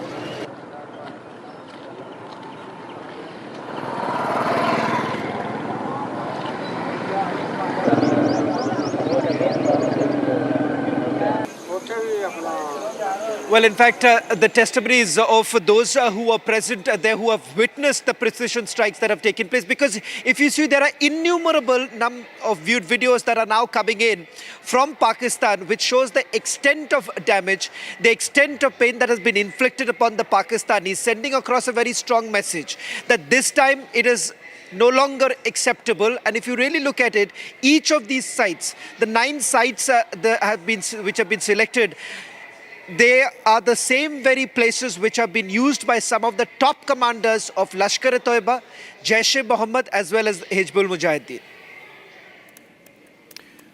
All right, in the studios, Shawan, we have Colonel Shailendra Singh continues to be with us, and we have. Okay, fine. So let me begin with Colonel Shailendra Singh first. Colonel Singh, you have been watching these developments over the last couple of hours. We are hearing from the Pakistani side that there is a lot of damage that has happened. They are admitting, unlike earlier, in the case of Uri surgical strikes and the Balakot air strikes, they were saying nothing has happened. Now they are admitting that India hit 24 missiles inside their territory, that we hit 9 targets, that we killed some people. Obviously terrorists, because these are terrorists, that this is terrorist infrastructure. So there is no doubt whatsoever now that this has happened. Jai Hind, Namaskar, Abhishek ji. I can only tell you one thing in my language. Na bhulenge aur na chodenge. Ab hum sirf tumhe todenge. I think India is right now going on that. And that is why you are finding first time Pakistan is accepting that the damages are there. Why? Why will they accept? This country doesn't accept anything. It doesn't accept its soldiers, it doesn't accept its government, it doesn't accept its own population. What to do? Why? Because they want to kill this topic here now. Yeah. Because they know it, that if we say nothing, nothing, nothing, and to show their awam that, okay, now we are going into India, they will suffer more damages. Yeah. There will be much more damage. What they are trying to do is, which is a very smart act, I will agree to that. Pakistanis are smart enough that way, that bhai sahab, ab yahin par baat khatam kar dijiye, don't come again for another 90 targets. Yeah. The bigger problem for Pakistan is 9 targets they can bear.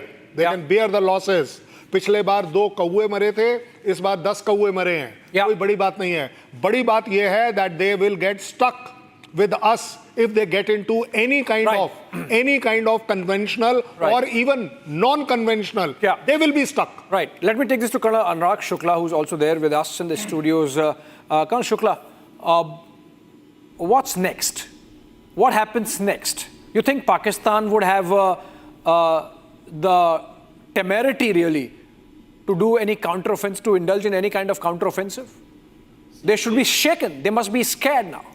That has already been evident. That you see their statement which is going on, their own defense ministry admitting, and they are trying to cool down the situation. And internationally, they have been isolated on this particular situation where they have been exposed. Now, wherever India has tried, they have tried in such a places where anybody can pinpoint and say what exactly has been targeted. It is coming out to be terror locations. So they are stuck. But what exactly you are asking, what is going to be the next, that is up to them to decide, because India is a very great mood. We want to destroy. If you want to come out, we are ready to destroy you, and we will be ready to annex our own territory, which you have been occupied for quite a long time. Absolutely. Maybe, you know, the kind of... Yes. Give me a second. Constant, quickly, yes. When you say counter-offensive, it's this big a word. Yeah. You dare not. They cannot. Yeah, and the kind of mobilization we have across the frontier, across the borders, from the Arabian Sea to the Gulf of Kutch, to the border in Kutch, to Rajasthan, to Punjab, to Jammu and Kashmir, everywhere, full-scale mobilization. And obviously, that's something which presents a kind of wall which should scare the Pakistanis. They are already doing dummy deployments. My regiment has observed, I had given them a, drone only for observation post ke liye. And they are finding that, sir, they have deployed models of that. It is part of the propaganda. You know, one of the terrorists had said, go tell Modi in that dastardly cowardice act of cowardice. And now, of course... Modi has heard it. Modi has heard it, and Modi has heard it. What he heard and what you should be hearing, what they should be hearing. Yes. Okay, I'm told... Very naming of this operation says what Modi has heard and what has been conveyed. Absolutely. Modi has heard and Modi has responded. And let's go to Erawat Miraz. He's reporting from the line of control in Uri sector, somewhere there. Erawat, we are told that Pakistanis are trying to make the LC hot by violation of ceasefire agreement. How is our response? How is it going there on the ground, Erawat? Yes, Abhishek, we have seen that after this strike, we have seen there are some posts of the Pakistani in the various sectors of the Kashmir Valley. In fact, earlier we have seen they have put it down their flags, but this time they have left their bunkers empty, and they have left some 12 kilometers from the line of control areas where the bunkers of the Pakistani troopers were.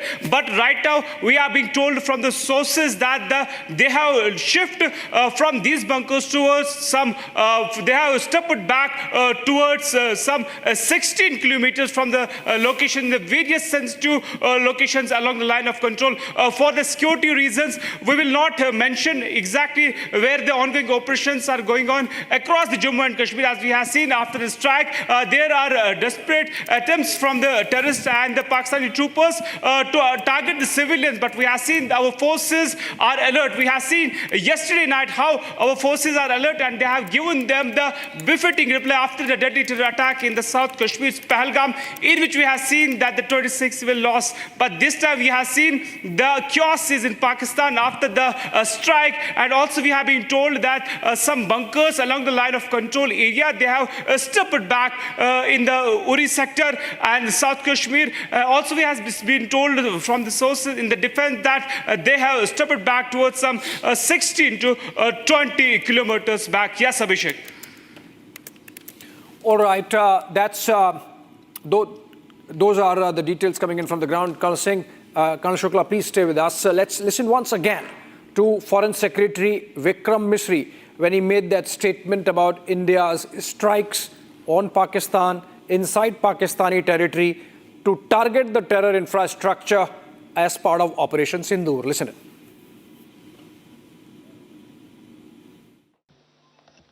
Good morning. Thank you all for joining this briefing. As you are all aware, on April 22, 2025, Pakistani and Pakistan-trained terrorists belonging to the Lashkar-e-Taiba carried out a savage attack on Indian tourists at Pahalgam in Jammu and Kashmir in India.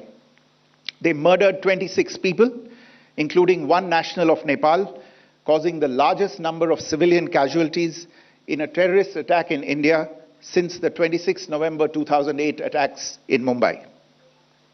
The attack in Pahalgam was marked by extreme barbarity, with the victims mostly killed with headshots from close range and in front of their families. Family members were deliberately traumatized through the manner of the killing, accompanied by the exhortation that they should take back the message. The attack was clearly driven by the objective of undermining the normalcy returning to Jammu and Kashmir. In particular, it was designed to impact the mainstay of the economy, tourism, with a record 23 million tourists visiting the valley last year. The calculation, presumably, was that harming growth and development in the Union territory would help keep it backward and create fertile ground for continued cross-border terrorism from Pakistan. The manner of the attack was also driven by an objective of provoking communal discord, both in Jammu and Kashmir and the rest of the nation.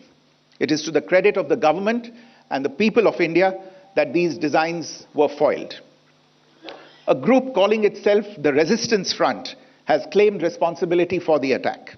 This group is a front for the UN-proscribed Pakistani terrorist group Lashkar-e-Taiba.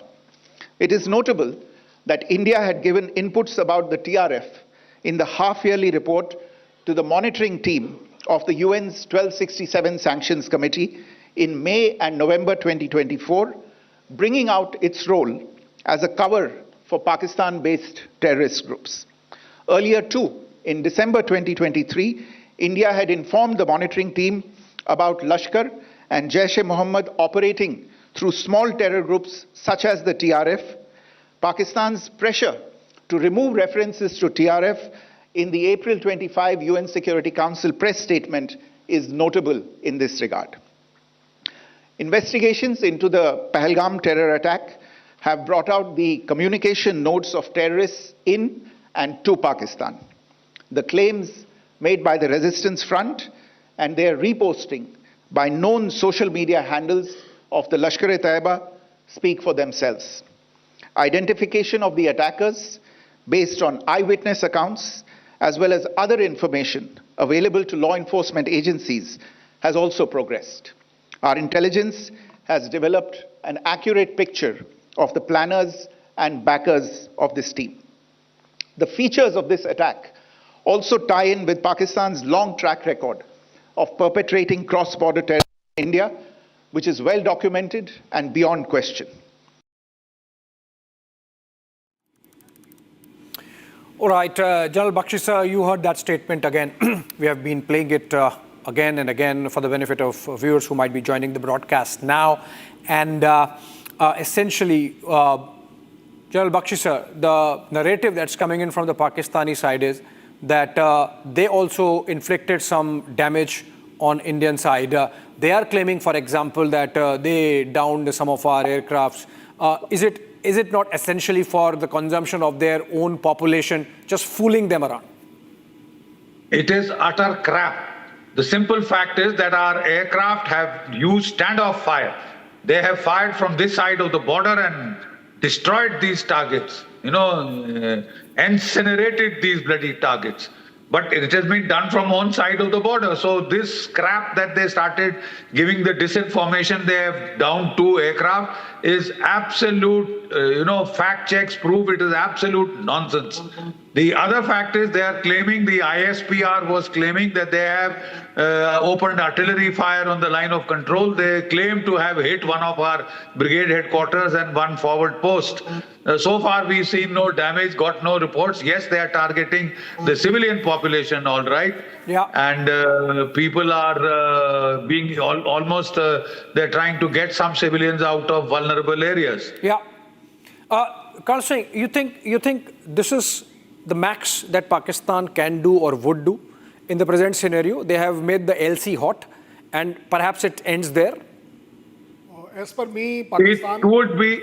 Sorry, is that addressed to me? So I was asking that to Colonel Singh in our studios. कोई नहीं sir, आप भी answer कर दो. आपका मेरा answer I'll come to you. I'll come to you. But I must tell you this. Luckily, I have my regiment there. That's how I can tell you. Last 10 days has been bad, otherwise also.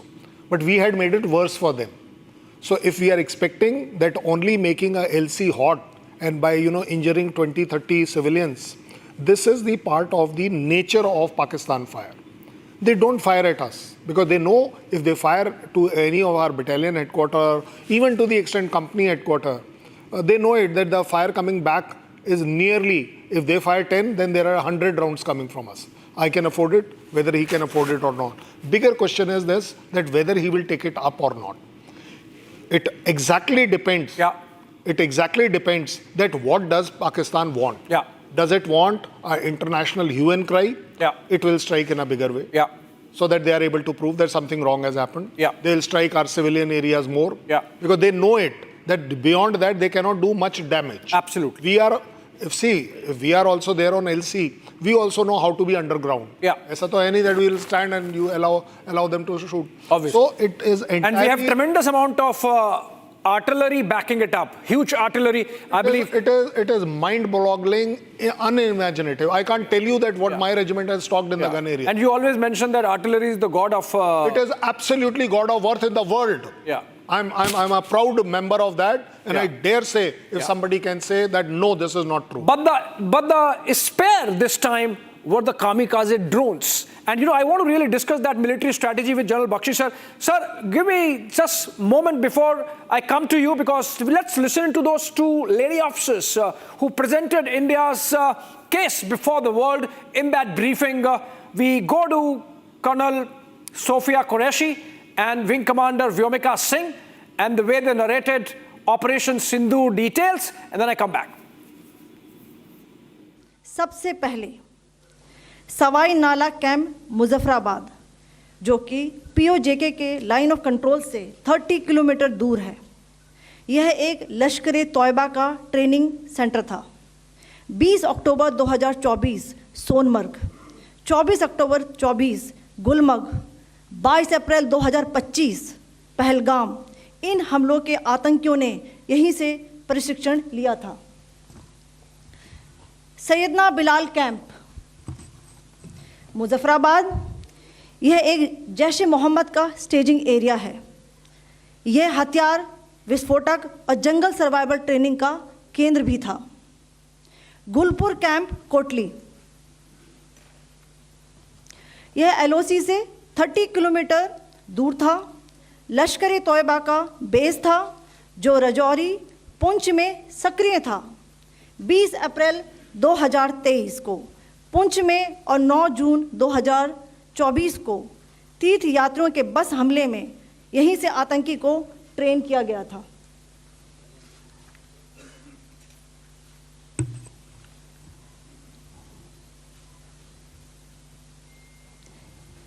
Barnala camp बिम्बर, ये LOC से 9 kilometre दूर है।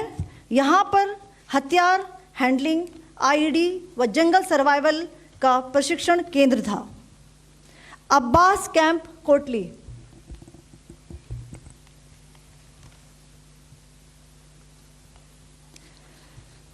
यह LOC से 13 kilometre दूर है। लश्कर तौयबा का फिदाइन यहाँ तैयार होता था। इसकी कैपेसिटी 15 टेररिस्ट को ट्रेन करने की थी।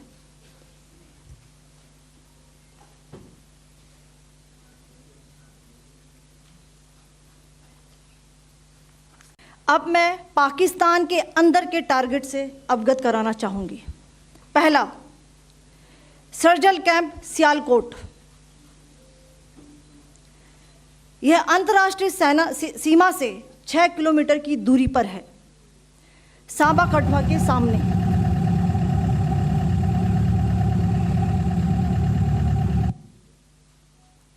मार्च 2025 में जम्मू एंड कश्मीर पुलिस के 4 जवानों की जो हत्या की गई थी, उन आतंकवादियों को इसी जगह पर ट्रेन किया गया था। दूसरा, महमूना जाया कैंप सियालकोट। यह 18 से 12 किलोमीटर आईबी से दूर था। हिजबुल मुजाहिदीन का बहुत बड़ा कैंप था। यह कठुआ जम्मू क्षेत्र में आतंक फैलाने का नियंत्रण केंद्र था। पठानकोट एयरफोर्स बेस पर किया गया हमला भी इसी कैंप से प्लान और डायरेक्ट किया गया था। मरकज ताइबा मुरीद के, यह आईबी से 18 से 25 किलोमीटर दूरी पर है। 2008 के मुंबई हमले के आतंकी भी यहीं से प्रशिक्षित हुए थे। अजमल कसब व डेविड हेडली भी यहां ट्रेन हुए थे। मरकज सुभान अल्लाह भावलपुर, यह इंटरनेशनल बाउंड्री से 100 किलोमीटर दूर है। जैश ए मोहम्मद का मुख्यालय था। यहाँ पर रिक्रूटमेंट, ट्रेनिंग व इंडॉक्ट्रिनेशन का केंद्र भी था। शीर्ष आतंकी अक्सर यहाँ आते थे। मैं आप सबको बताना चाहती हूँ कि किसी भी सैन्य ठिकाने का निशाना नहीं बनाया गया और अभी तक किसी तरह की नागरिक क्षति की रिपोर्ट नहीं है। ऑपरेशन सिंदूर 22 अप्रैल को पहलगाम में हुए विभत्स आतंकवादी हमले के शिकार मासूम नागरिकों व उनके परिवारों को न्याय देने के लिए लॉन्च किया गया था। इस कार्रवाई में 9 टेररिस्ट कैंप्स को टारगेट किया गया और पूरी तरह से इसे बर्बाद किया गया। पाकिस्तान में पिछले 3 दशकों से टेरर इंफ्रास्ट्रक्चर का निर्माण हो रहा है। इसमें recruitment, indoctrination centres, training areas व लॉन्च पैड शामिल थे, जो पाकिस्तान और पाक अधिकृत जम्मू कश्मीर POJK दोनों में फैले हैं। Operation Sindoor was launched by Indian Armed Forces to deliver justice to the victims of Pahalgam terror attack and their families. 9 terrorist camps were targeted and successfully destroyed. Over the last 3 decades, Pakistan has systematically built terror infrastructure. It is a complex web of recruitment and indoctrination centers, training areas for initial and refresher courses, and launch pads for handlers. These camps are located both in Pakistan as well as Pakistan-occupied Jammu and Kashmir areas. Some of the well-known training camps are located, as you can see on the screen. They are distributed from Savai Nala in the north, counting to approximately 21, ending at Bhagalpur to the south. The selection of these targets for Operation Sindoor was based on credible intelligence inputs and role of these facilities in perpetrating the terror activities. The locations were so selected to avoid damage to civilian infrastructures and loss of any civilian lives. The strike on the terror camps were undertaken through precision capability, as shown to you. A niche technology weapons with careful selection of warheads was ensured so that there will be no collateral damage. The point of impact in each of the target was a specific building or a group of buildings. All the targets were neutralized with clinical efficiency, and the results reiterate the professionalism of the Indian Armed Forces in the planning and execution of their operations. No military establishments were targeted. India has demonstrated considerable restraint in its response. However, it must be said that the Indian Armed Forces are fully prepared to respond to Pakistani misadventures, if any, that will escalate this situation.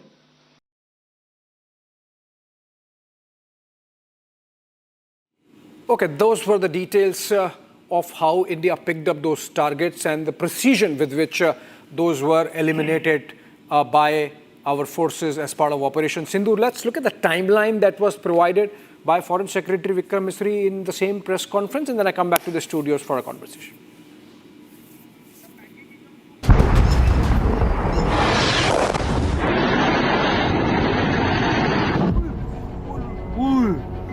A little after midnight on the 7th of May, 9 targets struck inside Pakistan. Nobody saw it coming. Not even those in this video.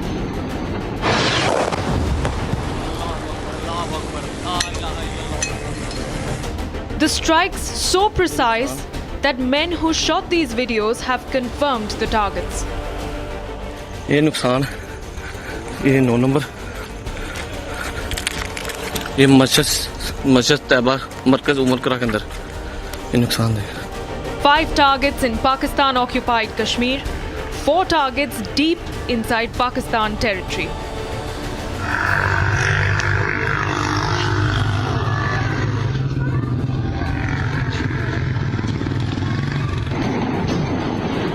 Terror camps struck with multiple hits on some targets. These visuals captured in the dark of the night describe what unfolded deep into the territories of POK.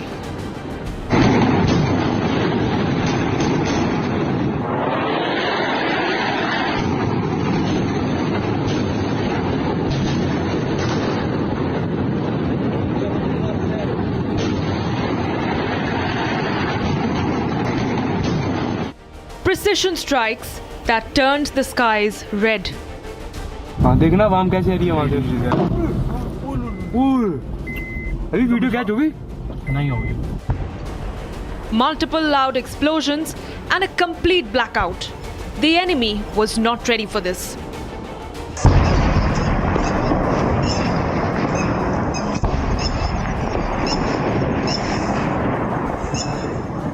Indian fighter jets hovered over the valley.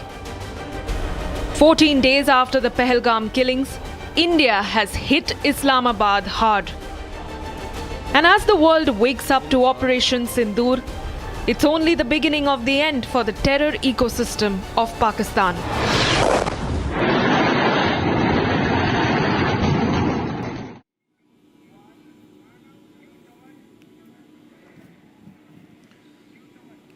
Well, in fact, Abhishek, there's also some more breaking news that I'm getting in right now.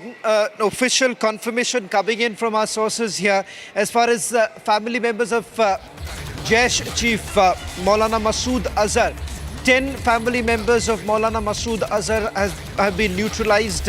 In fact, we are being told this includes the sister of Masood Azhar as well as brother-in-law. What we do not know right now is the presence of Masood Azhar, because Masood Azhar, as per the document that we have accessed and the reconnaissance that was carried out by the security agencies, one of the last known visit that he made to this particular site was back in the month of November, and another visit a little later. So we do not know at this point in time as far as Maulana Masood Azhar's presence, where has he been moved out by the Pakistanis? That clarity hasn't come in. But the big blow to Masood Azhar, family members of Masood Azhar have been killed in the precision strike that was carried out at Bahawalpur. That happens to be the headquarters of Jaish-e-Mohammed. Now we're getting in more details of the family members who have been killed. Remember, Jaish Chief, his appearances also had actually reduced, Abhishek, and the fact that certain movements that were made by Masood Azhar was under heavy security of the Pakistani army. Well, yes, naturally so, Shawan, because the likes of Masood Azhar and Hafiz Saeed, terrorists for India and for the world, are seen as some kind of prized asset. The Kohinoors of Pakistani deep state. And on that, let me come to Colonel Shukla and Colonel Singh with us in the studios. Colonel Shukla, you watched that video. The kind of precision and the exactness with which those targets were picked We have pictures of them, videos of them, and marked out targets, the individuals associated with those terror factories, the fact that the likes of Headley and Kassab were trained there. I think this should be an eye-opener for the world as to Pakistan's cohabitation with terror. Sure, we can see the balance of military here. Like Pakistan has been ready for this strike for last 15 days. They were anticipating the same. But today, when the time came, none of our missiles were able to get interrupted. Every missile which was launched from our side, it landed at the spot where we wanted to drop. So this is the military supremacy, you can say, the amount of weapons we have got. We can fire those weapons to the location at our will, at our time. So that way I will say that India has come long way. If you see what happened in 2019 after Balakot strike, today we have come a long way. We have got a so much sophisticated weapon where we can strike at our own will and at the location we want. There was a full AD deployed from Pakistan side, but none was able to track or interrupt. Yeah, absolutely. Colonel Singh, your comments on this. Kamikaze drones going in, missiles going in as deep as 100 kilometers, and as Colonel Shukla is mentioning, no interception. I mean, the Pakistani generals were effectively sleeping on the wheel, just like they were when the Americans carried out that operation to take out Osama bin Laden. Well, let me tell you what Anurag is saying. Anurag, I think we don't have to prove to anybody our supremacy. What we have, we have. We have been declaring about... But we have shown it. No, I'm coming on the exactly same point. It is only Pakistan who claimed that they got a very credible air defense. We never said that you have a credible or not. And what is their credibility? Their credibility is they have a Chinese air defense system, which they have been claiming that is super. Very good. Yeah. The Chinese system has failed. So I'm only trying to put two and two together for them. Because मेरे को तो आप रोक नहीं पाओगे. I'm very clear about it. If I have to strike Rawalpindi, I will be able to strike. If I have to strike Islamabad, I will strike. I don't find a terrorist camp other than the ISI headquarters, the GHQ and the Munir's office.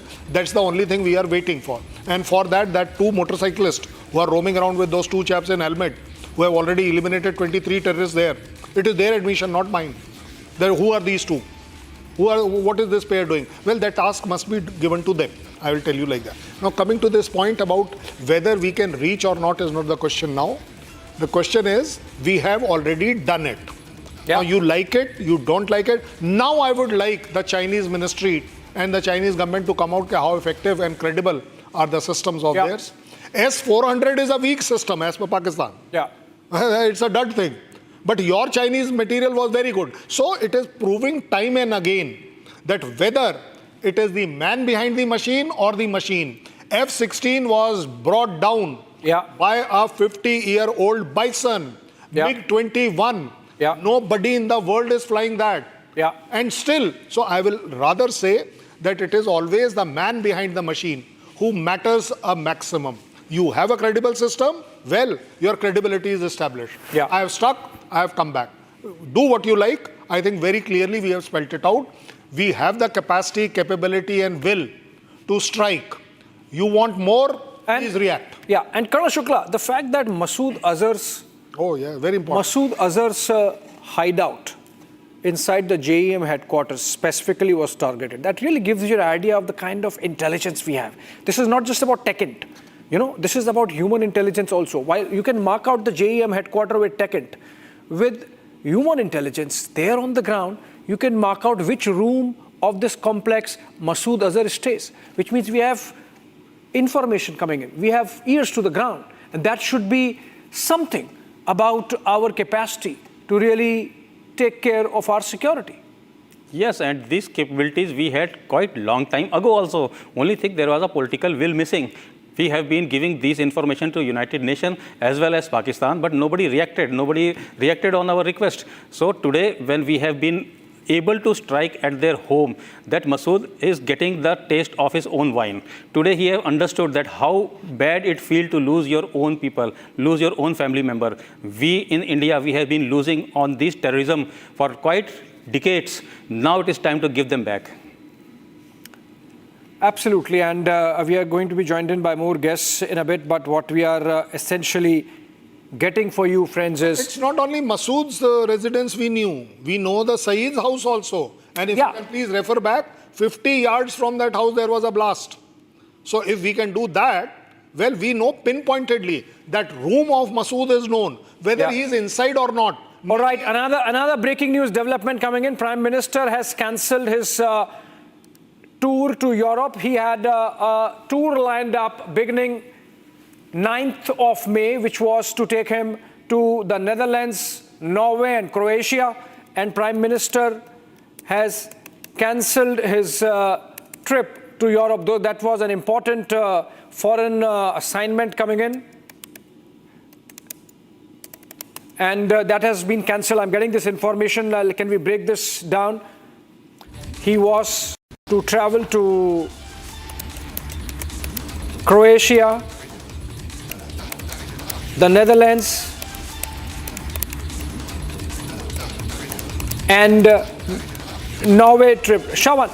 Okay, Shawan, over to you, Shawan, with this breaking news development. Prime Minister has cancelled his Europe trip. So there are back-to-back a lot of developments taking place. One, the Prime Minister's itinerary has now changed. He has cancelled his tour to Europe. A short while back, we had another breaking news coming in. Ministry of Home Affairs has cancelled the leaves of all the CAPFs.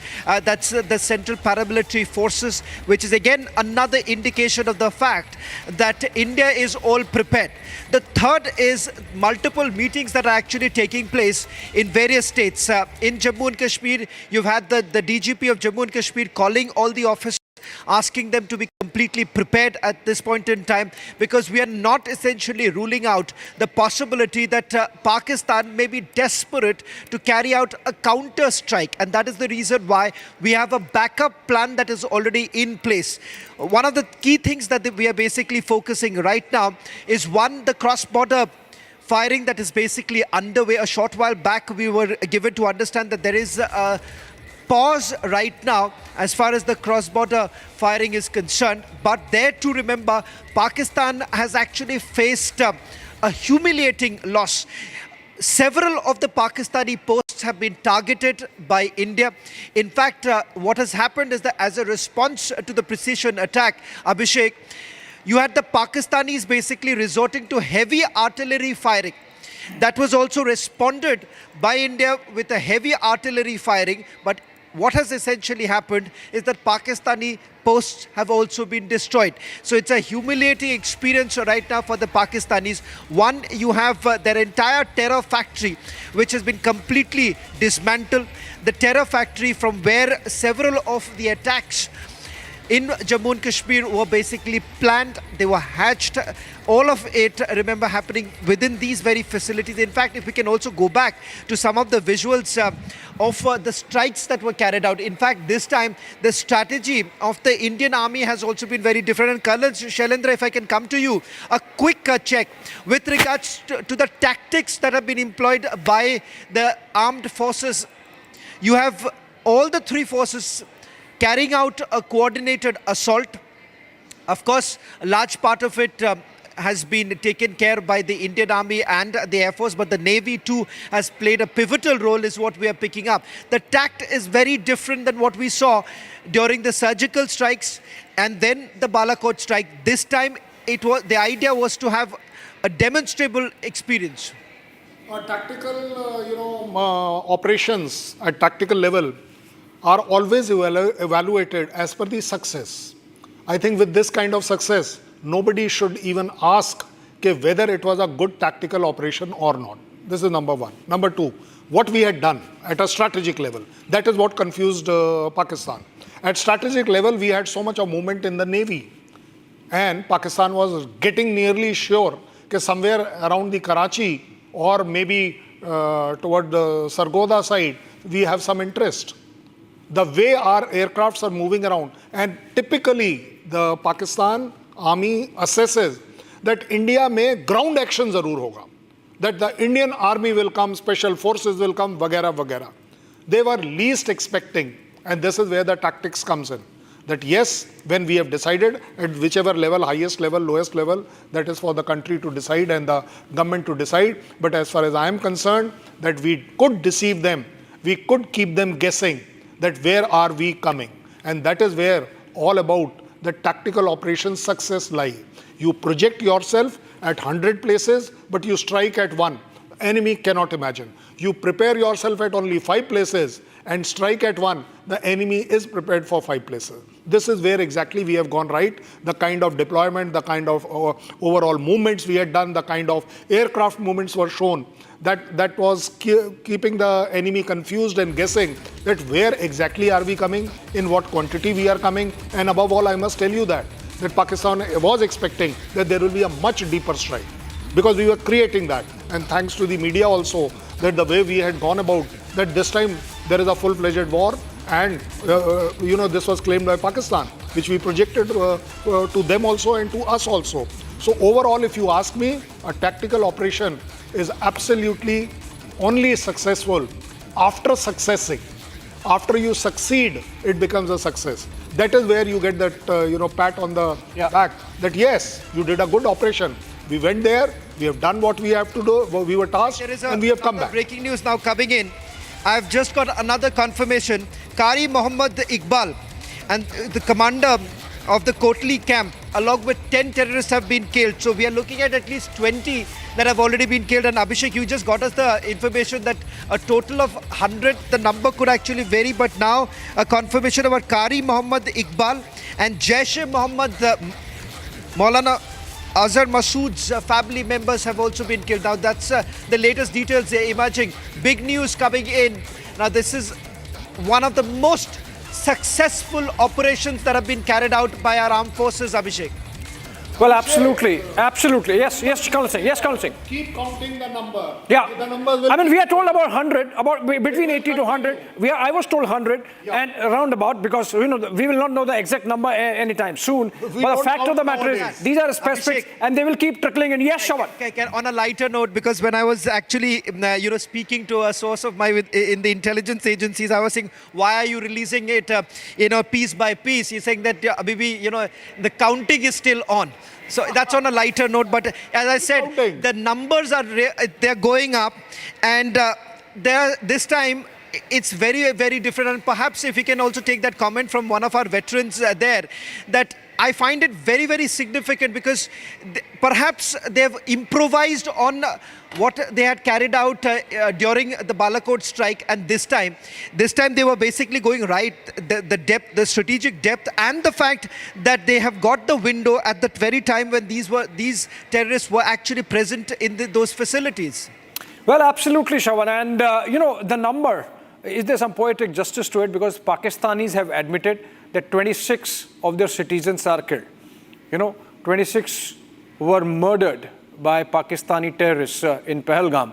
And now they're admitting that their 26 citizens are killed in the strike. The number is much higher. And in fact, it will be a while before Pakistan admits it, because as of now, their army seems to be in a salvage mode, salvaging their reputation. And that's why a lot of counter-information warfare is going on, Colonel Singh, if not counter-measures in terms of military action from the Pakistani side. If there are only 26 people killed, तो जनाजे इतने ज़्यादा क्यों उठाए जा रहे हैं? वो जो बुकिंग हो रखी है खड्डा खोदने की, वो उतनी ज़्यादा क्यों है? You see, you can please Google it and find out. It's not rocket science. You tell anybody from Pakistan, he'll tell you why there is a rush of janazas going in a particular direction. Yeah. 26 is nothing. Yeah. 9 places, it averages out maybe 5 or 7. That's all.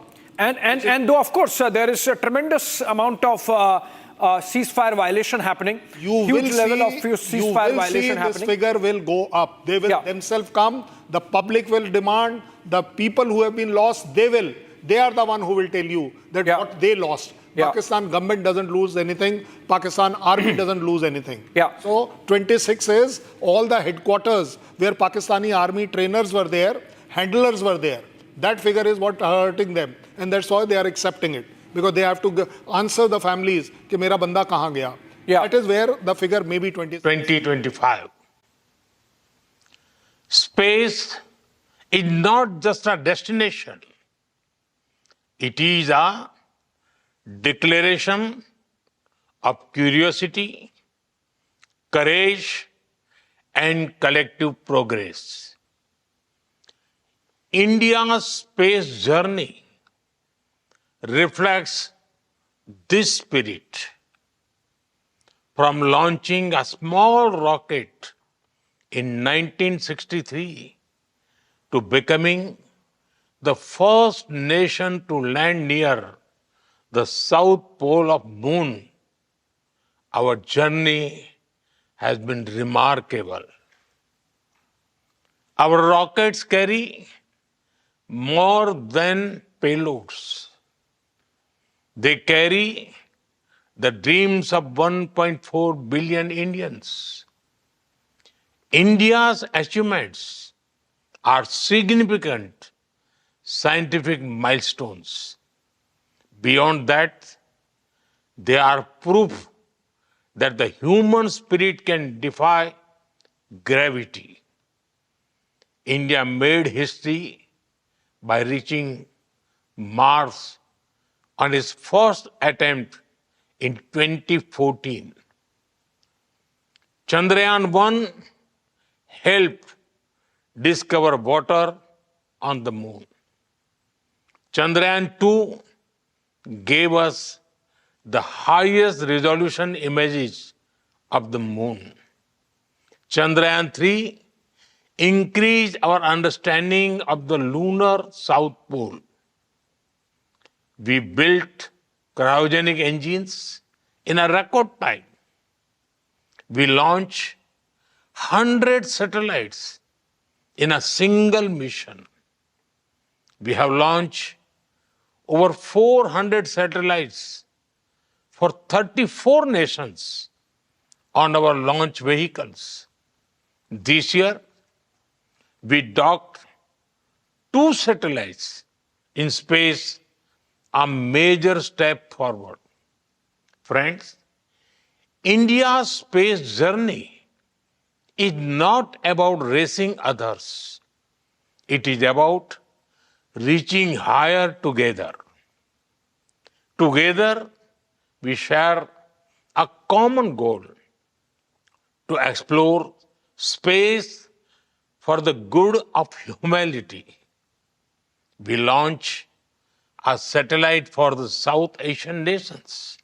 Now, the G20 satellite mission announced during our presidency will be a gift to the global South.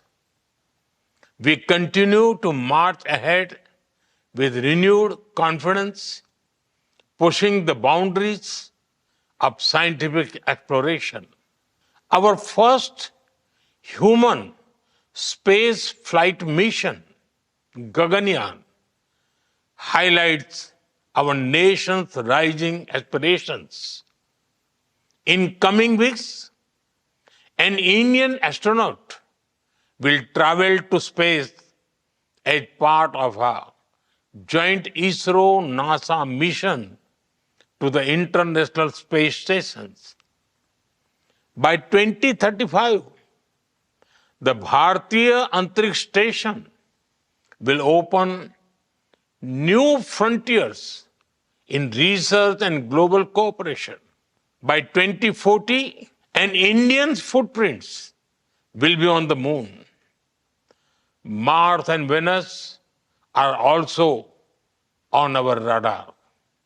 Friends, for India, space is about exploration as well as about empowerment.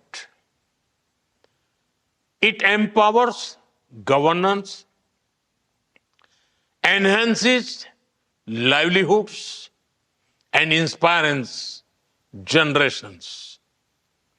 From fishermen alerts to Gati Shakti platform, from railway safety to weather forecasting, our satellites look out for the welfare of every Indian. We have opened our space sector to startups, entrepreneurs, and young minds. Today, India has over 250 space startups. They are contributing to cutting-edge advancements in satellite technology, propulsion systems, imaging, and much more. And you know, it is even more inspiring that many of our missions are being led by women scientists. Friends, India's space vision is grounded in the ancient wisdom of Vasudhaiv Kutumbakam. That is, the world is one family. We strive not just for our own growth, but to enrich global knowledge, address common challenges, and inspire future generations. India stands for dreaming together, building together, and reaching for the stars together. Let us together write a new chapter in space exploration, guided by science and shared dreams for a better tomorrow. I wish you all a very pleasant and productive stay in India. Thank you. No,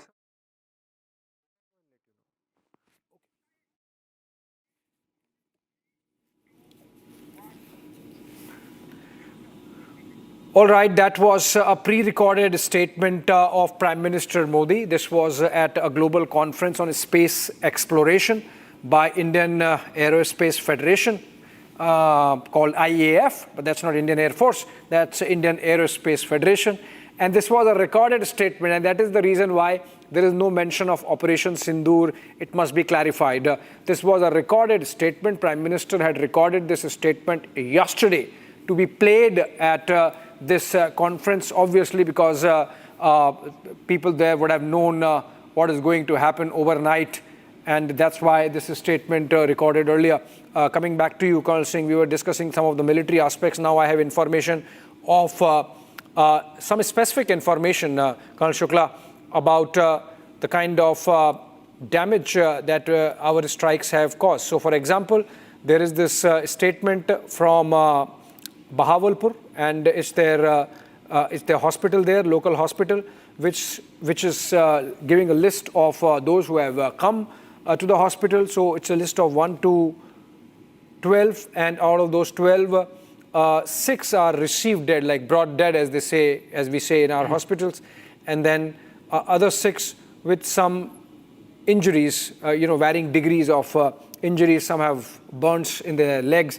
Some have head injury, some have a shoulder injury, among others. What do you make out of these dead? Obviously, this is terror infrastructure. So these are places where Headley and Kasab were trained. These are places where, on a non-stop basis, Pakistan continues to indoctrinate and get ready next round of terrorists, which it then infiltrates across the line of control and across the international border into Kashmir. Definitely what is being projected is some part of the bigger picture which we are seeing. Social media is full of other casualty figures, and there are very many photographs which are rotating around. So I can say that yes, definitely the damage has been done. Second thing, the cadre which is being brought, they can be identified and they can be seen, what you correctly brought out, that yes, this is a part of the same cadre which has been indoctrined and they are being pushed to the future terrorists. So definitely our strike has been correctly struck to the right place, and the right audience has been killed, right people has been killed. We are proud of it, proud of our security forces and Air Force, which has brought down this intelligence and brought down this infrastructure. All right, this is basically just one list from one hospital. So obviously 9 locations spread across 6 districts of Pakistan. There would be more lists, obviously. Colonel Singh.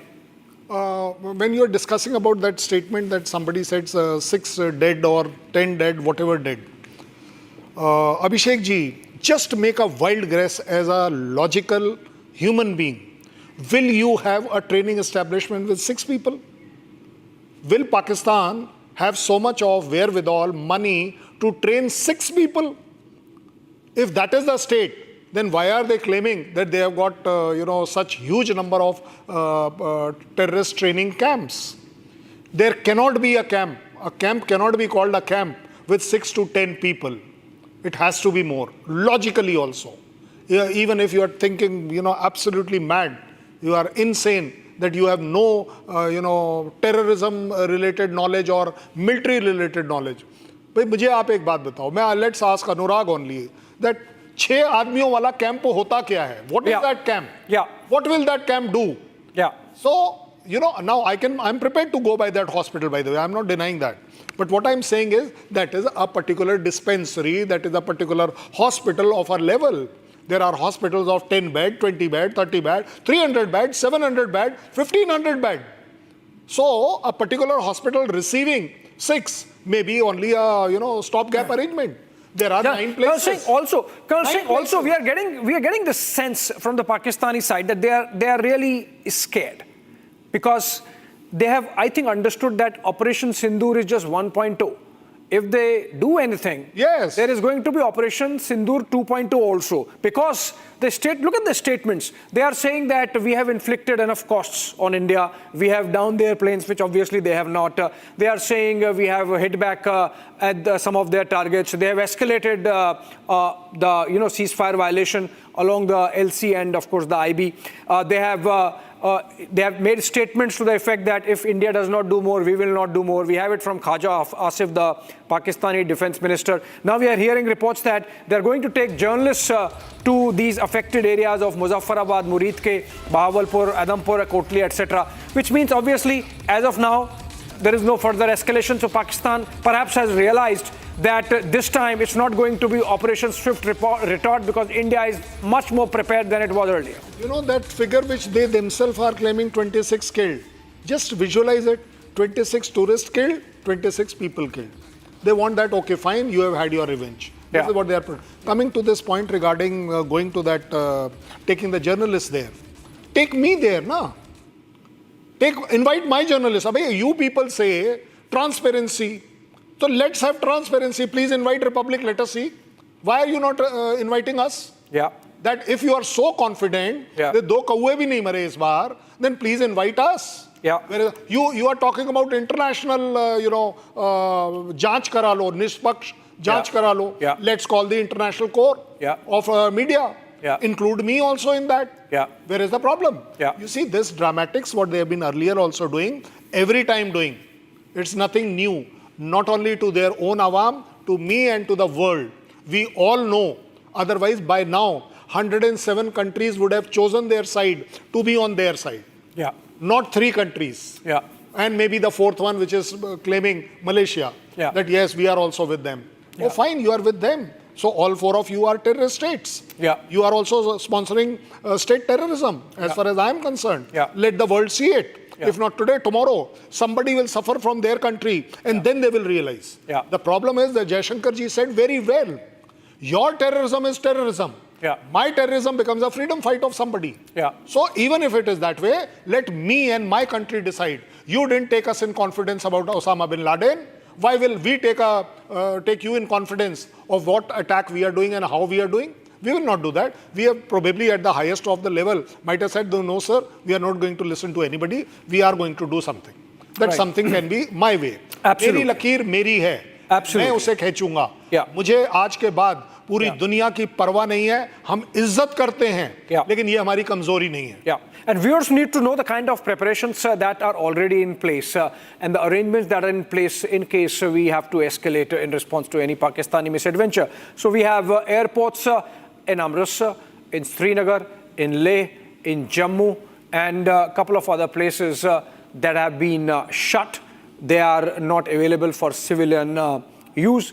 Also, the flights are, rerouted, and all those arrangements, even as, of course, an important meeting going on at the 7 LKM, which is, of course, the official residence of the Prime Minister, which also has his office. And we are getting these pictures live of the CCS having ended, and Union Home Minister Amit Shah seen leaving the place, which means the meeting has ended. Remember, the Home Ministry just a while back issued a notice and asked all the Central Armed Paramilitary Forces to cancel leaves of all personnel, which means the internal security front is being beefed up. The reserves are being strengthened just in case, it seems it is not happening as of now, but if it happens, we are there ready with at all levels of mobilization. We are not even cancelling our mock drills for the public. You see, we know how immoral can be Pakistan. When it can attack an innocent tourist, then it will always target our civil areas also, maybe whatever we may claim. But they have this habit, characterlessness, that they can come. So if the last target available to them, because other targets are all generally VPs, very important areas and points, are already protected. We will have air protection also, everything. But for the public, now the public also stood up to be ready by the mock drills. I want to go to Colonel Shukla. Okay, let's play those targets, and then we will discuss those specific targets with our team here of experts. Look at the targets that have been hit. 26 innocent lives lost. 2 weeks later, all of the 26 innocent lives avenged. Operation सिंदूर 22 अप्रैल को पहलगाम में हुए विभत्स आतंकवादी हमले के शिकार मासूम नागरिकों व उनके परिवारों को न्याय देने के लिए लॉन्च किया गया था। इस कार्रवाई में 9 टेररिस्ट कैंप्स को टारगेट किया गया और पूरी तरह से इसे बर्बाद किया गया। Not only did Pakistan not see this coming, but its worst nightmares were brought to life in the wee hours of Wednesday as India launched the first tri-services operation against Pakistan since the 1971 war. The Indian Army, Air Force and the Navy launched a coordinated operation striking hard some of the most significant and long-standing terrorist training hubs deep inside Pakistani territories. Good morning to everyone across the country. We've hit back. Ladies and gentlemen, the big breaking news story of the moment. If you can hear me tonight, can I be put on air? Thank you so much. Thank you, Aditi. All right, because I want to recap exactly what is happening as of tonight, as of this minute, 33 minutes past 2 a.m. on the 7th of May. History has been made. This is a very direct and straightforward attack by the Indian Army we are reporting tonight. Ladies and gentlemen, Pakistan has been hit. Muzaffarabad has been hit. A total of 9 places in Pakistan have been hit. The operation has dismantled 9 major targets of the Lashkar-e-Toiba and Jaish-e-Mohammed. Bombs were also rained on Hizbul Mujahideen hideouts inside Pakistan. India's retaliation used precision strikes and long-range standoff weapons at 9 locations, flattening the logistical, operational and training infrastructure of terror groups.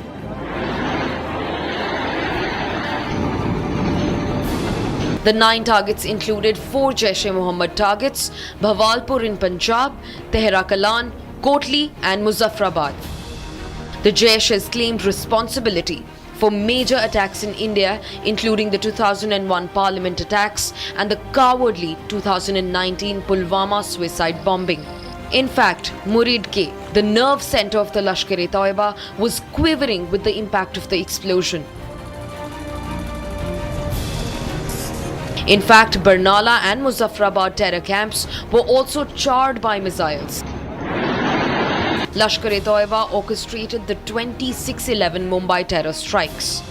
The Hizbul Mujahideen has not been spared either, with Sialkot and Kotli camps completely hammered. The terrorist group has been active in multiple attacks across the Kashmir Valley. Each of the 9 sites selected for the operation had a history of association with major terror plots and infiltration attempts directed at India. India has hit back, and it has hit back harder than ever. The message is as clear as it can get: zero tolerance towards terrorism and its dirty state sponsors.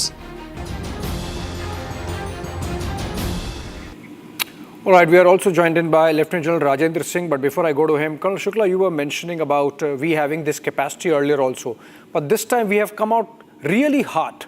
We have really escalated in terms of our hot pursuit also, from Uri to Balakot to now Operation Sindoor. This is really next level, and it would become very difficult for Pakistan to get into any misadventure without realizing that the next time could be even worse than this in terms of we inflicting costs on them. Sure, and Pakistan should also understand what there lies in their arsenal. If we are going to strike, how they are going to protect themselves, and if they plan to strike us back, what they have got for us. See, in last 5 years, if we start from discussing from 2019 onwards, the amount of weapons which we have acquired, including the drones technology and the precise weapon technology, then satellite, we have got our own satellite system, then NVDs and other things, sophisticated technologies which we have absorbed. This is much, much, much way beyond what Pakistan could have. And today the battlefield transparency is so good that in the darkest of the night, we are able to pinpoint and strike our target from the land of our own without crossing any line of control. So much water has passed since last 5 years, and we are sitting on the home grown technologies, and we have absorbed the technology to such an extent that where we sit confidently today. And I can assure my citizens today that be confident of our army. We have got a very tremendous high-tech equipments where we will be able to take down the Pakistan sitting here without crossing the land. लेकिन यार उन्होंने वो जो technology हमने तो ले ली, उन्होंने क्यों नहीं ली? They have been also claiming. They have been claiming, but that is totally evident when Mi-24 missiles went inside their territory. None of them was able to interrupt. No, I think it's not just about the machine. It's about the men also. This is what I'm saying. How you employ, how do you strategize, how do you create a deception? Everything matters. And I think India has really sort of drawn a red line. Let me get in Lieutenant General Rajendra Singh on this. Very good noon to you, sir. And thanks for joining us in the broadcast. Your first comments after whatever India has told the world with that press conference, a statement at multiple levels in terms of making clear the targets, making clear the proof with the videos, making a statement of sorts with those two lady officers addressing press conference, given the fact that women were actually targeted by those cowardly terrorists. It's not the men who were killed. It's about the women who were widowed by those mountain rats there on that day of April 22. Your first comment, sir. Yeah, thank you very much. Thank you very much for inviting me to your channel. I think today is a great day. It is a great day for a number of reasons. Firstly, I think the way our armed forces and our political hierarchy has conducted these operations is fabulous, to say the least. They have been able to achieve a complete surprise. Pakistan had no idea whatsoever that India is going to strike today at about 1:30 or so. And secondly, the type of targets which were chosen, 5 in POK and 4 in rest of Pakistan, that is Punjab. I think they also are very carefully selected targets. Many of them house the leadership of the terrorists, particularly Bawalpur.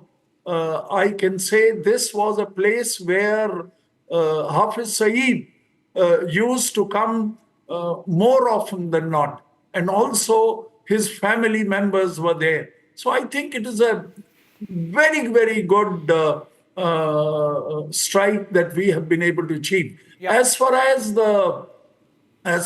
its conduct of operations by Indian Air Force and also the Indian Army is concerned, we have always, whenever the opportunity came, the Indian Air Force, Indian Army, Indian Navy have always proved that we are second to none. As far as Pakistan is concerned, he is no patch in front of us. Yeah, absolutely. I had the pleasure of commanding 43 country troops as first commander of the UN, and I can say without any doubt whatsoever that our troops are the finest. They are the ones who have tremendous amount of josh, determination, and professionalism. And I think the same was evident today. But having said all this, let's not be complacent. I think Pakistan is going to strike back. And if it is strike back, we must strike them even harder, which I have no doubt that they will do. And Indian Army, Indian Air Force, and the Navy, we are fully ready to strike them back. Yeah.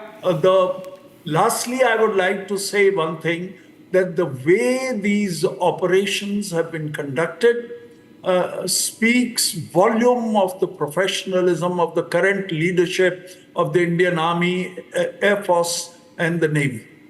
Right, absolutely. And, we have shown it with pictures, what we did. General Singh, just stay with us. In fact, we have our reporters live on the ground from Jammu and Kashmir, both Erawat and Zeenat. And Harsha from the Jammu side in Poonch. Let me go to Zeenat first. Zeenat, we had, I believe, an emergency security review meeting in Srinagar or Jammu by the administration there. We had a statement from Omar Abdullah, and we have those massive ceasefire violations being carried out by Pakistan. How is the situation there on the ground in Srinagar as of now? See, Umar has already chaired a meeting at the civil secretariat where he was, where he addressed the DCs and the concerned district administration heads about the preparations on the ground and the kind of evacuation and the medical facilities will be provided by the Jammu and Kashmir administration. Meanwhile, we have been also seeing the DG J&K police has also been monitoring the operation from the PCR Srinagar, and the meeting is also being attended by the joint forces of Jammu and Kashmir police, army, and other personals. Meanwhile, as far as the situation along the line of control is concerned, my VJ Mubashir will show you the Abhishek. This is the area of the Uri along the line of control. This ridge connects you to Uri as well as the Kupwara. Even this connects you to the Gurez, Poonch and all. This is the entire ridge that connects line of control with the international border, where we have been seeing unprovoked ceasefire violations being reported, and this time the Pakistan army carried used heavy artillery, like the artillery and the mortar shells were used towards the Indian post, and also the border belts, the border residents were affected in this. Many of the people have left the villages, and they have been now adjusted in the makeshift accommodations and the other accommodations, and the food material is being provided by the administration there. Meanwhile, as far as the toll of injury or the death is concerned, we are picking up from our sources that the death toll in Jammu and Kashmir due to unprovoked ceasefire carried by the Pakistan army has come down to now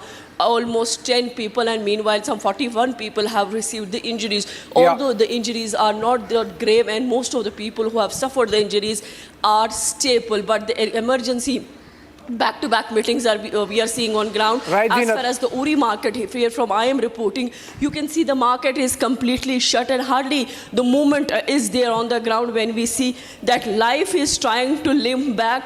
But most of the installations and the institutes and other things have been shut by the administration, as the divisional administration has already ordered closure of 2 districts. One is Kupwara and Baramulla. Both the border belt districts have been asked by the divisional administration to remain closed for 2 days for the school kids and for other things. Absolutely, and those are the measures which are being put in place across the country, in fact, as part of India's preparedness. Zeenat is reporting from the Uri town, but we have Erawat, in fact, closer to the line of control, where all the action is, the LC having become hot. Let's go to Erawat also. And Erawat, over to you. What's the situation there on the ground? Have the guns sort of got contained a bit after India's response? Yes, absolutely, Abhishek. We have seen that the strike on the launching pads of the terrorists, particularly Jaish Mohammed, Lashkar-e-Toiba and the Hizbul Mujahideen. Then after we have seen, I'll request my Vijay to take you through this background, and you can see this is the Pakistan-occupied Kashmir area in the Uri sector, and you can see here in the visuals that there is the smoke which you can see. We have seen the strike in the Pakistan-occupied Kashmir and other parts of the Pakistan. Then after we have seen that the Pakistani troopers, in the frustration, they have tried to target the civilian population of the Uri sector. Particularly, we have also seen in the Tangdar sector, but you can see there is the smoke of the mortar shelling that was done by the Pakistani troopers. But we have seen that our forces has given them the befitting reply to that firing. that after we have seen that the high alert is on across the line of control areas in the Jammu and Kashmir. Yes, Abhishek. All right, thank you so much. And let's go to Harsha now from Punch in the Jammu side. And Harsha, your situation on the ground from where you're reporting? So Abhishek, right now I am in the Mendar block in the Poonch district. This is the same place from where yesterday India initiated its Operation Sindoor. The airstrike was launched from this very place. This place is very near to LC. I'd like to show you the visuals as well, how far I am from the LC. Not much far, just 20 meters. And if I'll give you the sense of the entire area, after the airstrike, the Pakistan also resorted to the mortar shelling from their post, which is behind these mountains. But as far as we know, there has been no collapse or destruction in the villages for now. Also, at that particular time, many villagers shifted to the bunkers which they have constructed. There have been no casualties which has been reported so far. So right now the situation seems to be normal. But yes, 15 minutes back also we heard the mortar shelling from the side of the Pakistan. Also, the response was continuously being given from this side of our post, which is right 20 meters from where I am reporting. This is the same place, Abhishek, where yesterday night also I was reporting. I'm camping here because when the mortar shelling began, the major affected areas and the major targeted area by Pakistan is mostly this region of the Mendar, the Manjakot area, Poonch district, below in the Poonch district, in the city area as well. We have seen how Pakistan wanted to destroy some of the important places like the DC office and the other important places, but nothing has been reported so far. Right, Harsha. In fact, we have some more breaking news information coming in. Let's go to Shawan in the newsroom for that. Shawan, over to you. Well, in fact, there is more details coming in with regards to the other Sarjal camp, where we are being told that they are making an assessment.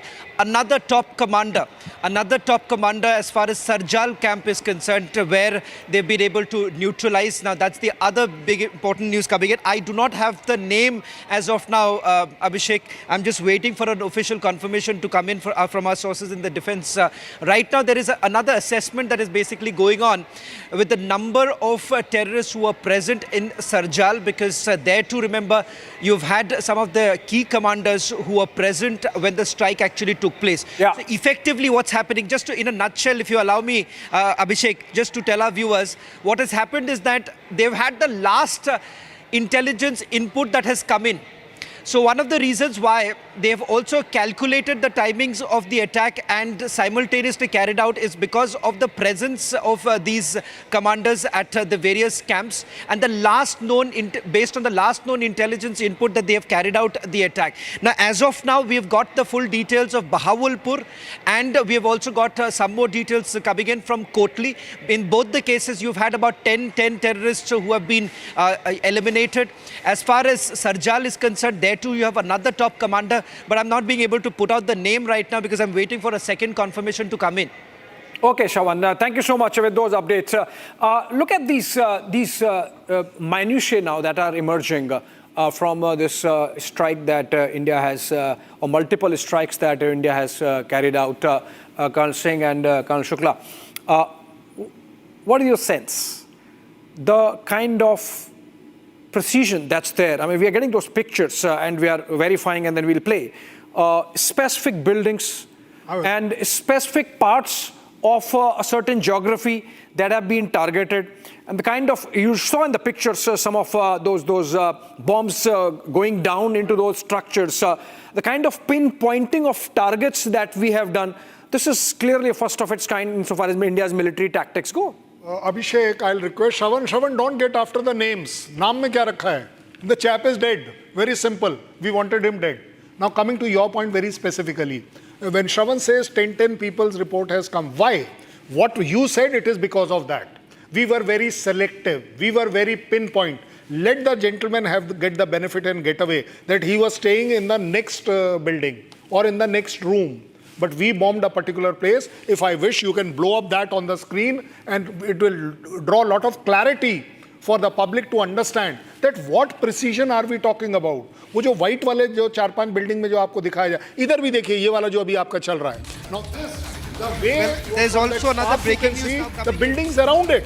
More information coming in. More information. Abhishek, Aishwarya has just got us the details that the Prime Minister has now congratulated the team that was behind the strikes that were basically carried out. He's congratulated the forces in the cabinet meeting that has taken place. He's also told the Raksha Mantri to be with the forces as soon as possible.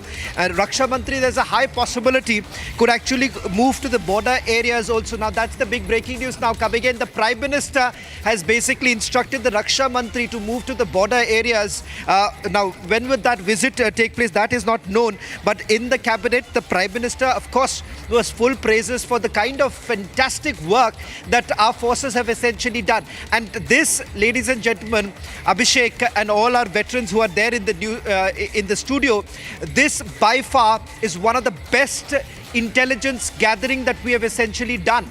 And that is the reason why, now that the report has basically come in of the number of terrorists who have been killed, and Colonel Shailendra, I completely agree, naam mein kya rakha hai, but at the same time, these are the same very terrorists. Now look at how it was. Ranjan, that's from the ministers, not from PM. Sorry, Abhishek, you were saying something.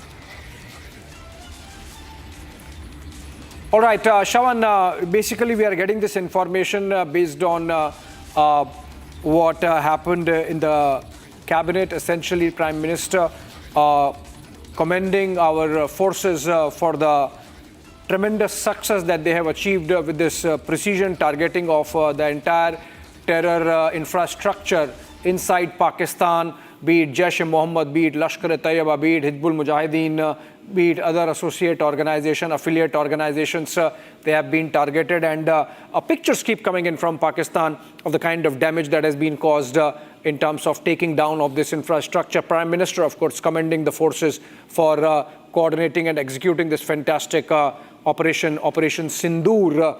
He has also asked Defense Minister Rajnath Singh to be with the forces, and obviously which means that he would have to travel and be with the forces at the border. Remember, this has been, in fact, one of the underpinnings of this government to be seen with the forces and to strongly back them in times of war and peace. So while Defense Minister Rajnath Singh would travel to the border areas now, we have seen Prime Minister himself during occasions like Diwali, among others, not spending time at his home, but being with the forces at the borders every year that he does.